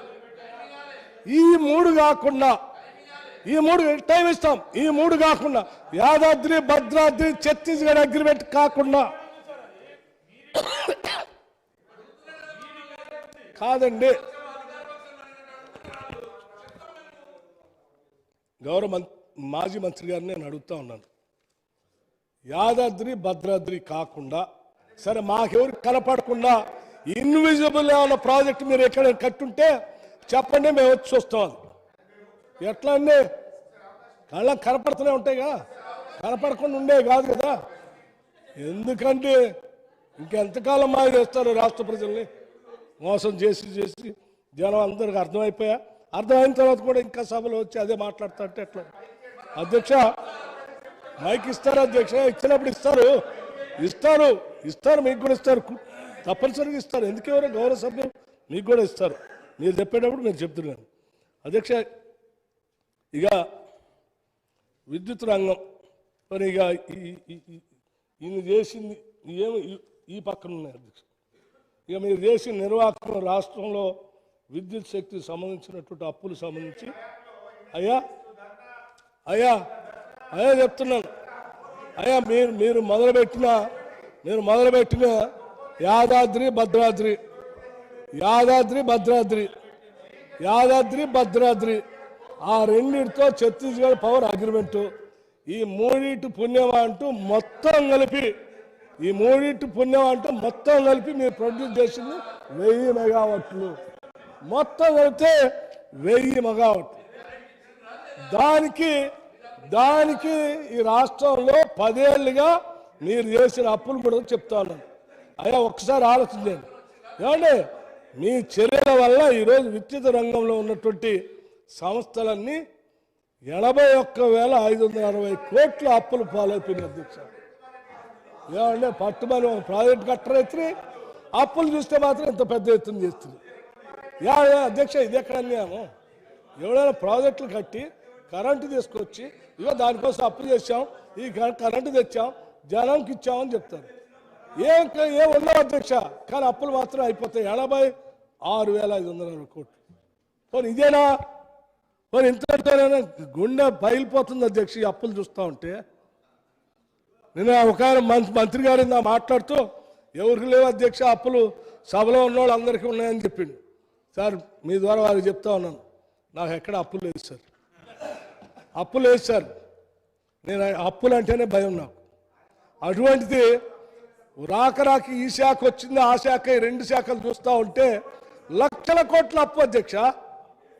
రూపాయి 2 కాదు, ఇది లక్షల కోట్ల అప్పు. ఇది ఎక్కడ అన్యాయం అధ్యక్ష? మీ చర్యల వల్ల 81,560 కోట్లు. అది ఇవి కాకుండా పోనీ ఏమన్నా మీరు ప్రభుత్వం ద్వారా కరెంట్కి ఇచ్చి డిస్కౌంట్ బాగు చేశారంటే వాళ్ళకి మీరు చెల్లించాల్సిన బకాయిలు 32,497 కోట్లు. మొత్తం కలిపితే అధ్యక్ష 1,14,057 కోట్లు భారం ఈరోజు విద్యుత్ శాఖలు భరించాల్సిన పరిస్థితి. అయ్యా ఇది వీళ్ళ పుణ్యం అధ్యక్ష, ఇది వాస్తవ పరిస్థితి. అందుకే శ్వేతపత్రం పెట్టి వాస్తవాలు చెప్తా ఉంటే పొద్దున్న నుంచి ఎప్పుడు దీన్ని తప్పిద్దామా, ఏదో రకంగా సభని మిస్గైడ్ చేద్దామా, ఏదో రకంగా ఇది చర్చ రాకుండా చేద్దామా, ఏదో రకంగా డిస్టర్బ్ చేద్దామా, ఆ చర్చ రాకుండా సభలోంచి బయటికి పోదామా, ఏదో రకం అంటే వాస్తవాలు బయట రావద్దు, లెక్కలు బయట రావద్దు. అది పొద్దున్న నుంచి చూస్తున్న అధ్యక్ష ఇదే పని. మీరు ఎంత రెచ్చగొట్టినా మేము డిసైడ్ చేసుకున్నాం అధ్యక్ష, మీరు ఎంత రెచ్చగొట్టినా మేము ఆ ట్రాప్లో పడకుండా వాస్తవ విషయాలు ఈ సభకి రాష్ట్రానికి చెప్పాలనే ఆలోచనతోనే నిబ్బరంగా కూర్చున్నాం అధ్యక్ష. ఇది వాస్తవం అధ్యక్ష, ఇది వాస్తవం అధ్యక్ష. యాక్టింగ్ ఎందుకు అధ్యక్ష? ఇంకో మాట కూడా చెప్పారు అధ్యక్ష. అసలు ఇంకోటి అధ్యక్ష, ఇది చూస్తే ఇంకా నవ్వు వస్తుంది. జగదీశ్వర్ రెడ్డి గారు ఇలా మాట్లాడుతూ అసలు హైదరాబాద్ నగరం వెలిగిపోతూ ఉంది, ఈ వెలిగిపోవటానికి మేమే కారణం, మేము తీసుకొచ్చిన కరెంటే, ఇక్కడ జనం రావటానికి ఉండటానికి మేము ఇచ్చే నీళ్ళే, మేము తెచ్చిన నీళ్లు తాగే వాళ్ళు ఉంటున్నారు, మేము ఇచ్చిన కరెంట్ వేసుకొని ఉంటున్నారు. అధ్యక్ష నేను అడుగుతా ఉన్నాను, హైదరాబాద్ నగరానికి మంచినీళ్ళు వచ్చేది గండిపేట నుంచి వస్తున్నాయి, అది వీళ్ళు కట్టారా? లేదా మందిరా నుంచి వస్తున్నాయి, అది వీళ్ళు తెచ్చారా? కృష్ణా రివర్ నుంచి నీళ్లు అనేక స్టేల ద్వారా నీళ్లు వస్తున్నాయి, అది వీళ్ళు తెచ్చారా? గోదావరి శ్రీపాద ఎల్లంపల్లి నుంచి నీళ్లు వస్తున్నాయి, అదే వీళ్ళు తెచ్చారా? ఇవాళ హైదరాబాద్ నగరానికి నీళ్లు వచ్చేది గండిపేట, మందిరా, కృష్ణా నది, గోదావరి నది, ఇవే కదా అధ్యక్ష. ఈ 4గింటికి సంబంధించి మనందరికీ తెలిసిందే గనిపెట్టి ఎవరు కట్టారో తెలుసు, కృష్ణా నది నీళ్ళు ఎవరు తీసుకొచ్చారో తెలుసు, గోదావరి నీళ్ళు ఎవరు తెచ్చారో తెలుసు, మంజీరా ఎవరు తెచ్చారో తెలుసు. ఈ నీళ్లు మేము తీసుకొచ్చి మేము కట్టి ఇక్కడ తీసుకొచ్చి ఇస్తే ఆ ఒక్క గండిపేట తప్ప మిగతా అన్ని మేము తెచ్చినాయి కదా. అలాంటి కాంగ్రెస్ ప్రభుత్వాలు లేకపోతే మిగతా ప్రభుత్వాలు ఎవరో తీసుకొచ్చు. మీరేంది మా వల్ల నీళ్లు తాగుతున్నారు అంటున్నారు. మీరు ఎక్కడి నుంచైనా ఒక డ్యామ్ కట్టారా? ఆ డ్యామ్ నుంచి నీళ్లు తీసుకొచ్చారు హైదరాబాద్కి? ఏ లేదే. ఎందుకు అధ్యక్ష? ఇది వాస్తవాలు రికార్డు కదా, హిస్టరీ. ఇది కనపడతాయి కదా, కనపడకుండా ఉండే కాదు కదా. ఇది అధ్యక్ష శ్రీపాద ఎల్లంపల్లి ఎప్పుడు మొదలు పెట్టారో మాకు తెలుసు, పైప్ లైన్ ఎప్పుడు వేసారో ఇక్కడ తెలుసు, మీరు ట్యాప్ తిప్పి నీళ్ళు ఎప్పుడు చల్లుకున్నారో కూడా తెలుసు, డేట్తో సహా చెప్తాను. ఉన్నాడు వరద కాలం అన్నీ తెలుసు అధ్యక్ష. అట్లాగే అధ్యక్ష ఇంకోటి కూడా చెప్తున్నాం, మేము రాష్ట్రంలో అద్భుతం కరెంటు గురించే కాదు ఇరిగేషన్ ప్రాజెక్టులు కూడా అద్భుతంగా కట్టాము. 1 కోటి ఎకరాల పైన నీళ్లు బారిస్తున్నాము. అసలు మామూలు పంటలు పండట్లేదు అని చెప్తున్నారు, పారే నీళ్ళతో బ్రహ్మాండంగా బారుతున్నాయి అంటున్నారు. కానీ ఇక్కడ నేను ఆశ్చర్యకరమైనటువంటి లెక్కలు ఏంటంటే ఈ విద్యుత్ శాఖలో అధ్యక్ష రాష్ట్రం ఏర్పడే నాటికి వ్యవసాయ విద్యుత్ కనెక్షన్లు 19.3 లక్షలు ఉన్నాయి అధికారిక లెక్కలు అధ్యక్ష. 2023-24 నాటికి 27.99 లక్షల కంటే దాదాపు 28 లక్షలు పెరిగినాయి అధ్యక్ష. అంటే 19 లక్షల నుంచి 28 లక్షలు అంటే దాదాపు 9 లక్షలు కొత్త పంపులు పెరిగి. అంతేనా? దాదాపు 10 లక్షలు కొత్త బోర్లు పెరిగినాయి. అని మరి ప్రాజెక్టు నుంచి కాలువల ద్వారా నీళ్లు బ్రహ్మాండంగా మారుతుంటే ఎవడైనా మళ్ళీ కొత్త బోర్ వేసుకుంటాడా? ఏమన్నా కాదు అధ్యక్ష. కొత్త ప్రాజెక్టు కట్టి ఆ ప్రాజెక్టు ద్వారా కాలువల ద్వారా బ్రహ్మాండంగా మీద తిప్పగలో అదేంటి లాకులు ఎత్తగలో నీళ్లు మారుతూ ఉంటే మళ్ళీ బోర్ వేసుకొని 1,57,000 కోట్లు పెట్టి ఇరిగేషన్ ప్రాజెక్టులు కట్టాం. ఆ బ్రహ్మాండంగా పంటలు పడుతున్నాయి, ఆ నీళ్లు విపరీతంగా పారుతున్నాయి అని చెప్పి మరి మళ్ళీ 10 లక్షల బోర్లు ఎందుకు వేశారు అధ్యక్ష? మళ్ళీ 10 లక్షల బోర్లు ఎందుకు వేశారు? నీళ్లు కాలువల ద్వారా నీళ్లు పారనప్పుడే ఎవరైనా బోర్లు వేసుకొని నీళ్లు తీసుకుంటారు. అంటే మీరు వచ్చిన తర్వాత 1,57,000 కోట్లు పెట్టి కాలువలకి ఇరిగేషన్ ప్రాజెక్టుల కోసం ఖర్చు పెట్టిన డబ్బుతో నీళ్లు రాకపోగా ఈ రాష్ట్రంలో ప్రజలు తప్పనిసరి పరిస్థితుల్లో ఇంకొక 10 లక్షల బోర్లు వేసుకున్నారు. ఇది ఉన్న లెక్కలు. ఇది నేను తయారు చేసిన లెక్కలు కాదు, ఇది వాస్తవ లెక్క. అంటే విద్యుత్ వినియోగం అధ్యక్ష, వ్యవసాయ రంగ విద్యుత్ వినియోగం 11,671 మిలియన్ యూనిట్ల నుంచి 19,990 మిలియన్ యూనిట్లు పెరిగింది. అంటే వ్యవసాయ వినియోగం విద్యుత్ వినియోగం 1.7 రెట్లు పెరిగింది. అంటే అక్కడ ఇరిగేషన్ మీద పెట్టిన డబ్బులు పోయినాయి, ఇక్కడ పెట్టిన డబ్బులు పోయినాయి. అసలు మొత్తం రాష్ట్ర బడ్జెటే మాయమైపోయింది. చూడటానికి మాత్రం ఏం కనపడదు.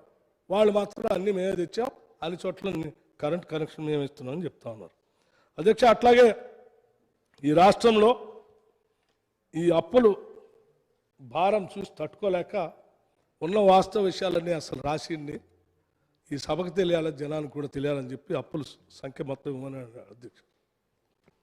అధ్యక్ష. టీఎస్ జెన్కో విద్యుత్ సంస్థల ప్రస్తుత ఆర్థిక పరిస్థితి. రాష్ట్ర విద్యుత్ ఉత్పత్తి సంస్థ రాష్ట్రం ఏర్పడే నాటికి జెన్కో అప్పులు కేవలం 7,662 కోట్లు మాత్రమే ఉన్నాయి. నేడు జెన్కో అప్పులు 32,797 కోట్లు అధ్యక్ష. అప్పులు 4.28% పెరిగాయి. జెన్కో డిస్కమ్ నుండి ప్రభుత్వం నుండి రావాల్సిన బకాయిలు 9,743 కోట్లు. సింగరేణికి జెన్కో చెల్లించవలసిన బకాయిలు కోలుకు సంబంధించి 4,553 కోట్లు. జెన్కో వర్కింగ్ క్యాపిటల్ లోన్స్ 3,805 కోట్లు. టీఎస్ ట్రాన్స్కో అప్పులు 2,411 కోట్ల నుంచి 9,929 కోట్లు పెరిగాయి. అట్లాగే ట్రాన్స్కో డిస్కమ్ నుండి రావాల్సిన బకాయిలు 3,323 కోట్లు. టిఎస్ డిస్కంల రాష్ట్ర విద్యుత్ పంపిణీ సంస్థల అప్పులు 10,783 కోట్ల నుండి 35,227 కోట్ల పెరిగాయి. ఈ 35,227 కోట్లలో పంపిణీ వ్యవస్థ అభివృద్ధి కోసం కొంత, లేకపోతే మిగిలిన వాటి కోసం కొంత, ఇవన్నీ చేసి వాటికి సంబంధించిన ఆదాయము రాబడి రాష్ట్ర ప్రభుత్వం నుంచి ఇచ్చారంటే ఏమి ఇవ్వలేదు అధ్యక్ష. బయటికి మాత్రం మేము 24 గంటలు కరెంట్ ఇస్తూ ఉన్నాం, ఉచిత కరెంట్ ఇస్తూ ఉన్నాం, సబ్సిడీతో కరెంట్ ఇస్తూ ఉన్నాం. మరి ఇచ్చినప్పుడు డబ్బులు కట్టాలి కదా అధ్యక్ష, డిస్కమ్లకి విద్యుత్ రంగాన్ని డబ్బులు కట్టాలి కదా.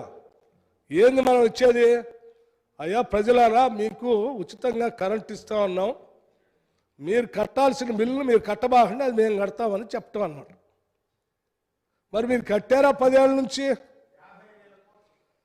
అయిందంత అయింది చెప్పండి, లెక్క అయిందంత, కట్టాల్సిందంతా అది చెప్పండి అధ్యక్ష, కట్టాల్సిందంత. అసలు మీకు చాలా గ్యాపు ఆ సబ్సిడీల లెక్కల్లోనే చాలా. అధ్యక్ష, డిస్కమ్లకి రెగ్యులేటరీ అథారిటీ వాళ్ళ దగ్గర కూర్చోబెట్టి వ్యవసాయ రంగానికి ఇస్తున్నటువంటి కరెంటు సంబంధించిన లెక్కల్లోనే మీరు పూర్తిగా వాళ్ళకి మీరు ఎంత ఇస్తున్నారో, ఎంత ఇద్దాం అనుకున్నారో దానికి సరిపోయేంత అమౌంట్ కట్టడానికే ఆ లెక్కలు సరిగా తేల్చకుండా ఆ గ్యాపే చాలా పెద్ద ఎత్తున తడిసి మోపుడవుతుంది డిస్కమ్ వాళ్ళకి. దాని తోడు మీరిచ్చే సబ్సిడీస్ మిగతాయి, దాని తోడు మిగతాయి, వీటన్నిటిని వెరసి ఈరోజు ఈ విద్యుత్ రంగ సంస్థలకు సంబంధించి 1,00,000 కోట్లు పైబడి ఈరోజు భారంతో అదేంటి మూలుగుతూ ఉంది అధ్యక్ష. సో దీన్ని బాగు చేసుకోవాల్సిన అవసరం మనందరి పైన ఉంది. ఈ సభ పైన ప్రజలందరూ ఈరోజు ఇందిరమ్మ రాజ్యం కావాలని చెప్పి పెద్ద ఎత్తున ఆలోచన చేసి ఈరోజు ప్రజాప్రభుత్వాన్ని ఏర్పాటు చేసుకున్నారు. ఈ ప్రజల ప్రభుత్వంలో ఈ ప్రభుత్వం ప్రజలందరికీ ఏ ఉత్పత్తి రంగం కావాలన్నా, అది వ్యవసాయం కావచ్చు, పరిశ్రమ కావచ్చు, సర్వీస్ సెక్టర్ కావచ్చు, ఇంకేదైనా కావచ్చు, సాఫ్ట్వేర్ ఇండస్ట్రీ కావచ్చు, ప్రతి దానికి ఈరోజు విద్యుత్ అవసరం అధ్యక్ష. విద్యుత్ లేకపోతే మనుగడే లేనటువంటి పరిస్థితి ఏర్పడిపోతాం. ప్రధానంగా మనం దృష్టి సారించాల్సినటువంటి రంగం ఈరోజు విద్యుత్ రంగం.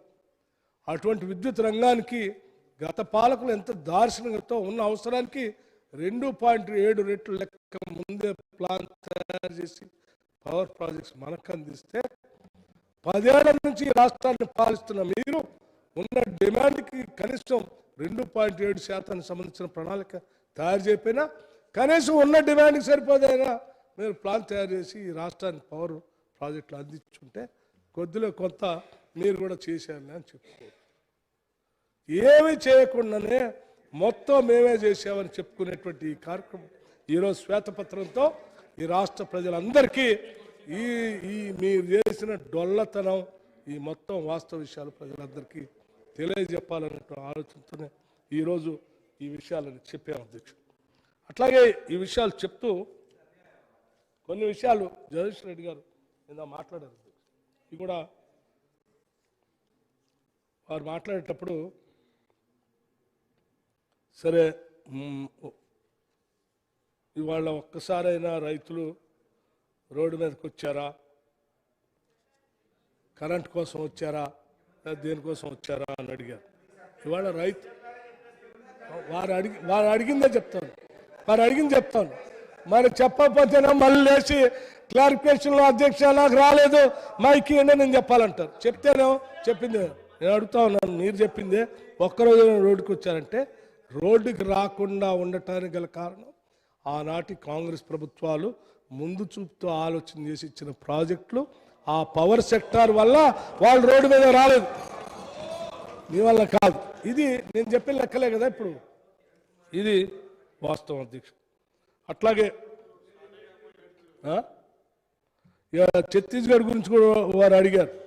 ట్రాన్స్మిషన్ డిస్ట్రిబ్యూషను వారికి మేమే ఆదేశాలు ఇచ్చాం, అగ్రిమెంట్ చేసుకున్నాం. ఆ తర్వాత ఆ పవర్ రావడానికి కూడా మేమే ఆదేశాలు ఇచ్చామని చెప్తారు. ఎవరు ఆదేశాలు ఇచ్చారు అధ్యక్ష? ట్రాన్స్మిషన్ సంబంధించి వార్దా నిజామాబాద్ లైన్ 4940 మెగావాట్లకు సంబంధించి ఎప్పుడు 2013లోనే అది స్టార్ట్ అయింది. మీరు ఆదేశాలు ఇవ్వటమైంది, మీరు ఆదేశాలు ఇవ్వటమైంది గ్రిడ్, మీరు ఆదేశాలు ఇవ్వటంటే మీరు ఆదేశాలు ఇస్తే గ్రిడ్ మొదలుపెట్టి ఎట్లా అండి? ఇది మీరు ఎప్పుడు చూడు గతంలో సరే అప్పుడు ఏదో చెప్పారు, ఆ చెప్పిన దాన్ని కాదని చెప్పడానికి మైక్ అడిగితే కూడా ఇచ్చే పరిస్థితి లేదు కాబట్టి అరిసి అరిసి గొంతుపై 10 ఏళ్ళు అలసిపోయినాం. ఇప్పుడైనా వాస్తవాలు చెప్పు. ఎందుకండి ఇంకేం చెప్తారు? ఇంకేముంది మీరు చెప్పడానికి? మొత్తం అంతా ఎక్స్రే వేసి చూపిస్తుంది, అంతా అయిపోయి కరెంటు సంబంధించి మీరు వేసిన అప్పులు ఏంది, మీ కథ ఏందంతా చెప్తుంది. ఇంకా ఎక్స్రే చూసిన తర్వాత ఇంకేం చెప్తారు? అయిపోయా. అరే ట్రాన్స్మిషన్ సంబంధించి మీ ఆదేశాలు తీసుకునే పరిస్థితులు ఎవరు లేరు అధ్యక్ష. అట్లాగే ఇక ఎన్జిటి కేసు, ద్రోహి ఎవడో ఎన్జిటి కేసు వేసిండు భద్రాద్రి మీద, యాదాద్రి మీద, లేకపోతే మేము అద్భుతాలు సృష్టించేవాళ్ళం. అరే మీకే తెలుసా అది సబ్ క్రిటికల్ టెక్నాలజీ, అది వద్దని మొత్తం ప్రపంచం అంతా చెప్తా ఉంది. అది పెడితే ఇది నష్టం జరుగుతుంది, పర్యావరణానికి ప్రజలకు నష్టం జరుగుతుంది ముందే చెప్పా, ప్రపంచం చెప్పా, దేశం చెప్పా. అయినా కానీ దాన్ని తీసుకొచ్చి మీరు పెట్టి ఎవరో కొట్టిపోతే వాడి ద్రోహి అంటారేంటి? నేను అనలేను మిమ్మల్ని ద్రోహి అని, నాకు సంస్కారం ఉంది కాబట్టి. కానీ చేసిన తప్పు మీరు తప్పు చేసి ఎవరో పౌరుని ద్రోహి అంటే ఎట్లా? మీ వల్లే అది ఆలస్యమైంది, మీ వల్లే ఆ భారం పెరిగింది, మీ వల్లే ఇంకో 30 సంవత్సరాలు ఆ భారం మోయాల్సి వస్తాం. దయచేసి దీన్ని అట్లాగే అధ్యక్ష, భారం కాదు పాపం. అట్లాగే మీకు స్పష్టత లేక మాట్లాడుతున్నారు, మేము చాలా స్పష్టంగా ఉన్నాం. లేని మీరు, ఎందుకంటే మీరు ఎప్పుడు రివ్యూ చేయలేదన్నారు అధ్యక్ష. సరే ఇందా మా సభ్యులు మాట్లాడినప్పుడు, మిగతా వాళ్ళు మాట్లాడినప్పుడు మీకు స్పష్టత లేదని చెప్పి చాలా సందర్భాల్లో వారు మాట్లాడారు అధ్యక్ష. మాకు చాలా స్పష్టత ఉంది. మీరు చాలా సంవత్సరాలు సుదీర్ఘంగా విద్యుత్ శాఖ మంత్రిగా పనిచేశారు. మీ జిల్లాలోనే పెద్ద యాదాద్రి లాంటిది పెట్టుకున్నారు. మీరు ఎన్నిసార్లు రివ్యూ చేశారో మాకు తెలియదు. అసలు యాదాద్రి భద్రాద్రికి సంబంధించిన పవర్ ప్రాజెక్ట్ సంబంధించిన డిపిఆర్లైనా మీరు చూశారో లేదో కూడా మాకు తెలియదు. మీరు అప్పులు ఎక్కడి నుంచి తెచ్చారో, ఎవరితో మాట్లాడారో కూడా మాకు తెలియదు. ఎవరు రివ్యూ చేశారో, ఎవరు స్టార్ట్ చేశారో, ఎవరు ప్రారంభించారో, ఎవరి చేత ఏం నడిచిందో మాకు తెలియదు, మీకు తెలియదు అని నేను అనుకుంటున్నాను. అందుకే నేను మిమ్మల్ని ఏమి అనటానికి పెద్ద నా దగ్గర ఏం లేదని చెప్తూ, మీరు అనవసరంగా మిగతా సభ్యుల్ని అవార్డున లేదని చెప్తా ఉన్నాను అధ్యక్ష. పాయింట్ నెంబర్, ఇక సిట్టింగ్ జడ్జి చేత మీరు కోరారు, సరే అది ముఖ్యమంత్రి గారు ఆల్రెడీ నిర్ణయం తీసుకొని ప్రకటించారు. అట్లాగే హైదరాబాద్ ఉందంటే అది కరెంటు, తాగటానికి నీళ్ళు అని చెప్పారు, దానికి కూడా నేను చెప్పాను అధ్యక్ష. అట్లాగే తెచ్చిన అప్పులతో ఆస్తులను పెంచాం అధ్యక్ష. నేను ఇప్పుడే చెప్పా, ఆస్తులకి అప్పులకి డిస్కౌంట్లకు సంబంధించి మీరు నేనేదో లెక్కేస్తే అధ్యక్ష అది -37% ఉందట. మీరు సృష్టించిన ఆస్తుల విలువ అధ్యక్ష. తగ్గిన డిస్కౌంట్ల పరపతి పవర్ ఫైనాన్స్ కార్పొరేషన్ వారి నివేదిక ప్రకారం తెలంగాణ విద్యుత్ పంపిణీ సంస్థల ర్యాంకింగ్లు 2015-16 కాలంలో B+ గ్రేడ్లో ఉండేవి. 2021-22 నాటికి C- గ్రేడ్కి దిగజారిపోయాయి. 2021-22 కాలానికి తెలంగాణ డిస్కంల నికర విలువ -30,876 కోట్లకి పడిపోయింది. ఇది పవర్ ఫైనాన్స్ కార్పొరేషన్ వాళ్ళు వేసినటువంటి అంచనాలు. ఆస్తులు పెంచారంటారు, ఏం ఆస్తులు మైనస్లో ఉన్నారు? 38,000 కోట్లు మైనస్ అంటే దీని అర్థం ఏంటంటే, అయ్యా ఈ డిస్కౌంట్లన్నీ మీకు ఇస్తామని నడపండి అంటే, మేము నడపాలంటే వాటితో పాటు ఇంకో 38,000 కోట్లు మీరు మాకు ఇస్తే తప్ప వాటిని మేము నడపలేమని చెప్పటం. ఆ పరిస్థితి తీసుకొచ్చారు దీన్ని. ఆ పరిస్థితికి డిస్కౌంట్లు తీసుకొచ్చి మేము ఆస్తులు సృష్టించామంటే ఎట్లా అధ్యక్ష? ఇది పవర్ ఫైనాన్స్ కార్పొరేషన్ వాళ్ళే ఇచ్చిన నివేదిక అధ్యక్ష. ఇక మీకు జన్కోల అప్పులు, ఆస్తులు ఎన్ని రెట్లు పెరిగాయి కూడా నేను దాని లెక్క చెప్పాను. డిస్కౌంట్ పరిస్థితి ఇది, దాని పరిస్థితి అది. హరీష్ రావు గారు నిన్న ఏదో లెక్కలు చెప్తూ వారు కూడా ఏదో చెప్పారు. చెప్పారు నిన్న ఎప్పుడో మాట్లాడుతూ మేము ఆస్తులు ఆహా.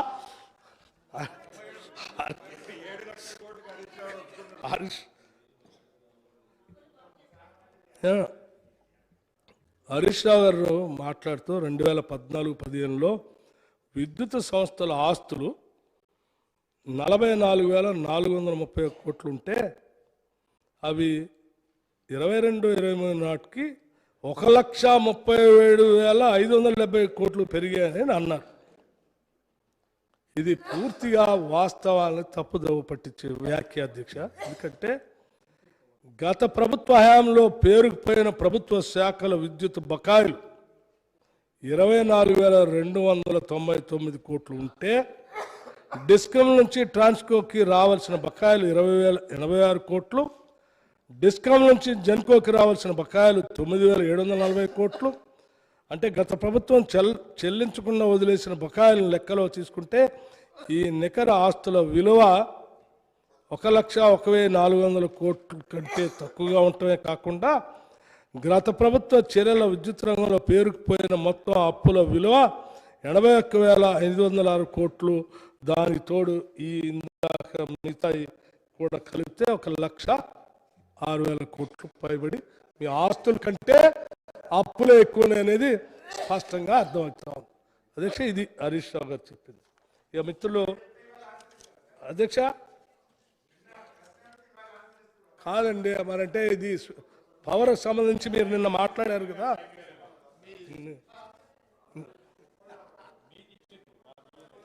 మీరు దయచేసి ఇక నుంచి ఎప్పుడు కూడా విద్యుత్ శక్తి గురించి కానీ, ఉచిత కరెంటు గురించి కానీ, 24 గంటల కరెంటు గురించి కానీ మీరు మాట్లాడితే చాలా హాస్యాస్పదంగా ఉంటుంది అధ్యక్ష.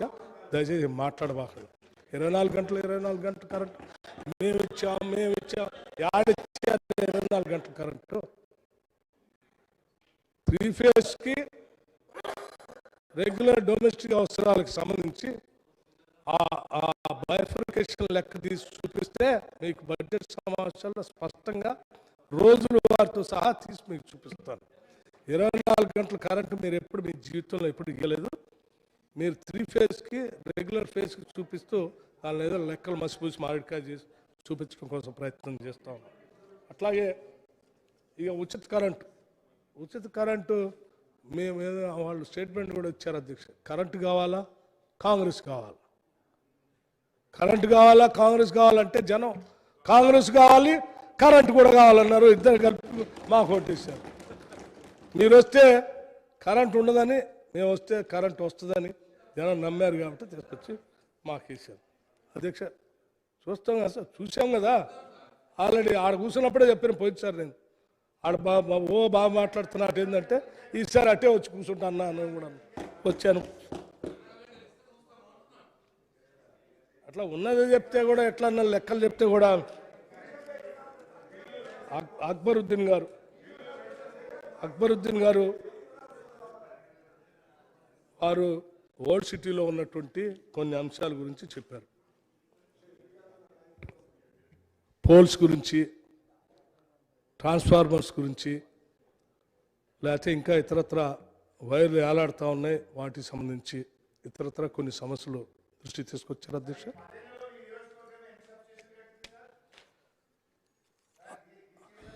ఆ లెక్కలన్నీ మీ బడ్జెట్ సమావేశాల్లో మంచి ఇంకా వివరించి చూపిస్తారు. అప్పుడు అవసరమైతే స్పీకర్ గారు పర్మిషన్ తీసుకొని ఒక స్క్రీన్ కూడా పెట్టి ప్రజెంటేషన్ కూడా ఇస్తాం అధ్యక్ష. సభ అనుమతి తీసుకుని అధ్యక్ష, స్పీకర్ గారు అనుమతి తీసుకుని. అట్లాగే అధ్యక్ష, వారు ఓల్డ్ సిటీలో ఉన్న సమస్యలన్నింటినీ పరిష్కారం చేయండి సాధ్యమైనంత వరకు అని అడిగారు. తప్పనిసరిగా ముఖ్యమంత్రి గారు ఇప్పటికే ఒకసారి చెప్పారు కూడా. మాకు ఓల్డ్ సిటీ అయినా న్యూ సిటీ అయినా రాష్ట్రం అంతా ఒకటే, తప్పనిసరిగా ఉన్న సమస్యలన్నింటినీ అడ్రస్ చేస్తామని చెప్పాం. హైదరాబాద్ నగరానికి సంబంధించిన శాసనసభ్యులందరూ సమావేశం ఒకసారి ఏర్పాటు చేసి మీ సమస్యలన్నీ కూడా ఏమేమి ఉన్నాయో చూసి సాధ్యమైనంత వరకు వాటన్నిటి పరిష్కారం కోసం ప్రయత్నం చేస్తానని మీ అందరికీ చెప్తా ఉన్నాను మిత్రులు అక్బరుద్దీన్ గారికి. అట్లాగే మన కోనవేని సాంబశివరావు గారు కార్మికుల గురించి, సింగరేణి సమస్యల గురించి, జెన్కోలో ఉన్నటువంటి సమస్యల గురించి కూడా వారు సభ దృష్టి తీసుకొని వచ్చారు. తప్పనిసరిగా వారిని కూడా నేను ప్రత్యేకంగా పిలుచుకొని మాట్లాడి ఆ సమస్యలు ఏమి ఉన్నాయో వాటి పరిష్కారం కోసం కూడా చేస్తానని చెప్తా ఉన్నాను. మన మిత్రుడు పాయల్ శంకర్ గారు కూడా మాట్లాడారు. వారు చెప్పినటువంటి సమస్యలు కూడా పరిష్కారం కోసం ప్రయత్నం చేస్తాం.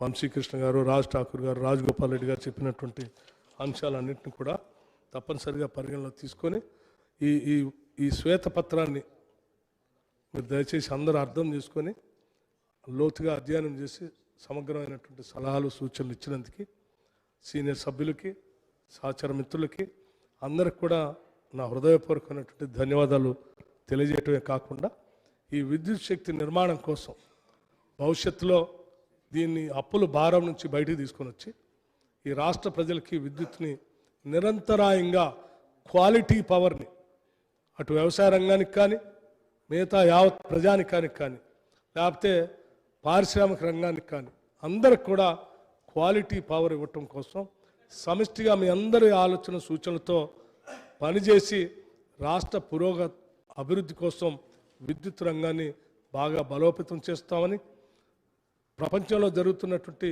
మార్పులను కూడా చదివి పరిగణలో తీసుకొని దానికి అనుగుణంగా గ్రీన్ పవర్ మార్గంలో అడుగులు ముందుకు పోతూ తెలంగాణ రాష్ట్రం ఒక ప్రోగ్రెసివ్ స్టేట్గా ముందుకు పోయేటట్టుగా విద్యుత్ రంగాన్ని తీసుకొని పోతామని చెప్పి మీ ద్వారా ఈ సభకి రాష్ట్ర ప్రజలకు కూడా తెలియజేస్తూ ముగిస్తా ఉన్నాను అధ్యక్ష. థ్యాంక్ యూ, ధన్యవాదాలు. జయశీశ్వర్ రెడ్డి గారు, ఓన్లీ క్లారిఫికేషన్స్ ప్లీజ్. అధ్యక్ష, గౌరవ ఒక నిమిషం. గౌరవ ముఖ్యమంత్రి గారు, ఉప ముఖ్యమంత్రి గారు, ఇతర మంత్రివర్గ పెద్దలు దాదాపుగా 3-4 గంటలు నన్ను ఉద్దేశించి ప్రశ్నలు వేస్తూ నన్ను సమాధానం చెప్పమని చెప్పి చాలా అడిగారు. కాబట్టి నాకు కూడా 1 గంట సమయం ఇస్తే తమరు అన్నీ కూడా చెప్తా అధ్యక్ష, ప్రతిదీ కూడా చెప్తా. ఎందుకంటే ముఖ్యమంత్రి గారు కూడా నన్ను ఉద్దేశించి సూటిగా ప్రశ్నించారు, ఉప ముఖ్యమంత్రి గారు కూడా ప్రతిదీ కూడా నన్నే ప్రశ్నించారు. కాబట్టి నేను ఇప్పుడు విద్యుత్ శాఖ మంత్రి కాకపోయినా నా మీద బాధ్యత పెట్టారు కాబట్టి వారు తప్పకుండా వారి సూచనలన్నీ కూడా నేను తీరుస్తా అధ్యక్ష, నాకు అభ్యంతరం లేదు. అధ్యక్ష, మాజీ మంత్రి గారు వారి మీద బాధ్యత పెట్టామని వారు అంటున్నారు. మేము ఎవరి మీద వారి మీద బాధ్యత పెట్టి 10 ఏళ్ళు చాలా భారం పడ్డాం అధ్యక్ష. ఇక బాధ్యత పెట్టదలుచుకోలేదు. దయచేసి మేము బాధ్యత పెట్టలేదు, జరిగింది చెప్పా.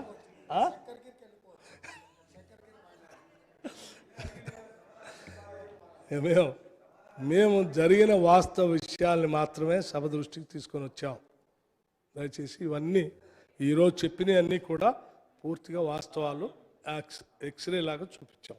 దీన్ని అర్థం చేసుకొని మీరు ఇంకేమైనా సూచనలు ఇస్తా అంటే మీ క్లారిఫికేషన్ మేము చెప్పిన వాటిలో నిష్పత్తిగా అవుతుంది.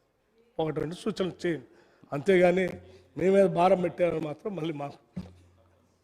అధ్యక్ష, అడిగిన వాటిని కూడా చెప్పొద్దంటే నేనేం చెప్పాలి? మరిగా ముఖ్యమంత్రి గారు కూడా అన్నారు అన్నమాట. దయచేసి దయచేసి ప్లీజ్. అధ్యక్ష, నేను ఒక విషయాన్ని స్పష్టంగా సూటిగా సభకు చెప్తా ఉన్నా.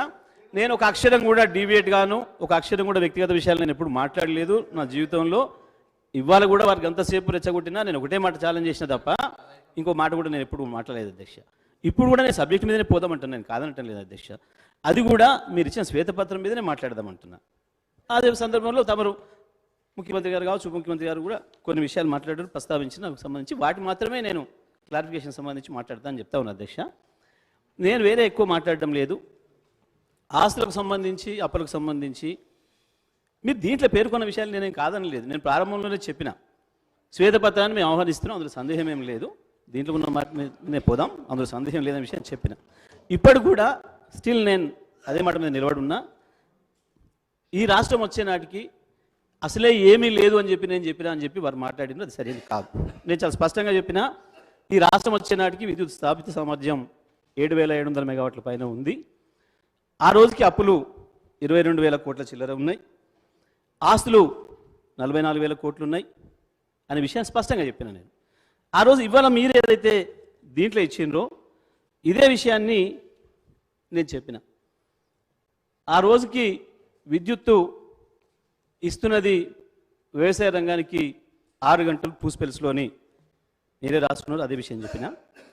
అదేవిధంగా పవర్ కట్స్ ఇతర రంగాలకు 4 నుంచి 8 గంటలు ఉన్నాయనే విషయాన్ని చెప్పారు, నేను అదే చెప్పిన. అదేవిధంగా వ్యవసాయ రంగానికి ఇస్తున్న విషయం చెప్పిన. పరిశ్రమలకు 2 రోజులు హాలిడేస్ ఉండే అంత ముందనే విషయాన్ని అది నేను కూడా చెప్పిన, మీరు కూడా ఒప్పుకున్న విషయం. ఇందులో ఏం చర్చకు వేరే ఆస్కారమే లేదు అధ్యక్ష. ఇందులో స్పష్టంగా ఉన్నాయి. ఇది మనం చెప్పినా చెప్పకపోయినా ప్రజల అనుభవంలోనే ఉన్నాయి. అవి తెలంగాణ ప్రజలందరి అనుభవంలో ఉన్నాయి, హైదరాబాద్ ప్రజల అనుభవంలో ఉన్నాయి, ప్రతి చోట కూడా ఉన్నాయి. అవి నేను కొత్తగా చెప్పలే, నేను ఎగ్జాగరేట్ చేసి చెప్పలే, ఇంకోటి ఎప్పుడు కూడా చెప్పలే. నేను అనని వారిని నేను అన్నట్టుగా మాట్లాడే అధ్యక్ష, అది కరెక్ట్ కాదు. ఆ తర్వాత ఇవాళ మీరే చెప్పినారు, మీరు ఇచ్చిన దాంట్లోనే ఉంది, శ్వేతపత్రంలోనే స్పష్టంగా ఉంది అధ్యక్ష.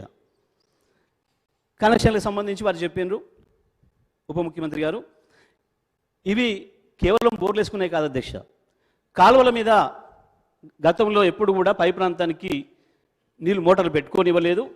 మేము వాటికి కూడా అనుమతి ఇచ్చినాం, పై ప్రాంతానికి కూడా పెట్టుకోవచ్చు అని చెప్పి. దాని ద్వారా ఇతర కొత్తగా వేసుకున్న బోర్బావుల ద్వారా ఈ పెరిగినాయి. దాంతోపాటు చెక్ డ్యామ్లు మేము ఏదైతే నిర్మాణం చేసినామో వాటి వెంట ఇటువైపు అటువైపు కూడా మోటార్లు వేసుకున్నారు, వాటి ద్వారా పెరిగినాయి. పైగా మేము తీసుకున్న మిషన్ కాకతీయ ద్వారా ఏదైతే నీళ్లు పెరిగినాయో భూగర్భ జలాలు దాదాపు 6 మీటర్లు పెరిగినాయి తెలంగాణలో అని చెప్పి స్వయంగా కేంద్ర ప్రభుత్వ సంస్థలు చెప్పినాయి. వాటి ద్వారా మళ్ళీ నీళ్లు పైకి రావడం ద్వారా ఇతర ప్రాంతాల్లో, మెట్ట ప్రాంతాల్లో, కాలువలు అందరి ప్రాంతాల్లో కూడా కొత్తగా బోర్లు వేసుకున్నారు, వాటి ద్వారా పెరిగినాయి అధ్యక్ష. ఇందులో సందేహం లేదు, పెరగలేదని మేమేం చెప్పడం లేదు, మేమే చెప్పినాం పెరిగినాయి అన్నమాట. గత శాసనసభలో కూడా వారు అడిగిన ప్రశ్న సమాధానంగా చెప్పినా నేను అక్కడ కూర్చొని కూడా, అందులో సందేహమే లేదు. వీటన్నిటికీ మించి వ్యవసాయం పెరిగిందా లేదా వ్యవసాయ రంగం అనే దానికి ఒకటే మాట ఉదాహరణ అధ్యక్ష. 2013-14 నాడు 2 పంటలు కలిపి మనం ఇక్కడి నుంచి సేకరించిన ధాన్యం 40 లక్షల మెట్రిక్ టన్నులు అయితే ఇప్పుడు గత సంవత్సరం దాదాపు 2,30,00,000 మెట్రిక్ టన్నుల ధాన్యాన్ని మనం సేకరించగలిగినాం అధ్యక్ష, 2 పంటలు కలిపి. అదే ఉదాహరణ సార్, ఇక దాని మించి వేరే ఇంకా సాక్ష్యాలు అక్కర్లేదని చెప్పి నేను భావిస్తా ఉన్నాను అధ్యక్ష. ఇక ఇంకొక విషయం కూడా గౌరవ ముఖ్యమంత్రి గారు తీసుకొచ్చారు ఒక ప్రస్తావన, ఏది కొన్ని చోట్ల జరిగినవి ధర్నాలు జరిగిన విషయం 100% వాస్తవమే. అక్కడ స్పష్టంగా నేను ఇదే శాసనసభలో ఒకసారి సమావేశాలు జరుగుతున్న సందర్భంగా కొన్ని చోట్ల విద్యుత్ రావడం లేదు అని చెప్పి మా శాసనసభ్యులు కావచ్చు వారు కూడా లేవనెత్తినప్పుడు మేము దానిపైన చర్చ చేస్తే, దానిపైన ఎంక్వైరీ చేస్తే మనకు ఎన్టీపీసీ నుంచి ఏదైతే రామగుండం నుంచి వాళ్ళు గత 2 సంవత్సరాల క్రితమే ఇస్తామని ఒప్పుకున్నది వాయిదా వేస్తూ మొన్న లాస్ట్ డిసెంబర్లో ఎట్టి పరిస్థితుల్లో ఇస్తామని చెప్పినారు. ఆ తర్వాత జనవరి 15 నాటికి ఇస్తామని చెప్పినారు. మనం దాన్ని 1600 వస్తుందని చెప్పి అంచనా వేసుకున్నాం, అది అందలేదు. ఈసారి మన అంచనాలలో తప్పింది, హైడల్ ప్రాజెక్ట్స్ ద్వారా వస్తుందనుకున్న విద్యుత్ రాలేదు, నాగార్జున సాగర్, శ్రీశైలం ద్వారా. ఈ రెండింటి ద్వారా ఏదైతే మనం అందుబాటులోకి వస్తుందనుకున్న విద్యుత్ రాలేదో దానివల్ల ఇబ్బంది అయింది. అధికారులు సొంతంగా నిర్ణయం తీసుకొని ఇతర రాష్ట్రాల నుంచి విద్యుత్ తీసుకున్న విషయంలో కొంత ఇబ్బంది జరిగింది. ఆ విషయాన్ని మా దృష్టికి తీసుకురాగానే సభ జరుగుతుంది కాబట్టి వెంటనే ముఖ్యమంత్రి గారి దృష్టికి తీసుకపోతే అప్పటికే కొన్ని చోట్ల రైతులు ధర్నాలు చేస్తున్నారు అనే విషయం కూడా మా దృష్టికి వచ్చింది. వెంటనే ముఖ్యమంత్రి గారు మళ్ళీ ఆదేశం ఇచ్చి ఎక్కడ దొరికినా సరే కొనుక్కొని రండి, కొంత ఎక్కువైనా సరే ఇబ్బంది అయినా సరే రైతుల మీద భారం పడియొద్దు, 1 ఎకరం పొలం కూడా ఎండిపోనివద్దు, ఎట్టి పరిస్థితులలో మనం ప్రభుత్వం పైన డిస్కౌంట్ పైన భారం పడితే పడవచ్చు, అది ఎట్లయినా చూసుకుందాం, కానీ రైతులకు మాత్రం నష్టం కానివద్దు అని చెప్పి అప్పటి ముఖ్యమంత్రి గారు కేసీఆర్ గారు ఏదైతే ఆదేశాలు ఇచ్చిండ్రో దాని ప్రకారం వెంటనే సరి చేసుకున్నాం అధ్యక్ష. దానికి సంబంధించి వల్ల ఇక్కడ ఇంకొక విషయాన్ని కూడా ప్రస్తావించారు అధ్యక్ష. వారు శ్వేతపత్రంలో ఇచ్చిందే, వారు ఇవ్వలేదని మాట్లాడుతున్నారు. ఇక్కడ శ్వేతపత్రంలో చాలా స్పష్టంగా ఏప్రిల్ నుంచి నవంబర్ వరకు 2023 ఏప్రిల్ నుంచి నవంబర్ వరకు మాత్రమే 19.22 గంటలు ఇచ్చినట్టుగా వారు అధికారులు ఇచ్చినారు అని చెప్పి శ్వేతపత్రంలో ఇచ్చారు అధ్యక్ష. మేము 2018 నుంచి 2022-23 ఏప్రిల్ వరకు కూడా 24 గంటలు ఇచ్చామనే విషయాన్ని మీరు స్పష్టంగా ఒప్పుకున్నారు అధ్యక్ష. ఇంకొక విషయం కూడా చెప్తున్నారు అధ్యక్ష, మా జిల్లాలో కొంతమంది కాంగ్రెస్ పెద్దలు ఆ రోజు 24 గంటల విద్యుత్ అవసరం లేదు అని చెప్పి పత్రికా స్టేట్మెంట్లు కూడా ఇచ్చారు అధ్యక్ష. పత్రికా స్టేట్మెంట్ చాలా ఉన్నాయి అధ్యక్ష, మేము ఇప్పుడు ఇక్కడ సిద్ధంగా తీసుకురాలేదు, తర్వాత మళ్ళీ ఇప్పుడు చర్చ పెడితే అది కూడా తెస్తాం అధ్యక్ష. అంటే 24 గంటలు ఇచ్చినామని చెప్పడానికి అధ్యక్ష, నాకు వేరే ఉద్దేశం లేదు, నేను ఆరోపణ చేయలేదు, చెప్పిన మాట మాత్రమే అన్నా. 1-2 చోట్ల ధర్నాలు కూడా జరిగినాయి, ఇప్పుడు 24 గంటల విద్యుత్ వద్దు అని చెప్పి కూడా ధర్నాలు కూడా జరిగిన విషయం వాస్తవం అధ్యక్ష. దానికి సంబంధించి కూడా చాలా బయట ఉన్నాయి సార్ సాక్ష్యాలు. అదేవిధంగా వీరే ఒప్పుకున్నారు అధ్యక్ష, విద్యుత్ విషయంలో కాంట్రాక్టెడ్ కెపాసిటీ ఆ రోజు 7,872 ఉంటే ఈరోజు 19,475 ఉన్నదనే విషయాన్ని వారి శ్వేతపత్రంలో చెప్పాను. ఇది 100% వాస్తవం, నేను అంగీకరిస్తూనే ఉన్నా, అందులో సందేహం లేదు. అయితే దాంట్లో వారు చెప్పింది ఏదైతే ఉందో ఉప ముఖ్యమంత్రి గారు, మేము అప్పటికే ప్రారంభించినాం, అవి మీరు పూర్తి చేసిండ్రు అనే మాట చెప్పాను. వాస్తవానికి కేటీపీపీ అప్పటికి మీరు 30% పూర్తి చేసిండ్రు, మేము వచ్చిన తర్వాత మిగతా 70% పూర్తయింది. కొత్తగూడెం ఏదైతుందో అది పూర్తిగా మేము వచ్చిన తర్వాతనే ప్రారంభం చేసినాం. 0 డేట్ ఉంది, కమిషన్ డేట్ ఉంది, మీరు అధికారులను అడిగి తీసుకోవచ్చు అధ్యక్ష. 600 మెగావాట్లు తీసుకోండి, మీరు మీ అధికారుల దగ్గర నుంచి తీసుకోండి. 0 డేట్ మాత్రమే స్టార్ట్ అయింది, 0 డేట్ మాత్రమే స్టార్ట్ అయింది. అదేవిధంగా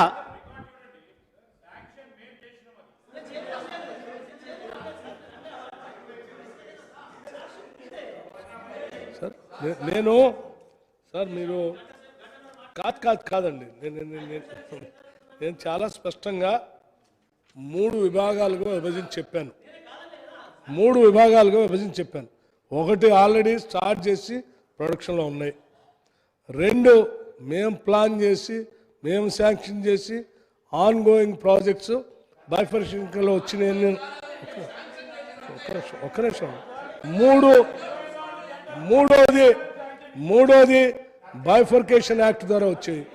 ఇవన్నీ కూడా నేను చాలా స్పష్టంగా చెప్పానండి, ఎక్కడ నేను దాయలేదు. కొత్తగూడెం థర్మల్ పవర్ స్టేషన్ సంబంధించి కూడా ఆనాటి మేమనంటే ఉమ్మడి రాష్ట్రంలో ఆ ప్రభుత్వాలు శాంక్షన్ చేసినాయి. తర్వాత గౌరవ సభ్యులకి సార్ వారు క్లారిఫికేషన్ అడుగుతా అంటే మైక్ ఇచ్చారు, చాలా సంతోషం. వారు క్లారిఫికేషన్ అడగటం వారే క్లారిఫికేషన్ ఉపన్యాసం చెప్తా ఉన్నారు. ఇది క్లారిఫికేషన్ అంటే ఏంటి? మీకు నేను పలానా దాంట్లో అడిగాను, అది సందేహం రాలేదు అంటే మళ్ళీ దాన్ని నివృత్తి చేయడం, అది వదిలేసేది చెప్తారు. అధ్యక్ష మైక్ ఏనా అధ్యక్ష ఇది ఇంత అన్యాయం అయితే కష్టం అధ్యక్ష. మీరు కూడా మరి రిక్షలో రావాలి. వారు ఎంతసేపు మాట్లాడినా ఒక అక్షరం మేము మాట్లాడలేదు, చిన్న అభ్యంతరం కూడా రాలేదు, కామెంట్లు కూడా రాలేదు. నేనేమైనా తప్పుగా మాట్లాడేట్టు అనిపిస్తే మీరు రికార్డింగ్ తీసి నన్ను కూర్చోమని చెప్పండి, మీరు ఆదేశించండి, నేను కూర్చుంటా. ఎక్కడైనా ఒక అక్షరం నేను డివేట్ అయితే మీరు నన్ను కూర్చోమని చెప్పండి, నేను కూర్చుంటా అధ్యక్ష. నాకు వేరే ఏమి ఇబ్బంది లేదు అధ్యక్ష. వీటి మీద కదా వారు మాట్లాడిన దాని మీదే మాట్లాడాను నేను. ఇవాళ వాళ్ళు చెప్పింది ఏం చెప్పిండ్రు? ప్రస్తుతం 19,475 ఉంది అని చెప్పిండ్రు. మరి ఇది ఎట్లా వస్తుంది అధ్యక్ష? ఆకాశం నుంచి వస్తుందా? మీరు పెట్టింది చెప్పినా కదా, మీరు చెప్పిన ప్రకారమే 1000 మేము పెట్టినామని చెప్పిండ్రు. దాంట్లో ఎట్లా వచ్చిందో చెప్పిన, నేను స్పష్టంగా చెప్పిన, అందులో డౌట్ ఏముంది అధ్యక్ష? ఆ 3 కూడా మాట్లాడదాం అధ్యక్ష. భద్రాద్రికి సంబంధించి స్పష్టంగా నేను ఉదయమే తమ ద్వారా పేపర్ కూడా వారికి పంపించిన. బిహెచ్ఎల్ వారు ఒప్పుకున్నాకనే వారు ఏదో బుల్స్ గిల్స్ అన్నారు, ఆ బుల్స్ సంబంధించి మాకు తెలియదు, సంబంధం లేదు. అది బిహెచ్ఎల్ వాళ్ళకి సంబంధించిన విషయం. వీరికి ఏమైనా తెలిస్తే బిహెచ్ఎల్ మీద వారు ఏమైనా తీసుకుంటారో చర్యలు వాళ్ళ ఇష్టం, అది మాకేం సంబంధం లేదు అధ్యక్ష.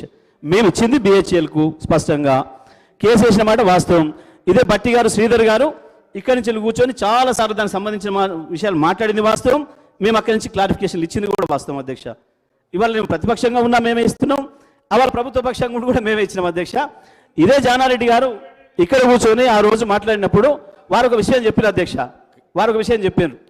24 గంటల విద్యుత్తును ప్రకటించబోతున్నామని చెప్పి ఆనాటి మా ముఖ్యమంత్రి గారు చెప్తున్న సందర్భంలో జానారెడ్డి గారు మాట చెప్పారు, ఇది కనుక జరిగితే ఆశ్చర్యమే అనే మాట వారు చెప్పారు స్పష్టంగా.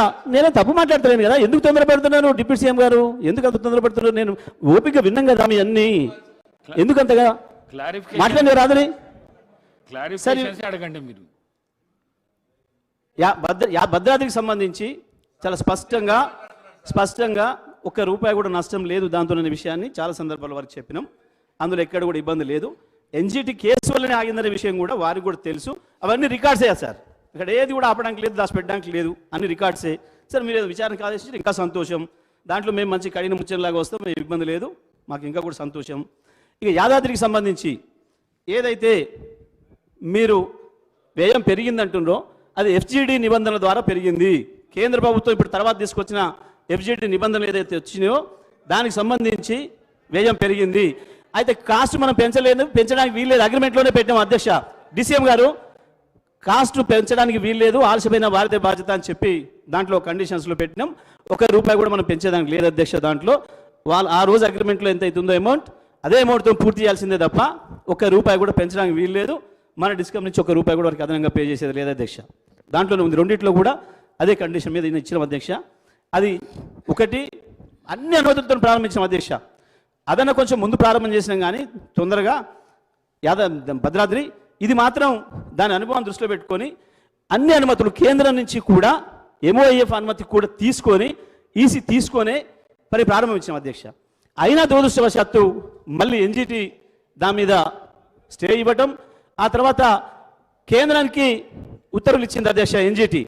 మళ్ళీ కొత్తగా 9 నెలల్లో ఇవ్వండి, మళ్ళీ క్లియరెన్స్ ఇవ్వండి, క్లియరెన్స్ తీసుకోండి అని చెప్పి కేంద్రానికి ఆర్డర్ ఇస్తే కూడా కేంద్రం కూడా ఇంతవరకు దానిపైన స్పందించలేదు అధ్యక్ష. వారు తప్పకుండా కేంద్రం నుంచి వెళ్ళి మాట్లాడతాం, పరిష్కారం చేసుకుంటామంటున్నారు. సంతోషం, చేస్తేనే మంచిది. పూర్తిగా వచ్చింది, అది వీలైతే జనవరి ఫిబ్రవరిలోనే మనం దాన్ని కమిషన్ చేసుకోవడానికి కూడా అవకాశం ఉంది. రెండు కూడా అది వస్తే క్లియర్ అయిపోతుంది. పని కూడా 90% పైన అయిపోయింది కాబట్టి తీసుకోవచ్చు అధ్యక్ష, దానికి అభ్యంతరం లేదు అధ్యక్ష. అక్కడ కూడా స్పష్టంగానే ఉంది, అది భారతదేశంలో ఉన్న నవరత్నాల్లో ఒకటి, అది దానికి ఏం సంబంధించి ఇబ్బంది లేదు, స్పష్టంగా వారికి ఇచ్చినాం. ఈ విషయంలో కూడా ఎక్కడ కూడా ఎటువంటి ఇబ్బంది లేదు అధ్యక్ష. అదేవిధంగా నష్టాలకు సంబంధించి స్పష్టంగా ఉంది అధ్యక్ష. ఒకటి ఇంటర్నల్గా కొన్ని విషయాలకు సంబంధించిన ఇబ్బంది ఉందని చెప్పాను. అదేవిధంగా అవతల ఎక్స్టర్నల్గా కూడా కేంద్ర ప్రభుత్వం ఏదైతే సెస్ వేసిందో 400 ఒక మెట్రిక్ టన్ బొగ్గుకు 400 గ్రీన్ సెస్ వేసిందో దానివల్ల ఖర్చు అదనంగా పెరిగింది. అదేవిధంగా బొగ్గు ధర ఏదైతే 800 ఒక టన్నుకు పెంచిందో దానివల్ల అదనపు భారం పడింది. రైల్వే ఫ్లైట్ ఛార్జెస్ ఏదైతే పెంచిందో దానివల్ల కూడా అదనపు భారం పడింది. దానివల్ల కొంత డిస్కౌంట్లకు నష్టం వస్తుంది అనే విషయాన్ని కూడా ఇంటర్నల్ ఎఫిషియన్సీని కానీ ఎక్స్టర్నల్ వాటికి సంబంధించి ఈ 3 బర్డెన్ల వల్ల కొంత అదనపు భారం పడింది డిస్కౌంట్ల పైన అనే విషయం అది బహిరంగమే. అది కూడా గతంలో చర్చ చేసాం అధ్యక్ష, ఇదే అసెంబ్లీలో వారు కూడా పాల్గొన్నారు. చర్చలో రికార్డ్స్ ఉన్నాయి అధ్యక్ష, నేనేమన్నా అక్షరం పొరపాటు మాట్లాడినా దానిపైన కూడా గతంలో చర్చ జరిగింది అధ్యక్ష. ఇది చాలా స్పష్టంగా ఉన్నాయి అధ్యక్ష, ఇందులో ఏం సందేహమే లేదు అధ్యక్ష. ఇంత విషయం క్లియర్గా ఉంది. ఒకటి మేము చెప్పేది, మేము అంటుంది, మేం 10 ఏళ్లలో విద్యుత్ రంగంలో భారతదేశంలో ఏ రాష్ట్రం సాధించిన విజయాలు మేము సాధించిన మనం చెప్పినాం. వారు కాదు ఏదో మేము తీసుకున్న చర్యల వల్ల వచ్చినాయి అన్నారు. వస్తే మరి పక్క రాష్ట్రంలో కూడా రావాలి, పొత్తులు ఉన్నప్పుడే మీరు తీసుకున్న చర్యలన్నీ 2014 ముందు తీసుకున్నారంటే పక్క రాష్ట్రంలో కూడా రావాలి, వాళ్ళు కూడా ఇవ్వగలగాలి. 24 గంటలో 18 గంటలో 19 గంటలో అక్కడేం జరుగుతుందో తెలుసుకోండి. రాజస్థాన్లోనైనా రాగలగాలి, అక్కడేం తెలుసుకోండి. పక్కన కర్ణాటకలో ఇవ్వగలగాలి, ఎందుకంటే యూపీఏ ప్రభుత్వం తీసుకుంది కదా అధ్యక్ష. తీసుకున్నప్పుడు ఆ రాష్ట్రాల్లో కూడా ఇవ్వగలగాలి 24 గంటలు. అక్కడ ఎక్కడ ఇవ్వలేకపోతున్నారు, ఒక తెలంగాణలో ఇచ్చినారు అని అంటేనే దాని అర్థం తెలంగాణ ప్రభుత్వం యొక్క ఎఫిషియన్సీ ఏందో, కేసీఆర్ గారి యొక్క ఆలోచనలు ఏందో, కేసీఆర్ గారి యొక్క గొప్పతనం ఏందో అర్థమవుతుంది అధ్యక్ష. అదే అధ్యక్ష, దానికి వస్తున్నా. మేము స్పష్టంగా అడుగుతుంది ప్రభుత్వాన్ని, మేము ఇవాళ అంత క్లియర్గా చేసి పెట్టినాం. ఆస్తులకు సంబంధించి కూడా నేను still I'm stand on my word. తప్పకుండా 81,000 ఆస్తులు ఉన్నమాట, అప్పులున్నమాట వాస్తవం. 1,37,000 కోట్లు ఆస్తులున్నమాట వాస్తవం. ఇంకా మళ్ళీ చర్చకైనా తర్వాత కూడా అసెంబ్లీ నడుస్తుంది, ఏమి ఇబ్బంది లేదు. ఇంకా కూడా చర్చ చేసుకోవచ్చు, చెప్పొచ్చు. అన్నీ కూడా ఉన్నాయి అధ్యక్ష. కట్టిన సబ్స్టేషన్లు ఉన్నాయి, గుంజిన లైన్లు ఉన్నాయి, అన్నీ కూడా ఉన్నాయి అధ్యక్ష. ఇవాళ నేను తమ ద్వారా ప్రభుత్వాన్ని అడుగుతుంది, మీరు 24 గంటలు రైతులతో సహా అన్ని రంగాల వినియోగదారులకు విద్యుత్ ఇవ్వడానికి కట్టుబడి ఉన్నారా? అదేవిధంగా 200 యూనిట్ల వరకు ఏదైతే వైట్ రేషన్ కార్డు ఉన్నాం వాళ్ళందరికీ కూడా ఉచిత విద్యుత్ ఇస్తారంటున్నారో అది ఇస్తారా, ఇస్తే ఎప్పటి నుంచి ఇస్తారు? ఆ విషయం కూడా స్పష్టంగా మీ ద్వారా సభ ద్వారా ప్రజలకు చెప్పాలని చెప్పి నేను కోరుతున్నా అధ్యక్ష. అదేవిధంగా ఏదైతే మీటర్ల విషయం వచ్చిందో, మీటర్లు పెట్టకపోవడం వల్లనే మేము 25.5 FRBM ఆపిన విషయాన్ని కేంద్ర మంత్రి గారే మొన్న స్వయంగా చెప్పినారు. మేము చెప్పిన చాలా సందర్భాల్లో మేము 35,000 కోట్లు నష్టపోయినామనే విషయాన్ని. దానికి సంబంధించి మీటర్లు రైతులకు సంబంధించి ఎక్కడ కూడా మీటర్లు బిగించకుండా ఉండాలి అని చెప్పి మేము కోరుతా ఉన్నాం. దానిపైన ఈ ప్రభుత్వం యొక్క వైఖరిని కూడా చెప్పాలని చెప్పి మేము కోరుతా ఉన్నాం. దాంతోపాటు ధరలు కూడా, విద్యుత్ ధరల భారాన్ని కూడా ప్రజలపై మోపకుండా ఇవాళ మేము ఇచ్చిన పద్ధతుల్లోనే తప్పకుండా కొనసాగిస్తారా విద్యుత్ సరఫరాని, పంపిణీని ప్రజలందరికీ 24 గంటలు స్పష్టం చేయాలని తమ ద్వారా ప్రభుత్వాన్ని కోరుతా ఉన్నాం అధ్యక్ష. ఇక అన్ని విషయాలు తెలుసు. మేం చీకటి నుంచి వెలుగులు సృష్టించుకుంది ఒక్క తెలంగాణ రాష్ట్రమే గత 10 సంవత్సరాల కాలంలో అనే విషయం ఈ దేశానికి అంతటి తెలుసు, ప్రపంచంలో ఉండే పారిశ్రామికవేత్తలకు కూడా తెలుసు, అందరికీ కూడా తెలిసిన విషయం. ఇవాళ వాళ్ళు చేసే చర్చల వల్ల Honorable Speaker, sir. Sir, I have few clarifications, sir. Sir, I'll go by the first. The clarification is, sir. Sir, clarification ఇవ్వండి అధ్యక్ష. ఇంకేముంది అధ్యక్ష, నేను మాట్లాడింది పాత మరి ఇంకా ఈ ప్రభుత్వం గురించి మాట్లాడుతున్నాం కదా అధ్యక్ష, ప్రజల తరఫున మాట్లాడాలి కదా మేము కూడా. మాకు ఈ పాత్ర ఇచ్చారు, ప్రజల తరఫున తప్పకుండా న్యాయం చేయాలి ఈ పాత్రకు. మేము స్పష్టంగా ఈ రాష్ట్రం భారతదేశానికి ఆదర్శంగా ఉండే పద్ధతుల్లో అద్భుతమైన వెలుగులు సృష్టించినాం. చీకట్ల నుంచి ఈ రాష్ట్రాన్ని వెలుగులోకి తీసుకొచ్చినాం. కేసీఆర్ గారి నాయకత్వంలో తప్పకుండా అదే పద్ధతుల్లో వారు కూడా కొనసాగించాలని కోరుకుంటున్నాం. తెలంగాణ ప్రజల తరఫున ఇప్పుడు నేను ఏదైతే డిమాండ్లు పెట్టినో, సూచనలు చేసినో అవన్నీ కూడా ఈ ప్రభుత్వం విజయవంతంగా కొనసాగించాలని చెప్పి కోరుకుంటూ తమరికి ధన్యవాదాలు తెలియజేస్తున్నా అధ్యక్ష. సాబ్ Akbaruddin వహిస్తాం. sir, my first clarification is about the DISCOM has to file the ARR document for the next financial year 24-25 with the TSERC in next few weeks. So the Honorable Minister Saab, Deputy Chief Minister Saab haven't said anything about that. So I would like to know whether the government has worked out the estimate on the financial implication of Gruha Jyoti scheme. Sir, I would also like to know, because Honorable Minister haven't spoken about this, the time frame when the government is going to implement the Gruha Jyoti guarantee and whether it will provide the subsidy to DISCOM in lieu of this scheme or allow them to seek a tariff hike for other categories of consumers bearing domestic and agricultural. Sir, my third clarification, sir, I would like to know what are the measures being taken up to clear the dues by DISCOM and to facilitate the collection of dues from others to DISCOM. Sir, going further ahead, sir. Sir, Honorable Minister Saab haven't spoken about this also. The Rural Electrification Corporation REC and Power Finance Corporation PFC has stopped disbursement of loans to Telangana power utilities from April 2022, insisting for execution of tri-party agreement with the Government of India, Government of Telangana and RBI. The power utilities have expressed inability to agree to this additional condition as it was not part of original sanction of loan for capital expenditure on the new power project, sir.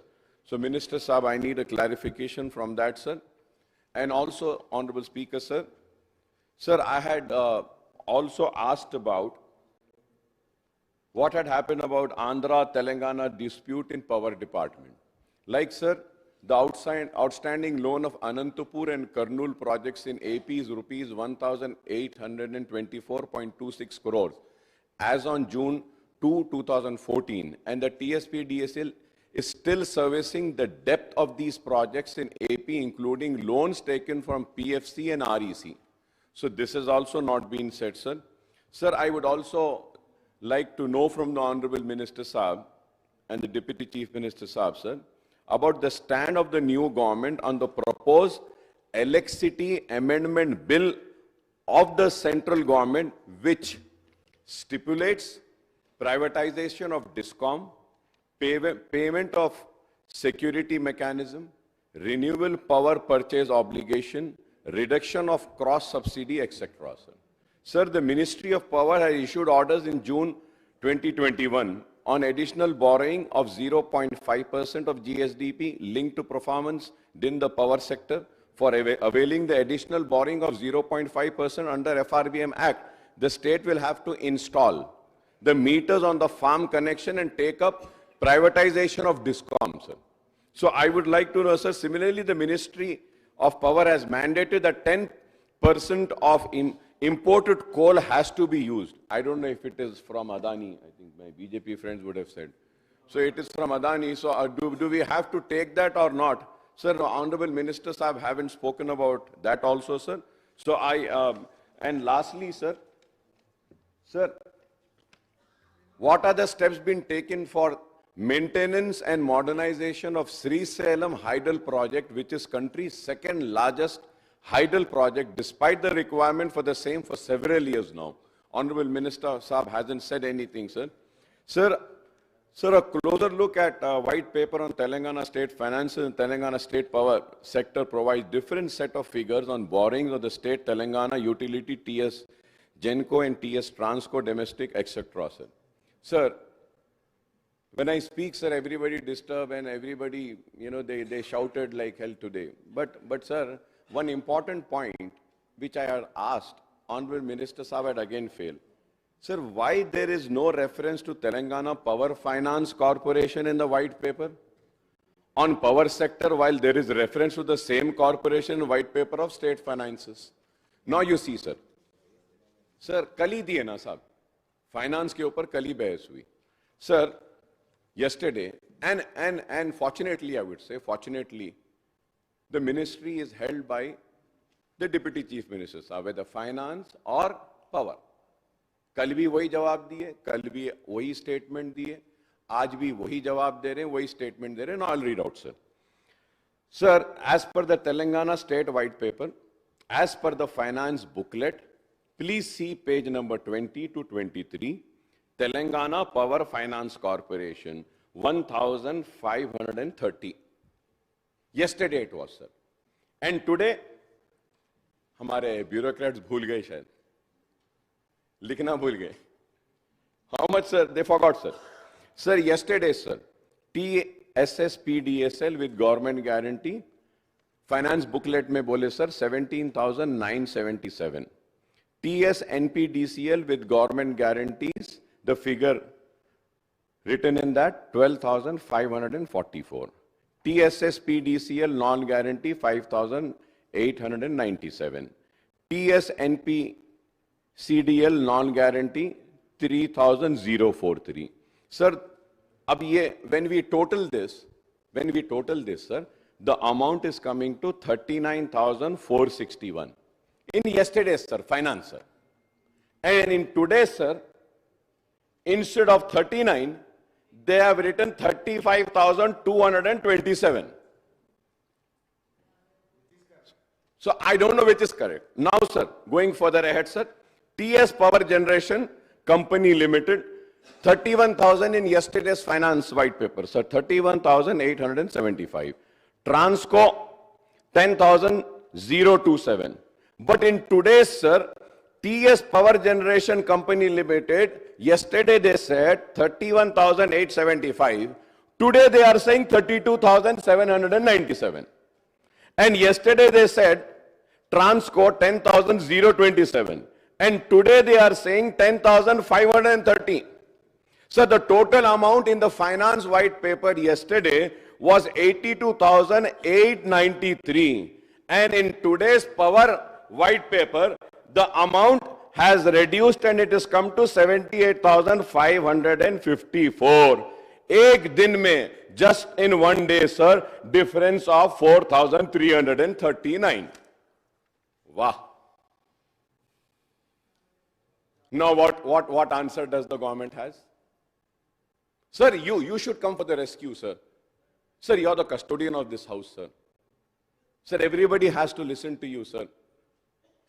Sir, when they are placing the paper and document, 24 hours with this difference. And you expect the people sitting out to take our discussion as a serious discussion. Sir, you should give a ruling, sir. And action should be initiated against all the bureaucrats who are responsible of giving these figures yesterday and not repeating this, sir. If not, I would request the opposition parties to please let us all come together and move a privilege motion, because these people are playing with the privilege of this house and our members, sir. And the treasury benches, they fight with us and they say that, okay, you're fighting, you're saying this, you're saying that. What is that you have to say? Figures tak sahi nahi de rahe. That is why I say that we need to at least read it. Please do not forget there are members who read it. Honorable Speaker, sir, you should come for the rescue. What is the discussion? It is 7 o'clock.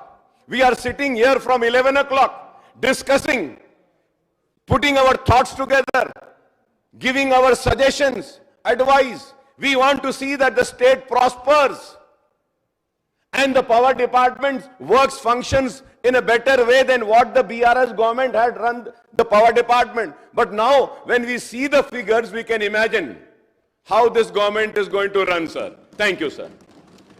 Deputy CM garu.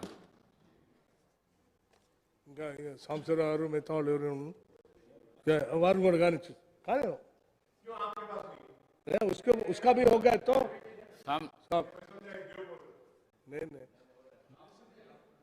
नहीं taking it please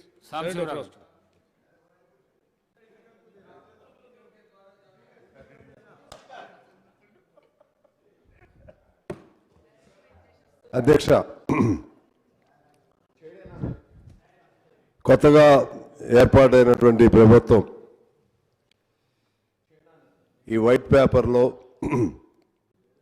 సూచించిన అన్ని పథకాలలో, అంటే గత ప్రభుత్వం చేసినటువంటి పథకాల్లో వైఫల్యం జరగకుండా సక్సెస్ కావాలని కోరుకుంటా ఉన్నాను. ప్రత్యేకించి ఎక్కువ ప్రభుత్వం ఎఫెక్టివ్ మేనేజ్మెంట్ ఉంటే జెన్కోలోనే అక్కడ ప్రొడక్టివిటీ పెంచి ఎఫెక్టివ్ ప్రొడక్టివిటీ, అలాగే ఫైనాన్షియల్ మేనేజ్మెంట్ జాగ్రత్తగా చేసుకుంటే అక్కడ ఖర్చులు దాంతోనే జరపవచ్చు. అలాగే సింగరేణి దానిలో వచ్చినటువంటి ఆదాయం వనరుల ద్వారా ఆ ఖర్చులు సింగరేణి ద్వారానే భరించే విధంగా చేయవచ్చు. అట్లా జాగ్రత్త చేస్తే ప్రభుత్వం పైన భారం పడకుండా వారు చెప్పినటువంటి 200 యూనిట్ విద్యుత్ కానీ లేకపోతే ఇతర అనేక హామీలు ఉన్నాయి. ఆ మేరకు ఎక్కడ ఏ కార్పొరేషన్ అయినా ఏ సంస్థ అయినా దాన్ని జాగ్రత్తగా నడిపే విధంగా ప్లాన్ చేసుకుంటే అది సక్సెస్ అవుతుందని ఆశిస్తూ సక్సెస్ అవ్వాలని కోరుకుంటా ఉన్నాను. ఆ క్రమంలోనే జెన్కో సంబంధించి ఒక కార్మికుల్లో ఉద్యోగస్తుల్లో ఒక అభద్రతా భావం వచ్చింది. అప్పుడు ఉన్నటువంటి మేనేజ్మెంటు కొంతమందిని ఏదో వాళ్ళు స్ట్రైక్ చేయబోయారనో లేకపోతే ఏదో అడగబోయారనో ఉద్దేశంతో డిమోట్ చేశారు. ఎస్సీ ర్యాంక్ వాళ్ళని డిఈలుగా, డిఈ ర్యాంక్ వాళ్ళని ఏడీలుగా డిమోట్ చేశారు. మంత్రి గారిని కోరుతున్నాను కొద్దిగా ఆ సమస్య పైన దృష్టి సారించి వాళ్ళల్లో భద్రతాభావం పెంచాలని చెప్పి కోరుతా ఉన్నాను. అదేవిధంగా సింగరేణికి సంబంధించినటువంటి అందులోని భాగంగా జెన్కో ఆర్టిజన్స్ ఉన్నారు, వాళ్ళది కూడా ఫేజ్డ్ మేనర్గా ఎలాగైనా సరే దాన్ని కూడా రెగ్యులర్ అయ్యే విధంగా చేస్తే వాళ్ళలో ఒక కాన్ఫిడెన్స్ లెవెల్స్ డెవలప్ అవడం ద్వారా వాళ్ళు కూడా ఉత్పత్తిలో భాగస్వాములు అవుతారు. అలాగే ఇంతకుముందు నేను కోరిన పద్ధతుల్లో మా సింగరేణిలో సొంత ఇల్లుది ఒకటి, మరి మీరేం పెట్టాల్సిన అవసరం ఉండదు, సింగరేణికి ద్వారానే చేయించవచ్చు. ఏదున్నా కూడా అక్కడ ప్లాన్ ఆ విధంగా చేసి ఇప్పుడు ఇవన్నీ చేస్తే మీరు ఈ సూచించిన పథకాల్లో విజయవంతం అవ్వాలని అవుతారని ఆశిస్తూ నమస్కారం. డిప్యూటీ సీఎం గారు. సార్, ఆనరబుల్ ఎమ్మెల్యే గారు అక్బరుద్దీన్ గారు మాట్లాడుతూ 78,553 sir date as on 31st March 2023. Sir, accumulated losses of DISCOMs, a debt of rupees 81,516 crores on 31st of October, sir. ఇది మార్చ్ది, ఇది అక్టోబర్ది. ఫైనాన్స్ డిపార్ట్మెంట్ వారికి సంబంధించి they have calculated on 1/12/2023, sir. So ఈ statistics అంతా కూడా సరి అయినవే, కానీ డేట్స్కు సంబంధించి మార్చిలో 78,000 ఉంటే అదే అక్టోబర్కి వచ్చే వరకు 81,000 ఉందని రికార్డ్స్ కరెక్ట్ చేయడానికి నేను చెప్తా ఉన్నాను అధ్యక్ష. దీంట్లో ఎక్కడ కూడా పొరపాటు లేదు, స్పష్టంగా ఉంది. ఈరోజు దాన్ని కూడా చూసుకొని మీరు ముందాలని రికార్డ్ సెట్ చేయాలని కోరుతా ఉన్నాను, వారికి కూడా పంపిస్తామని. సార్ ఈ రోజు డేట్ మెన్షన్ చేసి స్పెసిఫిక్గా కూడా మెన్షన్ చేయటం జరిగింది. I will try to provide records to honourable member. Deputy CM గారు, డిప్యూటీ సీఎం గారు,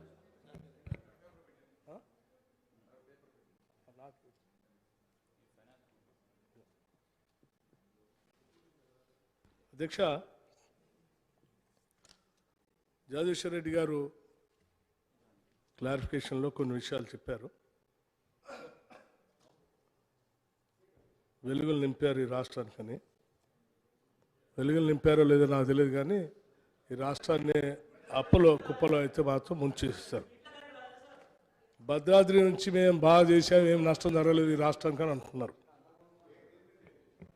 భద్రాద్రి నుంచి మీ వల్ల నష్టం జరగకపోతే ఏం జరిగింది? నేను లెక్కలతో సహా చెప్తాను అధ్యక్ష. లేదు అధ్యక్ష, మీ లెక్కలేవి. భద్రాద్రి పవర్ సంబంధించి మెగావాట్ क्या साहब बोल दिया आप नहीं है? हाँ लिमिट. సో భద్రాద్రి పవర్ సంబంధించి both are right as per the dates. Department takes December last as their date, sir. Finance department dates are different. So these, the power generation over, no sir, sir, meer finance minister unnaru. Finance department calculates every calculation as on 31st December, sir. Sir, अध्यक्षा अकबर साहब बोलेंगे, आपको भी बोलेंगे. अरे you ask some question please, let allow me to answer. किसका गलती नहीं है? No one is at fault. I'm sorry, you can't make a just blanket statement like that. Come on, this is not correct. You are just making a blanket statement. आपका गलती, आपका किसका गलती है? I'm sorry. No, I'm not getting angry. You are getting angry. I've been seeing you. You are getting angry. Huh? That's not correct. Sir, see, whatever you asked, it has already been clarified. That's what he has corrected also. That's what is corrected. I am trying to make the House to understand what is the loss which we have faced this entire 1 decade, which you don't want this to go out. Deputy CM गारू अध्यक्ष ठीक है, ठीक, हाँ है.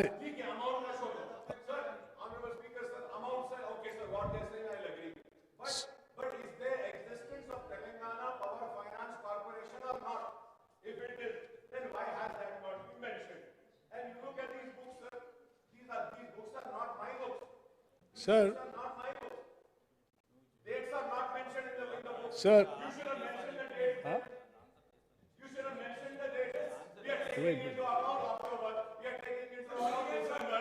అక్బరుద్దీన్ గారు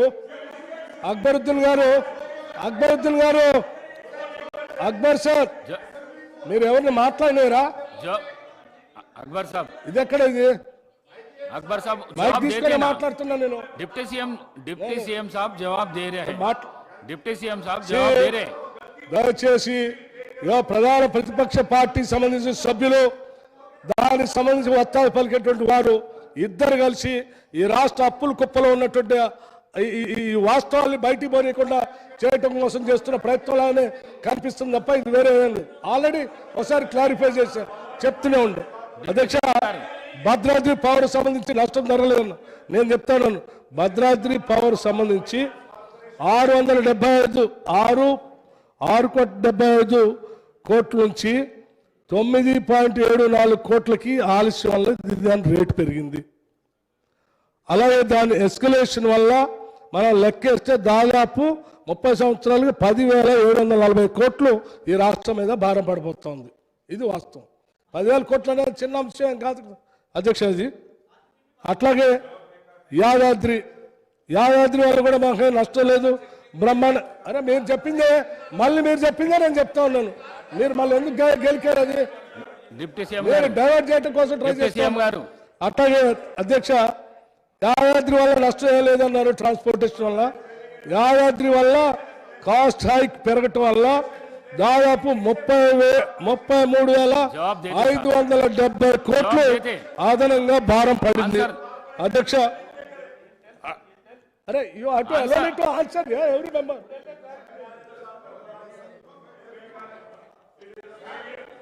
Power Finance Corporation's loan have been taken over by government.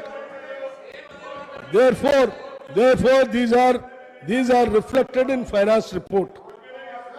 Power Finance Corporation loans have been taken over by government. Therefore, these are reflected in finance report. Akbaruddin గారు అడిగిన దానికి చాలా స్పష్టంగా లెక్కల్లో చాలా స్పష్టంగా ఉంది. కేవలం ఈ విద్యుత్ శాఖలో జరిగినటువంటి అవినీతి, అవకతవకలు, అప్పులు బయటికి పోలేకుండా చేయటం కోసం వాళ్ళు చేసేటువంటి ప్రయత్నం తప్ప ఇది వాస్తవం లేదు. దయచేసి ఇది సభ దృష్టి తీసుకొస్తాను. థ్యాంక్ యూ అధ్యక్ష.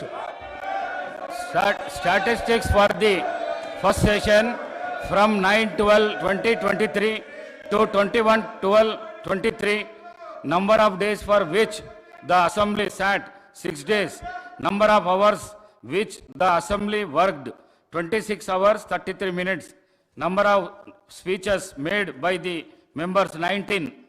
Number of short discussions discussed 2. Party position in the assembly has on 21/12/2023. Indian National Congress 64, Bharat Rashtra Samiti 39, Bharatiya Janata Party 8, All India Majlis-e-Ittihadul Muslimin 7, Communist Party of India 1, total 119. Now, with the consent of the House, I adjourn the House sine die.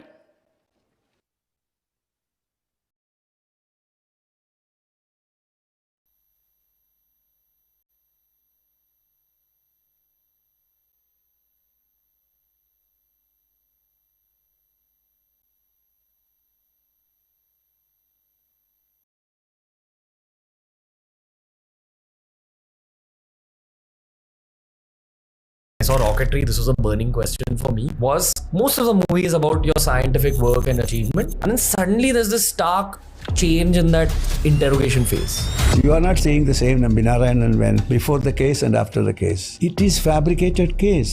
The finding of the Supreme Court itself is a false case. Everything shown in that movie actually happened, right? Much more than this has happened. 4 years my case is over and 20 years it took for me to book those people. What do you think it is? Whenever I get no action possible, I get fed up. When I get fed up, I become emotional and I throw things. That is my life. That was my life. No, I'm kidding. Do you believe in aliens? I believe, yes. You believe in aliens? Yes. I'm sure about it. There's no basic doubt in my mind about it. So many of us have watched Rocketry, The Nambi Effect. It was a blockbuster. It celebrated the life and times of Dr. Nambi Narayanan. We've got to know about his story. But for me, in many ways, this episode is a sequel to that movie. It's a deep dive into the mind and heart of the person responsible for giving India the Vikas engine, for contributing so much to ISRO, for contributing so much to the Indian science story. People like Dr. Narayanan need to be celebrated much more, need to be much more exposed on the internet. As it was said in Rocketry, in so many of his interviews, people try asking him controversial questions, try bringing up the one controversial phase of his life. But there's so much more to this man's mind and heart. I'm so proud of my team for even doing this episode because this is a true Indian legend. Everything we do at Beer Biceps and TRS is for India first and foremost. Honor of my life to speak to Dr. Narayanan. Thank you for supporting everyone. Lots of love. I'm a little overwhelmed that I got to do this particular episode, but I hope you watch it till the end and you absorb the mind and the heart of one of the most legendary Indians that our country has produced. So let's start the episode. But all I'll say before we begin is Jai Hind.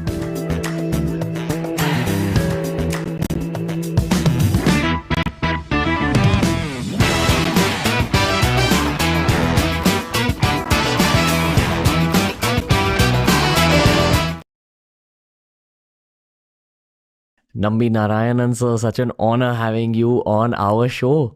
Welcome to TRS, sir. Okay, thank you. How are you, sir? Doing very well. Why do you say that? Because I'm really doing very well. That's it.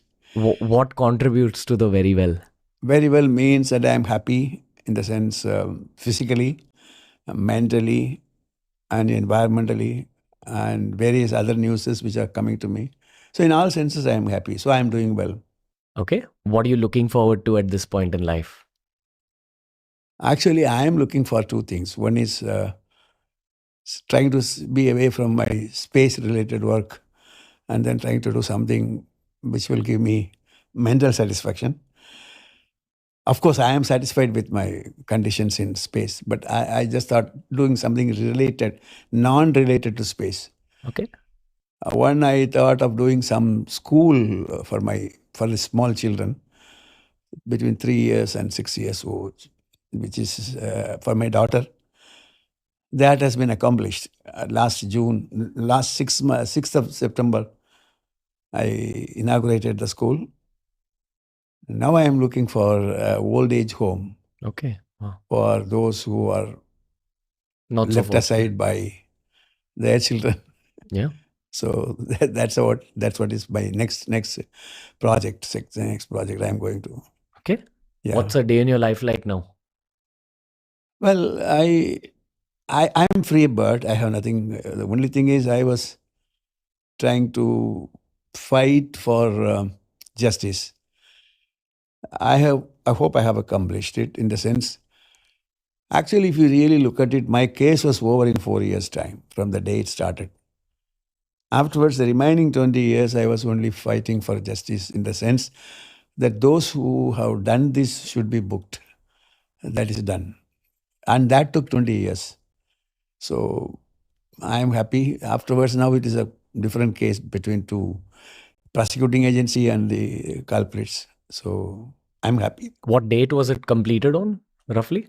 Actually, it started in the year 1994, October, November. 1998 itself, April 29th, the case was over. That is, they said that I am innocent and this is a fabricated case. Then 2018, the case was over in the sense that the Supreme Court approved the findings of the special committee to frame charges against those people. And that approval is over by 2018. With that, according to me, the case is over. 24 years. 24 years, totally, yes. Okay. You learned to live with it in the 23rd year? No, actually, I'm happy that I'm living even now. Otherwise, people would have kicked the bucket long back with the tension, with the kind of unrest, stressful life, So I'm really happy. That's why I said I'm doing very well. There's so much I want to ask you, not just about the case. I want to ask you about like the whole science side of things as well, because I feel you have a lot to contribute to the future of the journey of science of India. So we're going to come to all that. But I have to get one question off my chest, because when I saw rocketry, this was a burning question for me. So please pardon it if you don't wish to answer or if you think it's a slightly rude question. But I want to know if you ever looked at this 24-year phase from a slightly philosophical perspective. In terms of, did you ever question that why it was you? Or like, what was your mentality? Was there any philosophy involved? Well, a lot of philosophies are involved. In fact, this is a question which I have been thinking about it quite some time. As you rightly put it, why it is me, and what sin I have done to get into this mess.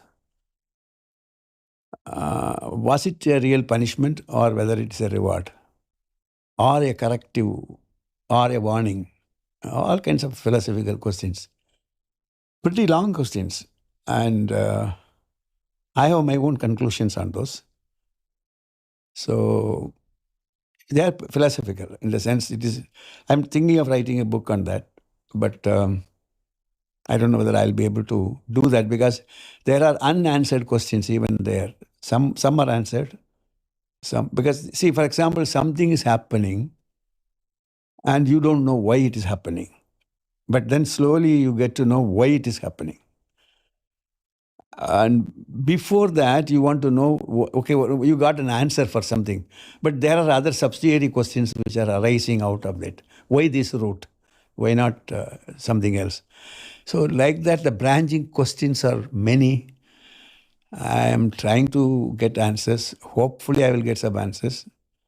But as I told you, philosophy cannot be ruled out without yourself having a strong faith in God. I am a strong Believer. God believer. And in fact, there are questions used to ask me, you are a scientist, how do you believe in God? In a recent interview, I answered him, you think that just because I am a scientist, I don't have the fundamental rights of what I am supposed to have? That kind of a question I have asked. So, very interesting question and very interesting. So many things are to be found out. It's a long time. It will take a long time. Your relationship with God, did it change in those 24 years? Sure it has. Sure it has. You are not seeing the same Nambi Narayanan when before the case and after the case. It's a different type of person you are meeting today. In the sense, shall I say that I don't have this kind of a patience even to answer the questions earlier. I used to think fast, and the moment even before completing the thinking, I want to act fast. That is how I was living for quite some time. Whenever I get no action possible, I get fed up. When I get fed up, I become emotional and I throw things and this, that. That is my life. That was my life. No, I'm kidding. Don't worry, I Please understand. enjoy the water. Yeah. No, I told you, you are seeing a different person altogether. Huh? I won't even. Unless I trigger you and you throw something at me. No. I'm joking. You can't trigger me, actually. It is difficult. I don't want to trigger you, sir. No. I'm telling you seriously. Why? Because earlier it is possible for triggering me very easily.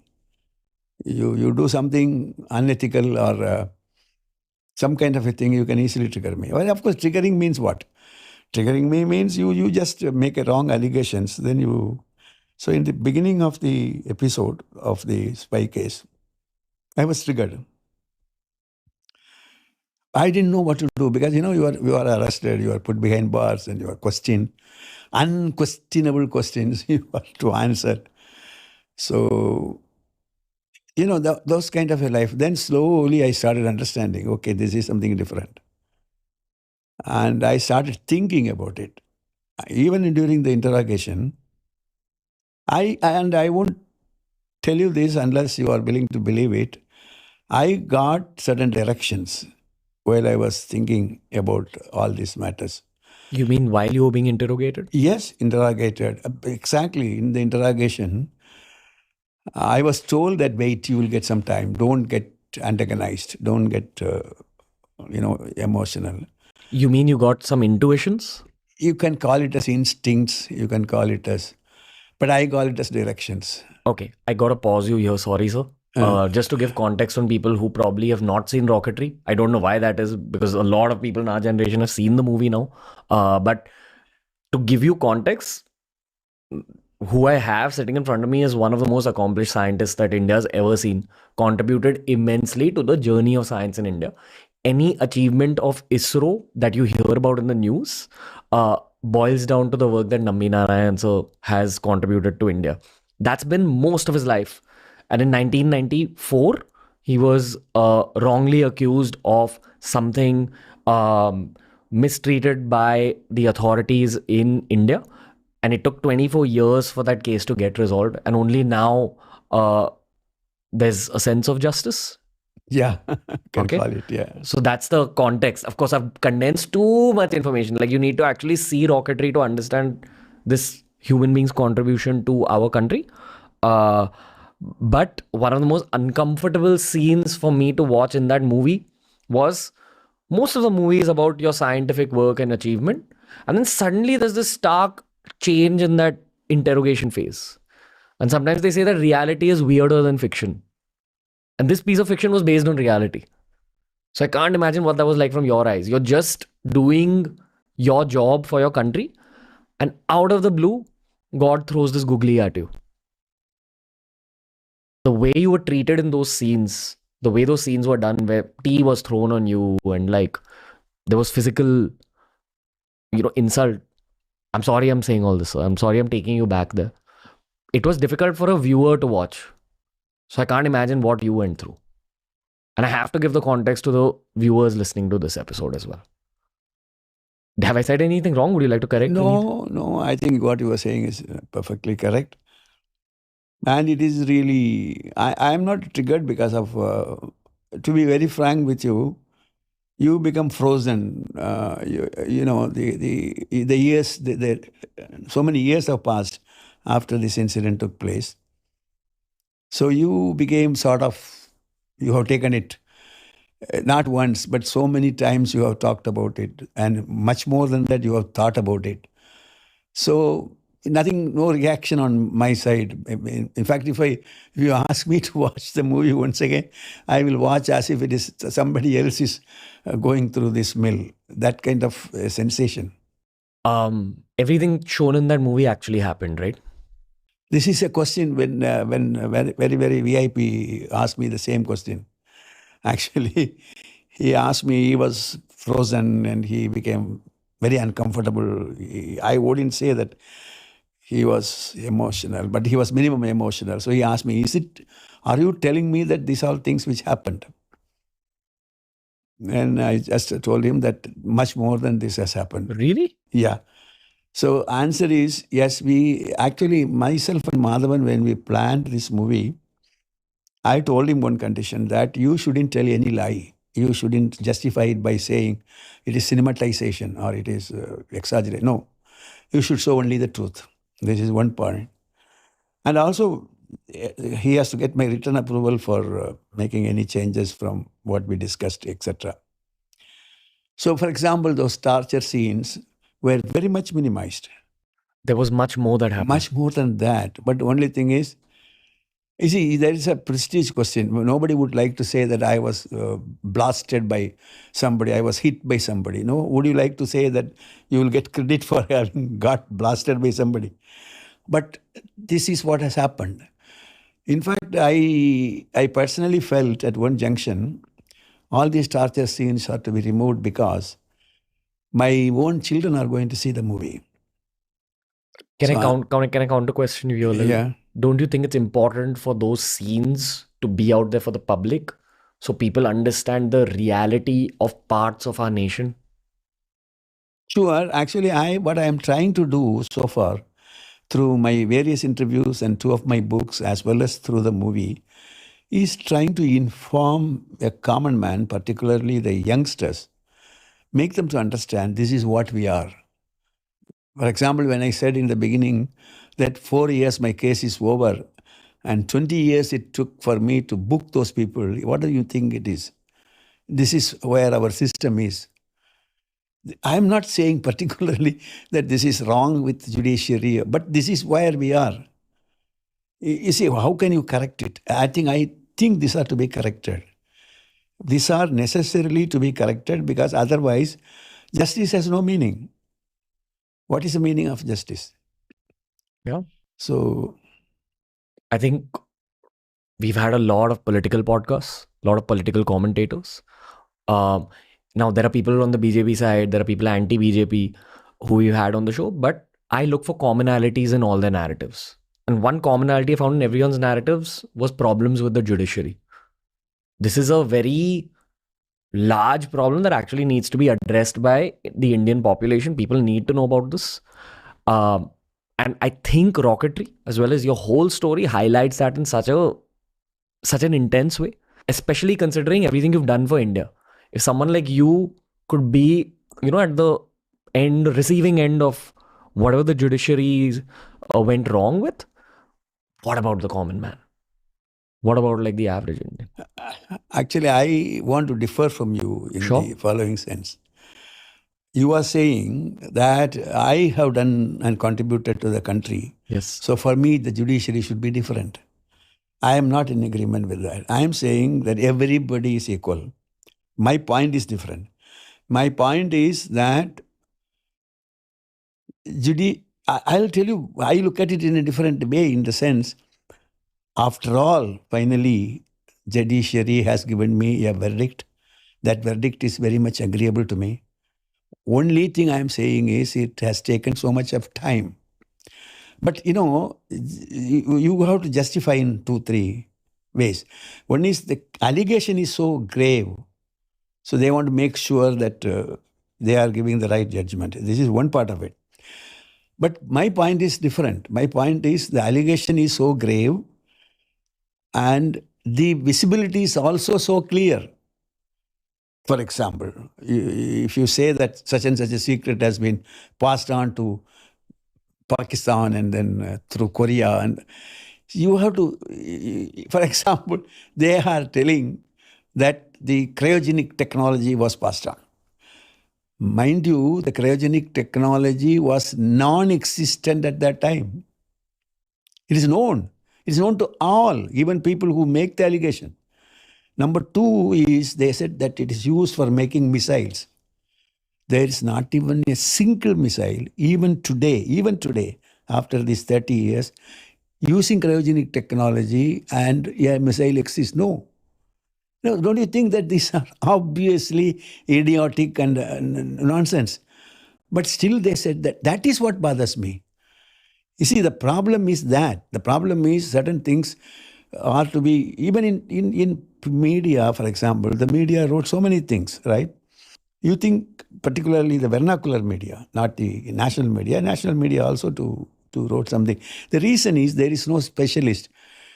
For example, somebody says the rocket secrets were stolen through the fisherman boat or fisherman's basket. What the hell is it that unbelievable? So that is because the fellow doesn't know what is rocketry and what are the secrets. This is where I am just telling. I call this old media, sir. I think media is also changing. And this is a format of new media. I'll also tell you one thing for sure.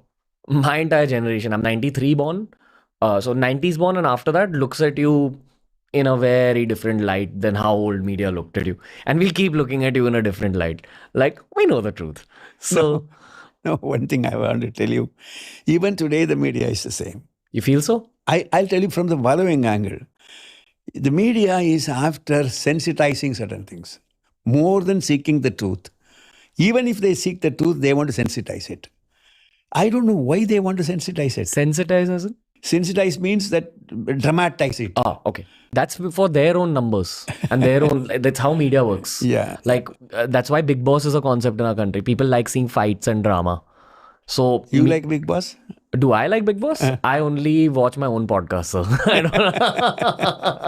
I'm kidding. I only watch podcasts in general, but I don't. But the masses do, And at the end of the day, for media to survive, you have to make money, and to make money, you have to talk to the masses. So that's the harsh truth of our country. But I will tell you that media is changing, at least from my eyes. There are some newspapers, they are changing. They have changed already, right from the beginning. Yeah. So, I mean, my generation, we don't really consume newspapers anymore. We get our news through the internet, which is again a double-edged sword. It has its positives, it has its That's negatives. also full of stories. Lots of stories. But these formats where now you are the person in context, you are getting to talk openly for an unlimited duration of time. This is where the truth can actually be revealed. I'm privileged to be, a part of this new format, but less about me now, so more about you. No, you are doing wonderful. I like your. I have seen after the invitation. Because I thought you were only doing the Hindi version of it, but then I understood that you are doing the English part of it. So I went through. Thank you, sir. Some of them, and it's pretty good. It is really. At least I would agree with you that there is a change of format in it. Thank you, sir. I appreciate it. This has been a dream podcast for me. Thank you for being on the show today. No, I'm kidding. I'm going to ask you a lot of questions. Yeah. Okay. How did you feel when you were seeing rocketry for the first time? Actually, I don't know. Actually, what I did, I was associated with the production of it. In the script writing. Actually, we were discussing this for 1 year, myself and Madhavan. So once you repeatedly discuss certain things and then what to include, what not to include, And then the film is produced based on an agreed script. Yeah. Okay. And when the picture is completed, when I saw this, I was not happy. I felt that something is missing. It is not really. And I asked Madhavan. Madhavan also said, yeah, I also feel. Then we identified that something is wrong in the editing part of it. So we got hold of a veteran editor who was a young fellow, very young fellow. He did the magic. And then the entire thing was shown. I was not becoming emotional, excepting one or two scenes while I was watching the movie. One scene was my wife was shouting when I came into the house. That was taken in one shot. It was a single shoot. It was done. Simran has done a wonderful thing. That I became emotional because that is something which you can't bear with that. It is that recollected me the original scenario moment. Then the second scene where I became not emotional in the sense, not pathetic, but I became proud of myself, having stated that I will not excuse you. At the end of the scene, I come as a person and then say that it can't be forgiven. You can't forgive that. So Shah Rukh Khan. Shah Rukh Khan. Right. And if I do that, then it becomes a routine affair. And that was something I was feeling proud of saying that. And we discussed and debated a lot of things. Will the audience like it? Will they? I said, whether they like it or not, this is the truth. Now we are going to speak the truth. You remember, I told him. But I will tell you, the picture got overwhelming. I saw this movie along with the audience in Bombay, Madras, Bangalore, and Trivandrum. I saw uniformly, if there is an emotional scene, in all the 5 places, the emotions were the same. Or if there is a clapping, it was the same. So the feeling of the general public is the same, no matter which language they speak. But most important thing which I have found out is, everyone believed what was shown to them. You know the reason? Because we are speaking the truth. The truth is believable. It is not that we have exaggerated anything. We have just shown. In fact, the actual torture, if it is shown, somebody may say it is exaggerated. You're not comfortable speaking about exactly what happened, right? Not comfortable in the sense, it was much more than the torturous scenes which are shown. Most cruel way of doing it. But the question is, it is not the persons who did the torture. It is their bosses. Yes, I don't know at that time why they are. But one thing is that torture was so heavy, I came to a position where I am not going to go back on this. I am not going to submit to their torture. That became a rigid attitude of mine. So, for example, they were not giving me a seat, they were not giving me water to drink, and they were asking me to stand. At that standing position, one fellow asked me, how long do you think you will stand? I said, as long as my physique permits. And this I said with a conviction, not as a dramatic way. I just said, as long as my physique permits me, I will stand. I did that. And after about, I don't count the time because no watch, no time is there. I think approximately 30 hours. Then I collapsed on the floor. While collapsing also, I am aware that I am falling down. It is not I am falling down on my own. Your legs are not able to stand your weight and things like that. So this is what has happened in that during that time. So the truth is being shown, the people believe it. I'll tell you, anywhere if we would have exaggerated, people would be believing everything is a wax. Yeah. Okay. There's a part of me that wants to say sorry on behalf of the country in the way Shah Rukh Khan See what Shah Rukh Khan says. And then I've also seen the movie, so I won't say sorry on behalf of the country because I know you've not completely accepted the apology. Yeah. Shouldn't, in my eyes. Have you met the guys who were in that room with you? You mean in the torturous? Yeah. See, I am trying my best to locate them. Okay?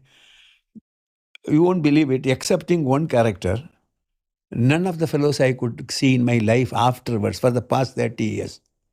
I have been telling them, in fact, one fellow told me, sir, we will prove it to you, you are the spy. And then if you prove it to me back that I am not the spy, you chapel me with your chapel.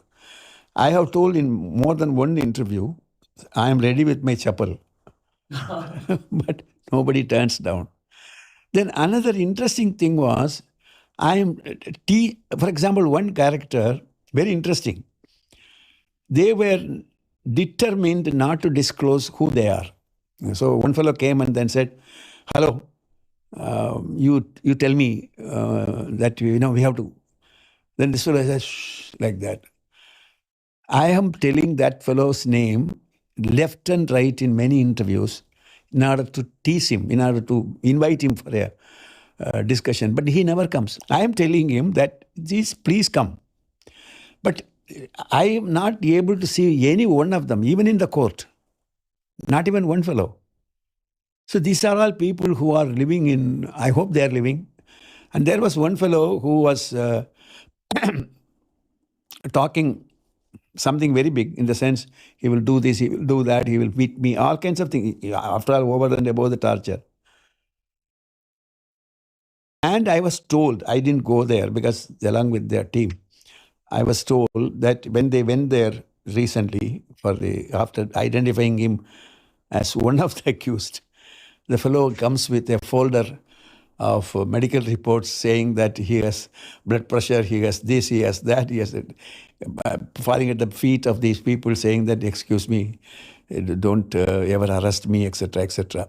So that is where your first question comes valid. I was telling to myself that one day these fellows will pay for their sins. And that is what is happening. Were these members of the Kerala police? No, actually there were Kerala police as well as the IB. Majority of them who were in the interrogation were the IB people. Okay. And IB people, you know by name. You know these are the names, but you don't know which name refers who. Whether the mustache fellow is so and so, whether that fellow, no, you don't know. Because you have not seen them before or you have not seen them after. So, I mean, I wonder how the intelligence bureau got the wrong information or intelligence about you. Intelligence is basically data that they use to validate the cases that they want to go after. They never validated it. Exactly. So that's what I'm saying, that this is the intelligence bureau of our country. It is fabricated case. The finding of the Supreme Court itself is a false case. No, I'm trying to highlight the lack of correct work on their end. I'm not highlighting. I'm exactly telling you that if the fellows are originally thinking it is a true case and finally they found out it is a wrong case, then you are right. But I am saying in the beginning itself, they knew that they are fabricating it. Okay. Otherwise, how it has become a fabricated case? False case. And you're still trying to get to the depths of where that fabrication originated from? I have gone to the depth of the case in the sense that you have to find out from them where from they got the instructions. Questions like, why are you behaving like this? Why did you behave like this? I know the answer. Everybody will say that so-and-so told me to do this. I've done enough podcasts in my life to know that very often with national issues, there is geopolitics at play. Geopolitics is extremely dependent on the scientific and economic progress of the country. Now, in many ways, you are one of the most key players in the scientific progress of the country in the 90s. Have you ever thought that some geopolitical powers had their eye on you? Sure it is. Actually, when you said that 90s, I just want to recall the recent Gaganyaan project, just 1 month back or some 20 days back, which the Gaganyaan, that escape module was carried by a single rocket, which is nothing but a Vikas engine. That is the only engine which I have developed. In other places, it has worked in conjunction with so many. Here it is a soul rocket. So it is not only 90s. Even today, it is very much there. Yeah. I'm highlighting 90s because that's where stuff happened. No, Like, I understand. but, Yeah. very direct question. America was in power that time. Now, imagine they are seeing another fantastic scientist who could have been theirs, but is serving an upcoming economic power in India. If you want to take out the Indian cricket team, first you take out Virat Kohli. From a geopolitical perspective, if you want to slow down a country, you take out the scientific and economic Virat Kohlis. You were a scientific Virat Kohli. I'm sorry, I'm trivializing. No, it is exactly, the comparison is very much correct. So, was the American government possibly responsible? Have you ever thought that maybe they put pressure on the Indian government to trouble you? No, not the Indian government. They put the pressure on the Russian government to close the contract of the cryogenic contract. And the Russian government obeyed simply because there were no USSR. It was... I'm actually talking in relation with your case, sir. Yeah, in my case only, at that time, the Americans applied pressure on the Russians just to close the contract of the cryogenic with India. And instead of technology, that is, they should not give the technology because they said that they can be used for ICBMs and IRBMs, which is untrue, and etc. Then the Russians were willing to obey the request of the American counterpart. So that is the reason which has led to this. Have you ever looked at yourself as a scapegoat of geopolitics? This is nothing but that. What you are saying is nothing but that. This is how it goes. The only question here, which is unanswered, is that yes, they are interested, and who are the real black sheep here? Who is the person who did that? For that, they have identified so many people. Conspiracy is the reason. Now they are trying to find out who is the real person for that. Okay. Do you want to shift gears a little bit? Yes, sure. What's the beauty of life? What's the beauty of life? I mean, I don't understand the question, but I will tell you whatever I have understood. Something what you have done will see that the pleasure and then sadness are not permanent. It keeps coming. That's the beauty of life. Okay. You will be happy at some times, you will be sad at times, and things like that. Sadness will keep coming. Yeah. It will change. It will. There is a saying, even this also will pass through. This too shall pass. This too shall pass through. That's the beauty? In fact, that is a beauty, and that is what I was hoping at that time. Now I don't want this to happen again because I'm very happy. At the beginning of the movie, there is a scene where I think when that TV show is starting with Shah Rukh Khan, where he brings up the case, and then Madhavan responds, like technically you respond by saying, I've done so much in my life, but you want to bring up the case again. Okay, let's talk about it. I actually want to talk now about all the other stuff that you've done. The Indian internet recently has started celebrating Indian scientists as well, which is why, let's talk about science a little bit. Yeah. You've seen the whole journey of ISRO. Everyone's proud of ISRO today. If people have not seen Rocketry, the movie, I don't think they know what kind of a role your career has played in what ISRO is today. And from your eyes, from where you saw ISRO with Vikram Sarabhai to where it is today, how do you feel? Well, it's a long journey. In fact, in ISRO, there is a general culture. I think the culture, the credit goes to Dr. Sarabhai.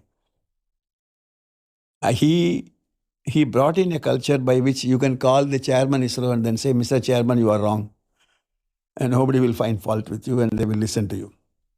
This is not existing anywhere else in any department in the country. Like there's a feedback mechanism inbuilt in the culture. Yeah, it's freedom. You feel like talking what you feel like, you can tell that is one thing.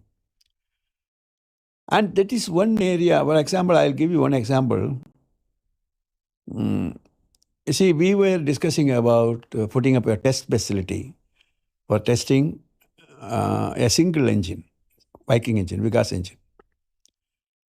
It's a 60-ton thrust. So we designed it and all, and then we were trying to build that test facility. All of a sudden, it occurred to me that if the same facility can be converted into not single engine, but 4 engine, meaning 240 tons thrust, which would mean I can go one step further, and then later, if I have an opportunity to club these 4 engines, it will be useful. So I told this to my chairman. My chairman, Professor Satish Dhawan, he's such a great person. He was asking me, we have not even tested one engine. You think it's worth it? I said, sir, it is only 1 crore is the additional cost because of that. Because instead of 4 meter by 4 meter base, I have to make 5 meter by 5 meter base. So 1 crore is 1 crore. I don't know. I don't think that you should do. Then it went on, and then further he said, before running, you should know how to stand and then how to walk. Without that, I don't want you to run. But I couldn't sleep. I knew that I am not able to convince the chairman. So what I did was I went, and by a shortcut, I went to one Mr. R.D. John. He was the construction engineer. I told him, Mr. John, can you make this 5 meter by 5 meter? Then he immediately asked, was there a change of design? Yeah, some small change. Then it will cost you additional money. I said, I'll reappropriate some money and then give you. Because 1 crore reappropriation was not difficult. But don't you think it needs chairman's approval? I said, yeah, I will get the approval, etc. But he accepted it. So he said, all right, he will do 5 meter by 5 meter. I was happy. But my worry was, when is the chairman going to find out this? And that fateful day came after about a month. And that day, the flight, this is where I am telling about the messages. On that day, the flight to Trivandrum to Bangalore was cancelled. So chairman who got stuck here in Trivandrum wanted to spend the rest of the time unscheduled. He said, why not we go to Mahendragiri? Mahendragiri is the place where we have this test facility. I just want to have a look at it. So he went there.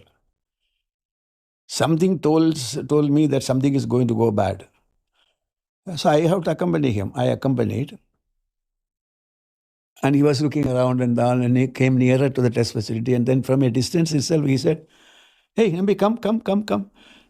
Looks at it's not 4 meter by 4 meter, it looks 5 meter by, or something more. I just kept quiet. Then he asked me, tell me, is there any... Then R.D. John, who was there, he said, yes, sir, Nambi told me to make it 5 meter by 5 meter. So I said, anyway, it has gone beyond my head. I said, yes, sir, we have done it. And he was very unhappy. And he asked me, unusually, it is unusual on his side, asked me, are you chairman ISRO or am I chairman ISRO? I said, undoubtedly, you are the chairman ISRO. I don't know, but this is not fair. Then I said, sorry, sir. I immediately came to John, go back to 4 meter by 4 meter and then try to build it on that 4 meter by 4 meter, not 5 meter by any meter, nothing like that, etc. Matter is over. Years pass by. Chairman Dhawan retires, and then afterwards Professor Rao comes in the picture. We were discussing about the future of ISRO missions, including the GSLV. At that time, one vehicle configuration, which was favored by all, is a 4-engine configuration at the bottom. Then everybody was asking, but we have no test facility for the 4-engine. Then somebody else telling that why we didn't foresee this earlier. Then another fellow say, Nambi, tell me why you didn't foresee this earlier. This went on. I'm keeping quiet, naturally. It went so, then finally Professor U.R. Rao, who was the chairman ISRO, of course Professor Dhawan himself was sitting in the review as an ex officio. He's asking, I don't know, Nambi, I thought you would have foreseen this. You were always talking about Vikas, and again I kept quiet. Yes, it is unfair on my side to say that I tried my best, it didn't work.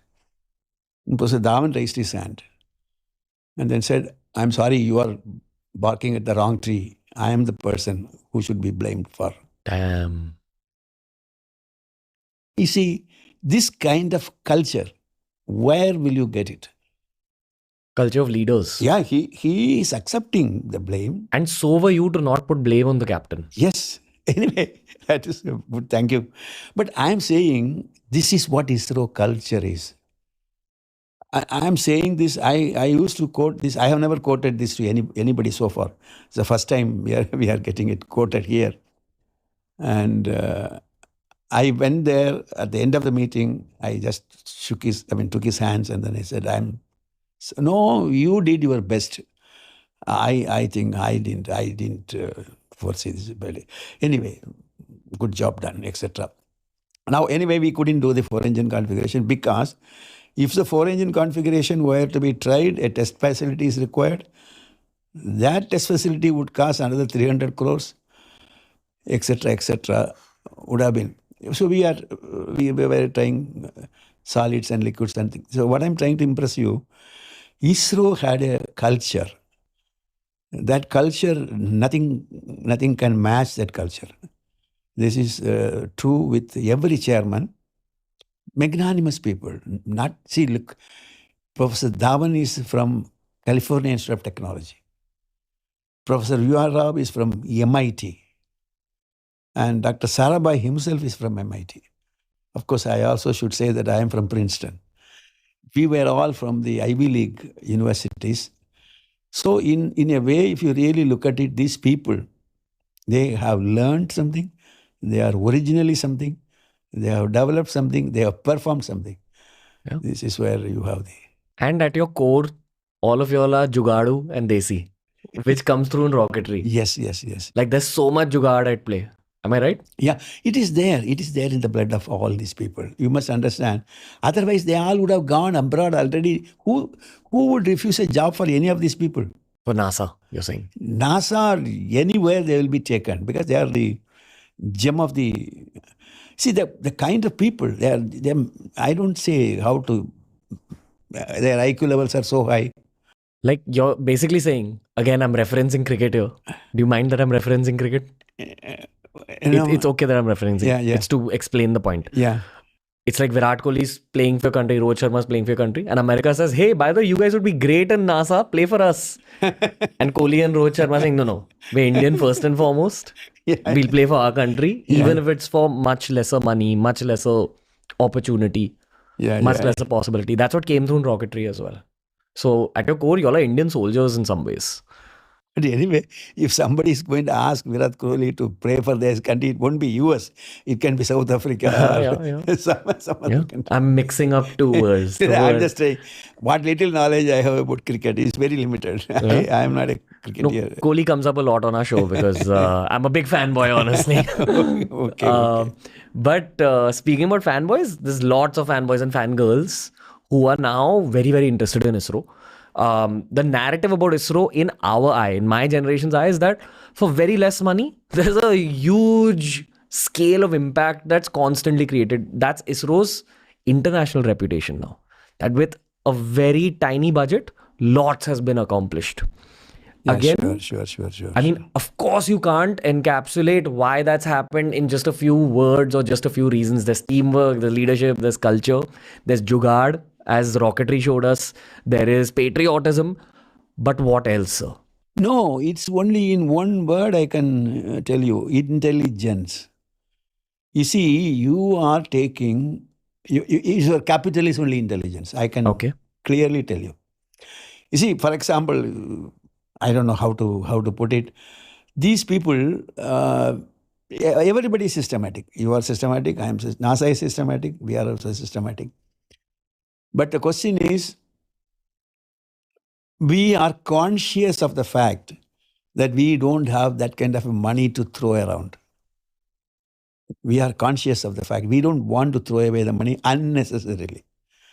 And it is not luck which is on our side. It is the skill and intelligence alone on our side. One simple example I can tell you. For example, there is a law